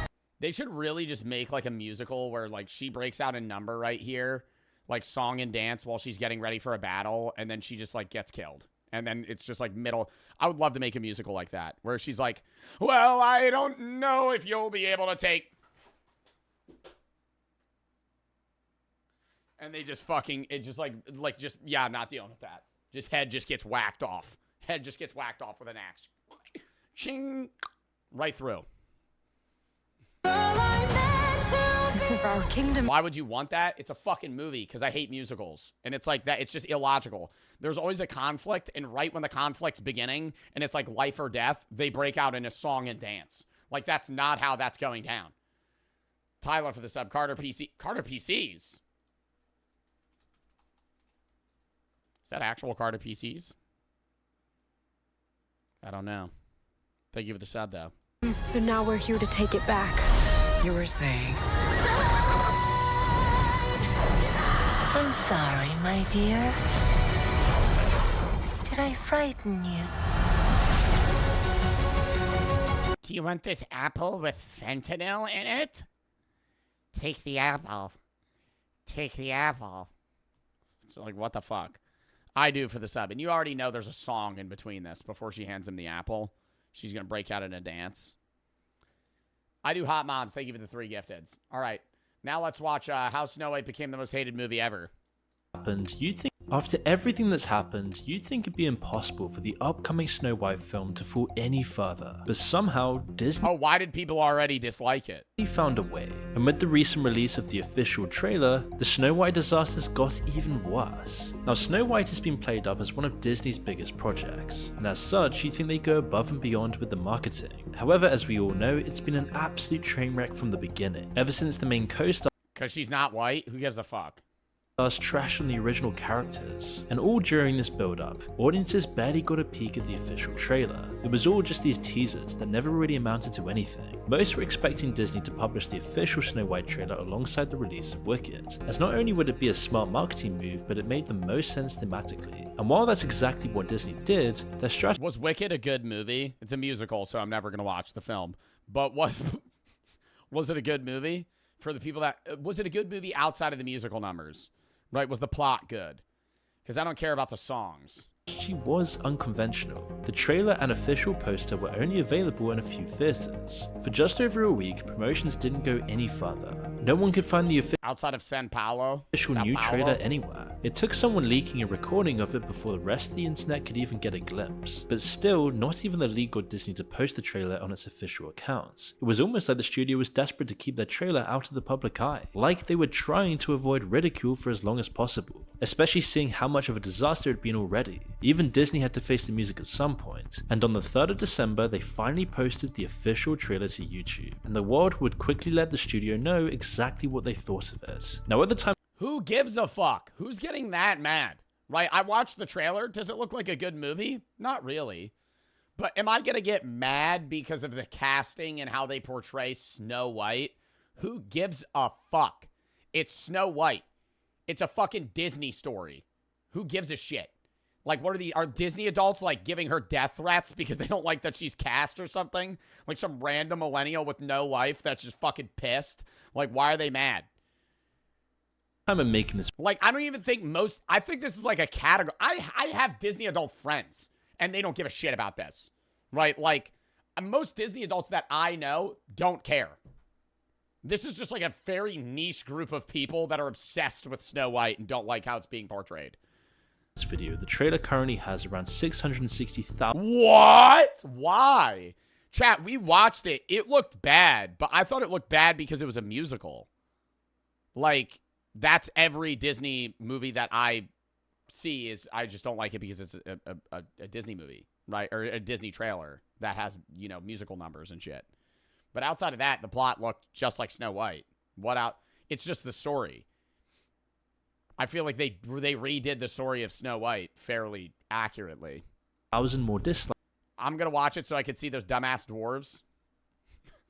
No, I do want to see for that. The CGI. Oh, is that why you think they don't like it? Because it's just all CGI?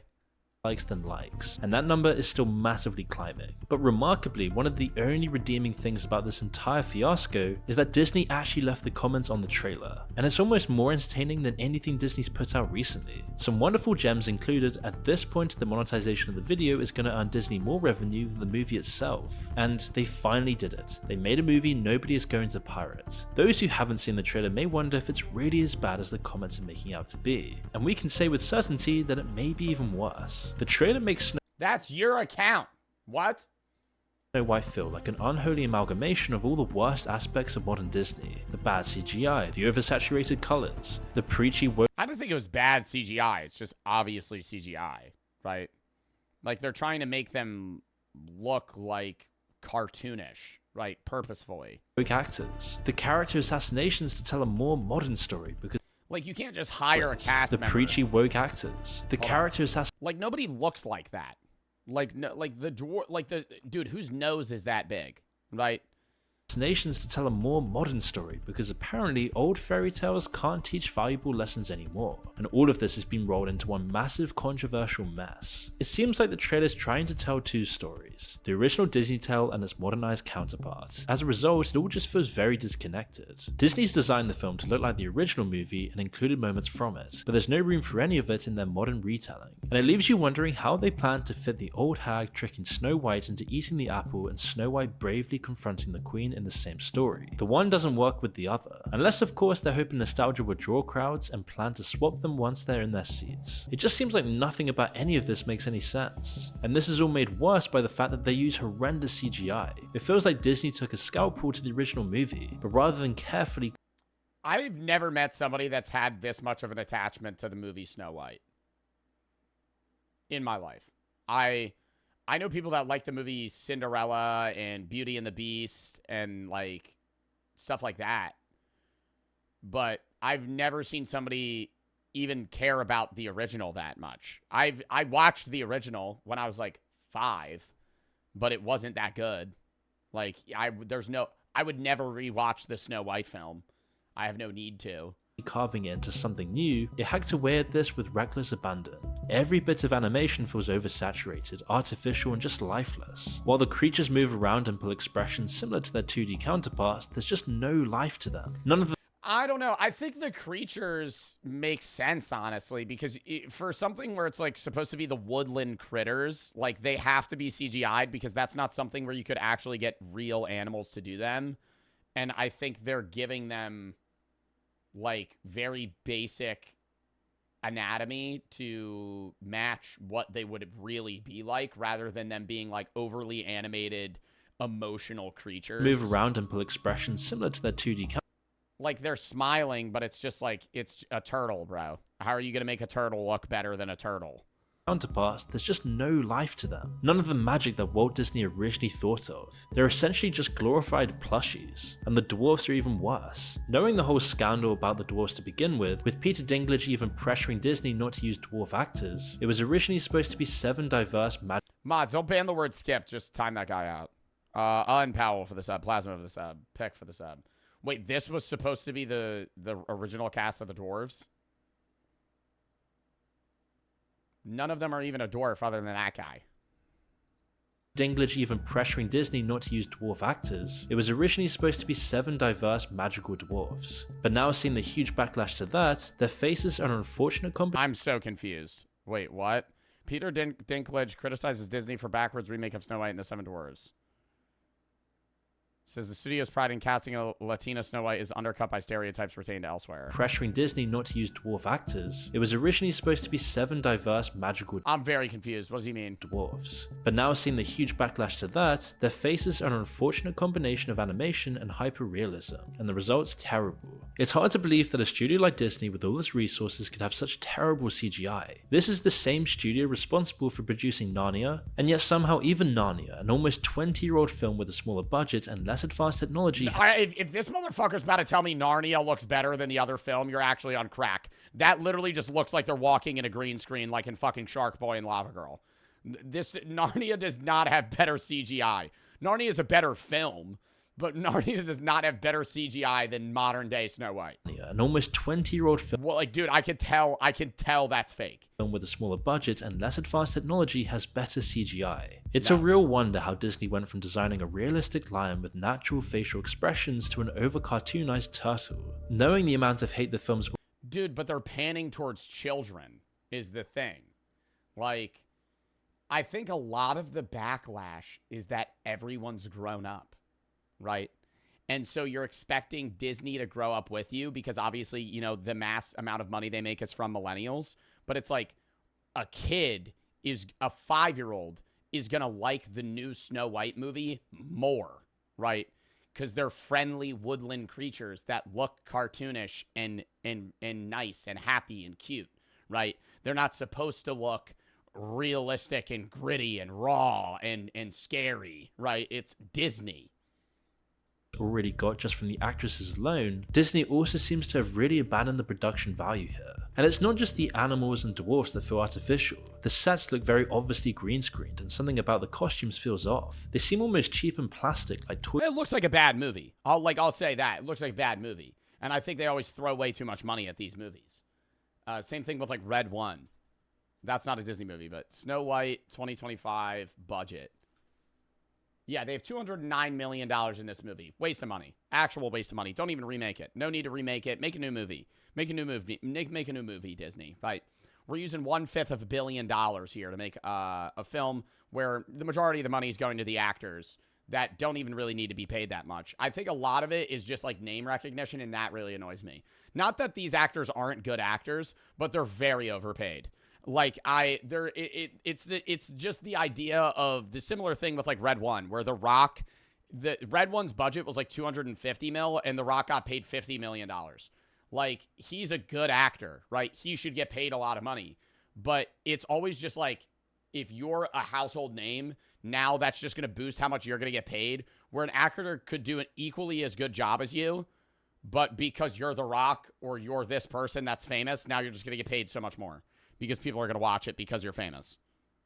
It pulls in like already previous marketing because people just follow the movies those actors go to, which I get is a strategy. But at the same time, like you could cut this budget by 80%, pay actors that aren't famous but just as good, and then focus more on the rest in the story building and the CGI.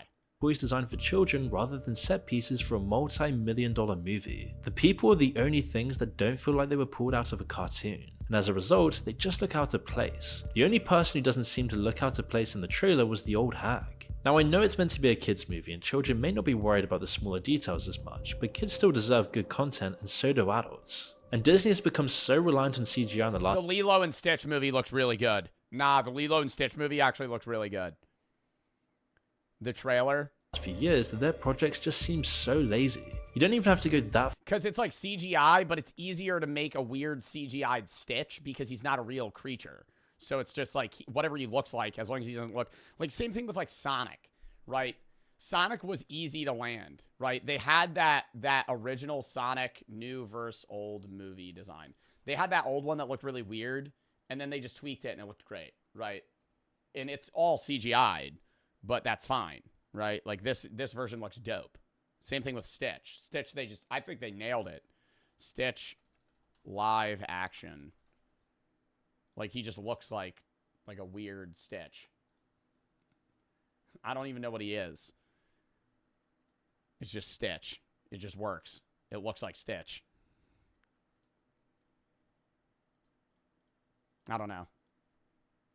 far back to see how— I think there's some movies that don't need to be made live action, and Snow White's one of them, right? The Lilo and Stitch, it makes sense because it's just like, oh, there's going to be these like little like alien creatures, and that's it, right? Every other animal is just a regular animal. These are just like aliens that have landed. how much the over-reliance on CGI has changed the— When is Joe and Sneak Marvel Rivals Comp happening? January 18th and 19th is the Rivals Tournament. Jules, Lope for the sub, Twisted for the sub, Powell, Pika, and Plasma for the sub. Joe Smells for this, the sub, Albanian for the 3. Snow White's literally based on the German fairy tale in the 1800s. Snow White being white is the bare minimum. I get you're trying to be neutral or trying not to get canceled, but come on now. Even you know this is just some woke shit. Hunter's also black. Like, come on, dog. This is just laughable. No, it's not even some woke shit. I just don't give a fuck because I don't care about the Snow White film. They cast Snow White as a Latina woman. Cool. They cast Little Mermaid as a black woman. I don't care. Because I don't have an attachment to that. It's a story at the end of the day. And the story is fake, right? It's not real, right? There is no mermaid. There is no Snow White, right? It's a fairy tale and a tale that's been told, right? All that matters is the character, not really the color of them, to me, at least. What, man? I thought you were pissed because of those decisions. What do you mean? I just think the movie looks bad. I don't know. Like, I don't really care that they cast a Latina woman. Oh, he's being sarcastic? Who is? Bronos or the Albanian 29? I was just trolling? Yeah. I don't know. It's got to be historically accurate. Why? If it was a real story retold, that would be dumb. If Oppenheimer in the movie Oppenheimer was a black guy, I would get people being mad. Like, because that's a white dude that actually existed, right? Like, that's different, right? But it's Snow White.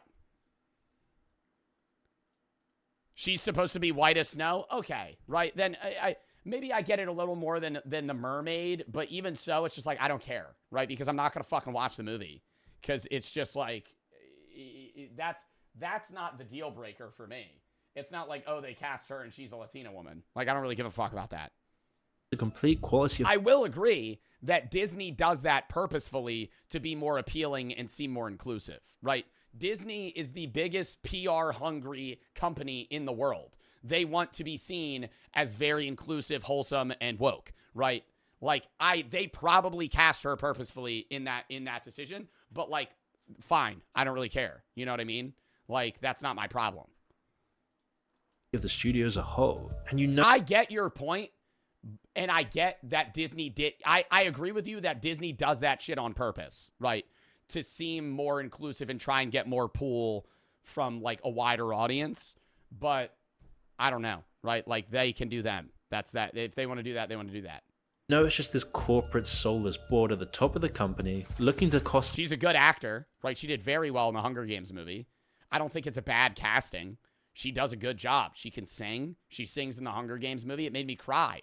That was a great film, right? The original Hunger Games. Roll her for the sub. To make as much profit from this stuff as possible. I mean, you just look at the difference between Lily James's dress in Cinderella and Zegler's in the new trailer. There's absolutely no contest. And the fact that there's barely a 10-year difference between the two films is devastating. Not even the acting can save this abomination of a film, and in some cases, it's actually contributing to its failure. While Rachel Zegler is currently one of the most disliked Disney actresses, due to her terrible interviews last year, her role isn't actually unearned. Wait, what did she say in an interview? She can deliver the lines well, and there's no denying that she can sing. However, Gal Gadot's performance as the evil... See, I don't keep up with this shit, because I'm like, I don't care, right? Why am I watching your interview? I'm not watching interviews of Rachel Zegler. I'm just like, I'm just going to watch a movie. Look it up. She said she only did it because she needed a job. What did she say about Snow White?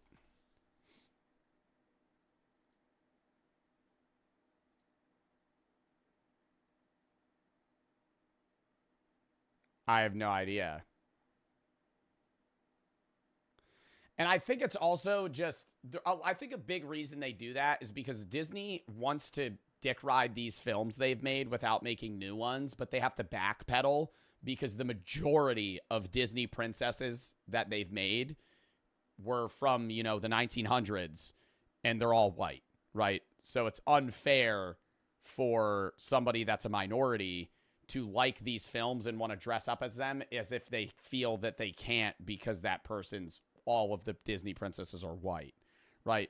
So I understand it in that they're trying to include younger people. Mulan, Pocahontas, and Jasmine, yeah, but those films also have their own problems that you could get into. I don't know. Queen leaves much to be desired. The thing about Disney villains is that they're meant to I'm not going to get into a whole fucking debacle of this. Be dramatic, larger than life, and very fun to watch. No matter how evil they might be, you just can't help but enjoy every moment they're on screen. It's because you just know that the actors behind them were probably having the best time. They also have undeniable talent and presence. Even when hidden behind the facade of a cartoon lion, Jeremy Irons commands the room. Be Prepared is one of the most well-loved songs from The Lion King, because he and Jim Cummings put their all into the performance, which is a huge contrast to Gal Gadot, who really doesn't seem to care about this movie anymore, all while secretly hating her co-star and having no real presence for the character of the evil queen. This character, I mean, bro, I feel like most Disney actors don't really give a shit about the role. They're just there for a bag, bro. They're turbo famous people that are getting paid $40 million to fucking play a princess or a Disney villain where they sing one number, have 10 voice lines, and then just fucking leave. Character is meant to be regal, cold, and calculating, someone so obsessed with her own beauty that she's willing to... It's rare you find an actor that cares about their role. An actor that cares about their role, Timothée Chalamet. That motherfucker didn't use his phone for like 3 months to play, who's it? Musician. What's his name? Timothée Chalamet. Bob Dylan. Yeah, he like didn't use his phone and he really wanted to kill that role and all that. Like, there's actors that get paid a bag and just don't care, and then there's actors that get paid a bag and also really want to perform. To command the death of her own stepdaughter. Someone who loses that beauty. Yeah, Joaquin Phoenix is also an actor that really wants to perform. Because her obsession drives her to sacrifice. Like, you can tell which actor cares about their roles. Just so that she can rob someone else of theirs. But there doesn't seem to be any of that obsession in Gadot's version of the evil queen. Well, we could chalk this up to the fact that they've changed. Like Jim Carrey. I think Jim Carrey cares about his roles. or at least used to. In some aspects of the story, it's mostly because of Gal Gadot's delivery. She seems more stiff and just irritated that her stepdaughter has opinions. Yeah, Denzel, Samuel L. Jackson. You could list a million actors that care about the roles they play. And her obsession with her beauty has become more surface level vanity. Just based on the trailer, we can tell that Gal Gadot's evil queen orders Snow White's death, and it will probably have very little intimidation behind it. In less than 2.5 minutes, Disney seems to... You haven't seen Sonic 3 yet? No, I've seen Sonic 1 and 2. Sonic 3's not out.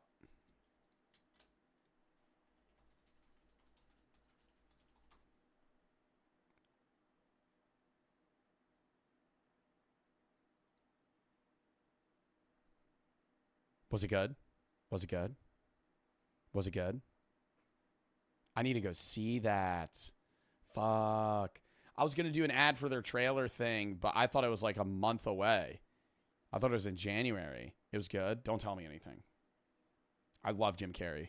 Have destroyed their most prized creation, the original film that started it all for Disney, and it seems like nobody on From fucking 1937. the set even cares about the film, with most of the actors seemingly hating the original characters.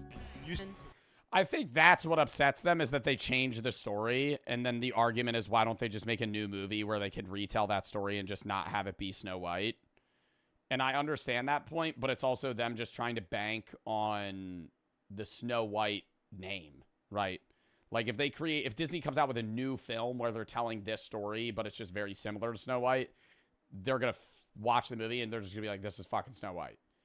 And the production crew constantly changing what's actually going to happen in the movie. Since being cast, Rachel Zegler has been one of the studio's biggest problems. She's been at the center of numerous controversies and gone out of her way to make enemies with people with much more power than her, and even her own co-star. But unfortunately for Disney, her latest scandal wasn't a spat with a more popular celebrity, or even the characters like she did previously. This time, she decided she would take on more than half of her country. Now, whether you're left or right wing, it doesn't really matter here. It's all about virtue signaling Hollywood, which is why when Trump won the election recently, Zegler was not happy, but not for any normal reasons. Showing that she needed to prove to the world that she was on the right side of history, she took to her Instagram and wrote a strongly worded story about how disappointed and heartbroken she was over the country's decision, calling Trump a threat to democracy and finishing off her post with a wish that Trump and his supporters would never know peace. No matter That part, I understand people being mad about, right here. But she can damn well say whatever the fuck she wants about whatever political opponent she wants. She's a fucking person. She can rant about anything, right? On either side. You can fucking voice your own goddamn opinion, right? If people are pissy about that, well, then don't go fucking watch the movie, right? Like, and if you're not going to go watch the film because of that, bro, come on. No matter which side of the political aisle you're on, this is a pretty strong statement for a mainstream actor. Not really the sort of thing you want from a woman playing a Disney princess, as more than half the country were understandably angered by Zegler's words, and started calling for her to be fired, which isn't the first time that people have called for this. After this, people suspected that Disney sent her a very stern email, as Zegler quickly returned to Instagram to deliver a half-hearted apology. She explained that she let her emotions get the best of her, and was committed to contributing positively towards a better tomorrow. The apology is very carefully worded, as if Disney had told... I don't know. I think she might have overstepped slightly, but it does annoy me how PC and unspoken the majority of Hollywood is. I'm not saying you have to be active on either side, but like, motherfuckers just don't talk about it. Not because they don't care. They just don't fucking, they don't want this to happen, right? On either side. Because when you're that big, right? I understand people always say I'm a liberal because I'm in a social space and blah, blah, blah, all this other shit. I don't want to get canceled. You can think whatever the fuck you want about me. I can tell you that's not true, right? What I believe and what I say is actually what I believe, right? But I understand people doing that on this sense because in the social space that I'm in, conservatives do get a shitload of flack, right? Whether you like it or not, conservatives get canceled a lot, right? And that's just the fucking reality of it, right? Because of the fucking opinions that you have, right? Which are, you know, kind of outlandish at times, right? On the other side, Hollywood, who is much larger than influencing, has an equal audience of both sides. So if they say anything political, they get shit on both ends equally, right? When I say something liberal, right, I get shit from conservatives. But the amount of shit I get from conservatives is less than if I said something conservative, right? Now, that doesn't prompt me to say things more liberal than conservative just because those are the things that I believe. But I do understand people on my realm not sharing their opinion as conservatives because they know if they do, they'll get a lot of shit, right? More than I do. And I got a lot of shit from Trump fans, right? I got a lot of shit. I had people telling me they wanted me to kill myself and all this other shit, right? I don't talk about it, right? Because then it prompts people to do it more, right? But you get shit for sharing your opinion on social media on both fucking sides, right? So I understand why people tend to not talk about it, but Hollywood actors, I wish they were able to speak more about their opinion. Obviously, she did overstep, but I'm also going to say most of them aren't sharing their opinion because of genuine either fear selfishly for their own fucking personal monetary gain that they're not going to get jobs in the future, or, you know, their own life in certain cases. Roller for the sub. Albanian for the 3. I don't know. It's a weird job realm. It's a weird topic. I don't really know a solution to it, but it is a thing where that space, politically and religiously, I share what I think, right? And I piss people off a lot, right? Like, I would get people, I usually get people more mad at me about the religious takes that I have, right, than the political takes. But I'm going to say what I want to fucking say, right? I'm not going to not be me on my platform, right? But I understand where people don't do that, right? Because it's for self-gain, right? If I'm being honest, I would have more viewers if I didn't talk about that shit. If I didn't do charity streams, if I didn't do advocacy, if I didn't share my political opinion, if I didn't share my religious opinion. There are people, whether you like it or not, who will not watch people because of their opinion. Are you Christian? No. And I'm very I don't think anything happens when you die.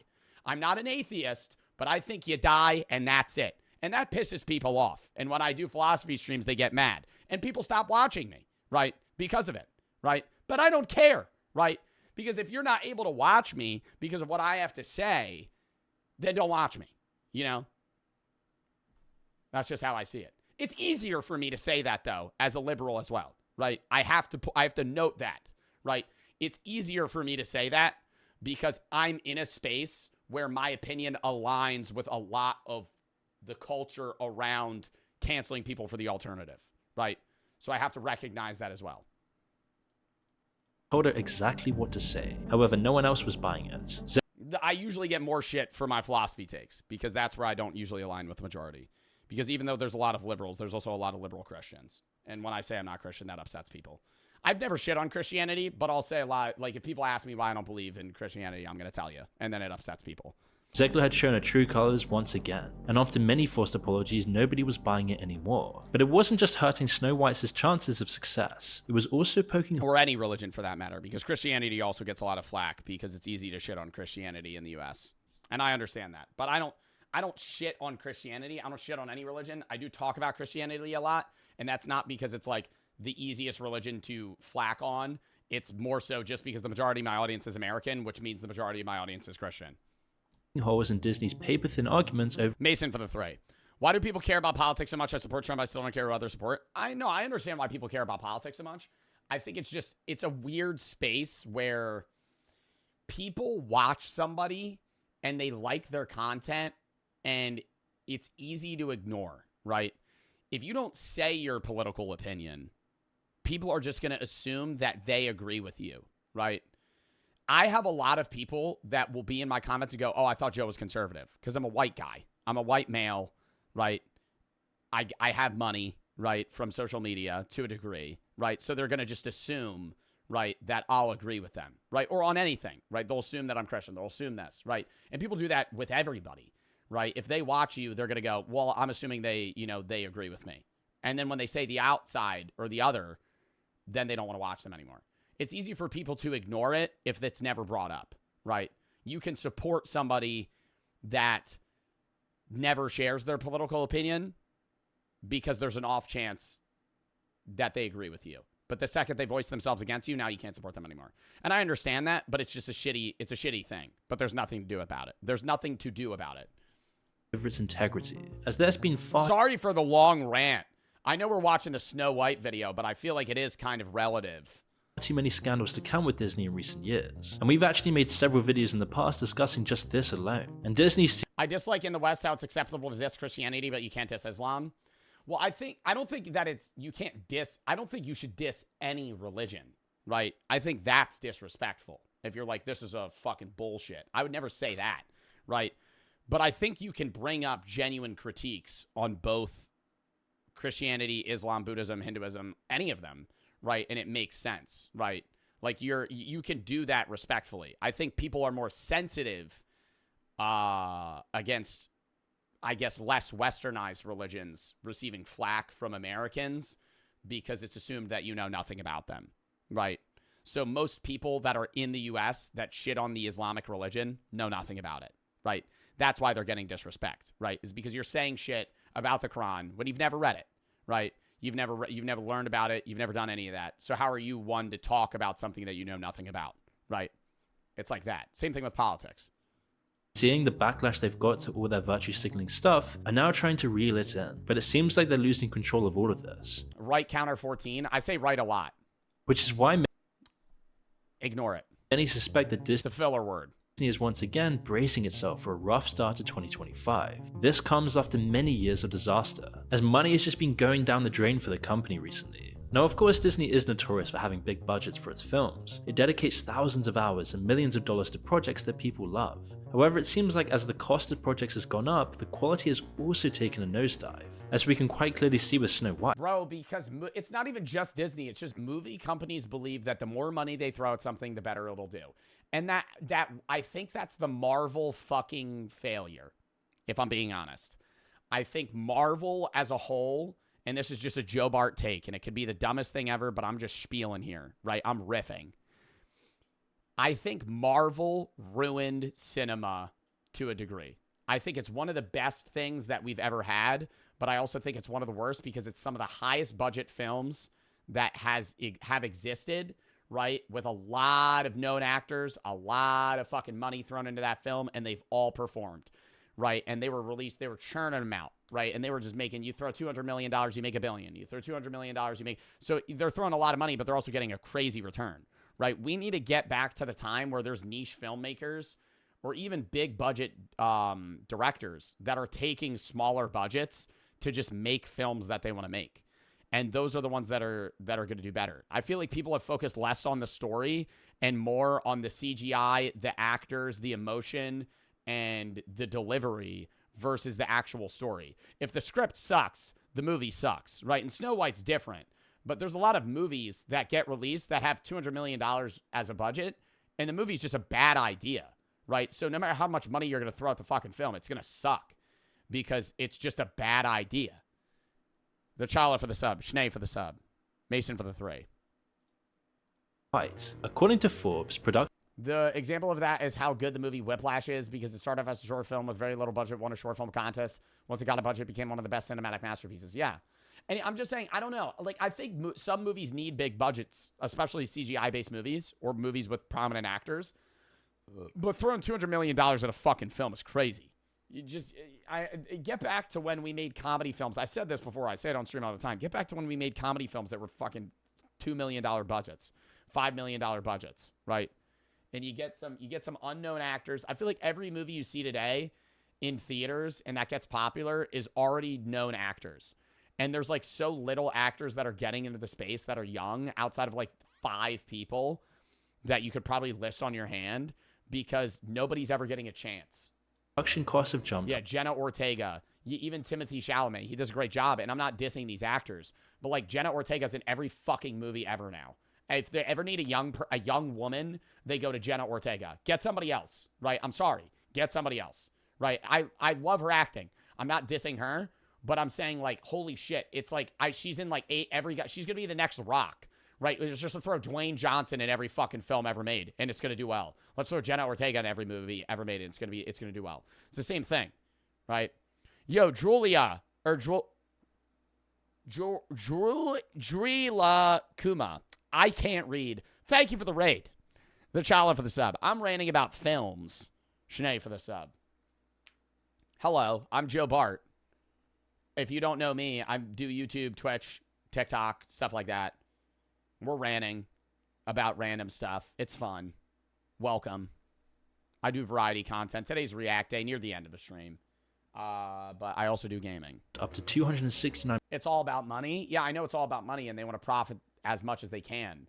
But you can still, if you churn out 3 $10 million budget movies that, yeah, they make $100 million each, it's still better than having, in my mind, it's still better than having a $200 million movie that profits 500 mil, right? You're getting more overall from net, and that's why these movie companies are going and doing these big budget films, because they can make less of them and just profit more. But dude, just start cranking out films. Start cranking out films. Yeah, there's going to be some misses, but you have a $5 million miss in the movie world. That's not that big of a deal, right? You have a $10 million miss, not that big of a deal. Now you have a movie company that's eating a $300 million budget, like fucking Red One, that made no money, and it sucks, right? Because you added Chris Evans, you have Captain America, Dwayne Johnson, and every other famous person in the world in this film, and it did terrible, right? Who had the bright idea to throw $250 million into a fucking Christmas movie? I mean, what are we thinking here, dude? We're going to throw $250 million into a fucking Christmas film? A movie you're going to watch one time every year? Maybe once? What the fuck? I understand they're trying to bank on, like, okay, year after year it's going to get views, but what the hell are we doing? That's not, it's like throwing money into, when I said the worst gift you could get on Christmas is Christmas socks. One of the worst gifts, because you're only going to wear them around Christmas time. It's the same fucking thing. The Chala for the 5. DC is better than Marvel. Disagree. 9.4 Julia for the sub. million. And that was just because of reshoots after I'm saying your name wrong. Julia. the backlash over Disney's replacements for the dwarves and other elements of the movie. This time the studio can only blame itself. While Disney was forced to admit they'd overspent their budget, I mean, this just looks like a student-made film.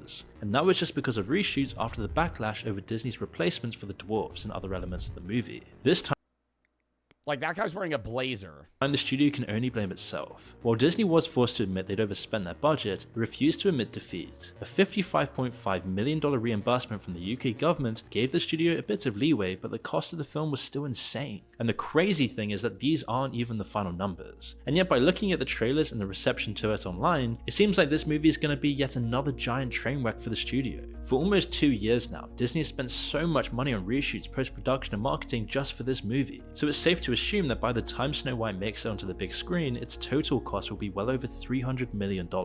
Because of the drama surrounding the upcoming movie, most doubt it will even break even, much less profit. To put into perspective, The Little Mermaid suffered a $5 million loss, and this was despite Little Mermaid lost money? having a lead actress that was at least likable. How much was Little Mermaid's budget? $240 million.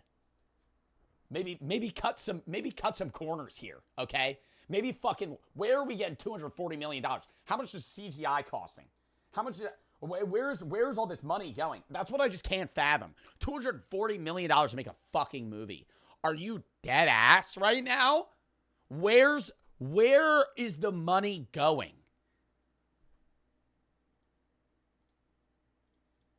Meanwhile, Zekler appears to be one of the main How much did Superbad cost to make? I always relate movies to Superbad. Superbad cost $20 million, and it was made in 2007. $20 million in 2007 today. Accounting for inflation, wait, that would be $30 million. Bro, still. Superbad, bounds above. I know there's no CGI, right? I know they were kind of early on actors, right? Why don't we do more of that? It was a great film. Superbad was a great film. It's funny. One of the funniest films I've ever seen. What's another good movie that doesn't have... Okay. What about Django Unchained? That probably has some really high budget shit. Django Unchained, budget. $100 million. Django Unchained was a $100 million budget, and that movie that they had, you could make 2.5 Django Unchaineds for the price that fucking Snow White and Little Mermaid cost individually. Jumanji, which one? Jumanji 1 budget. 65 million. Oh, that was with Robin Williams. Jumanji budget. What year did that come out? 2017? 90 million. That's still like, dude, Jumanji 1 was a good film with The Rock and all them. And that's like even with a star-studded cast. Okay. You got Kevin Hart, Jack Black, Dwayne Johnson. Like, you got a lot of people in that film. Nick Jonas. Fuck. I don't understand where they're getting the money for this film, for this movie. That's what it just doesn't make sense to me. Disney began and died with Snow White. Disney will never die. That is the dumbest statement ever. So funny that Dinklage pressured Disney to not use dwarf actors and then criticized film studios for not using dwarf actors in movies. I don't know. I think it's the sense that in Snow White and the Seven Dwarves, it's like, I don't know. It looks down on them, right? It's like it's like use dwarf actors for regular roles, not roles that just require dwarves. You know what I mean? I think that's more so what Peter Dinklage is saying is like, I don't know. I think when it would be different. Saw 1 was so cheap.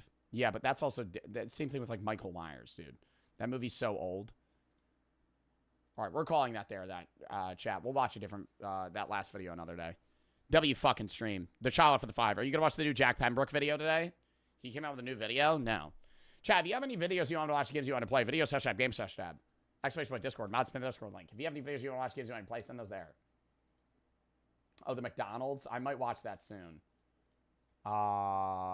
Maybe next React Day. Maybe Tuesday. I don't know.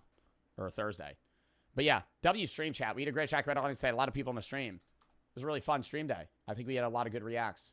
Tomorrow I'm going to be live around 12 or 1 EST.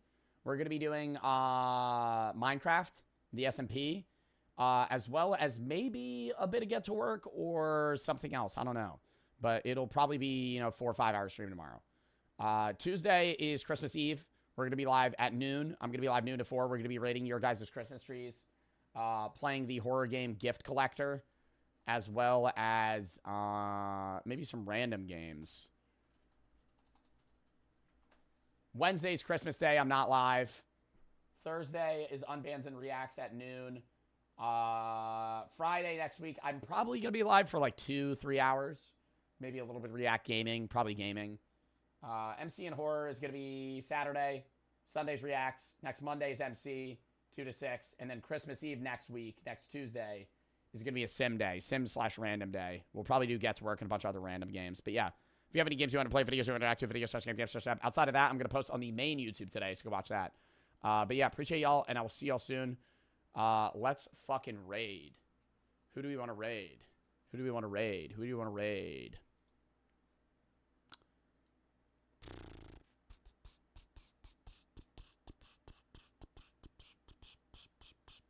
Who's live?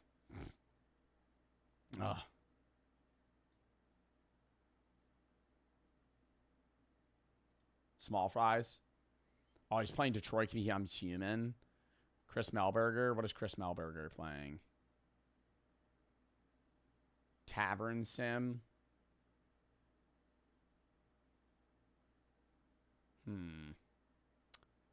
JoJo. I feel like I've rated JoJo a lot this week. Let's raid Small Fries. All right. Appreciate y'all, and I will see y'all soon. We are going to raid in 5, 4, 3, 2, 1. Go watch the YouTube video, chat, and I will see you guys tomorrow around 12:31 EST.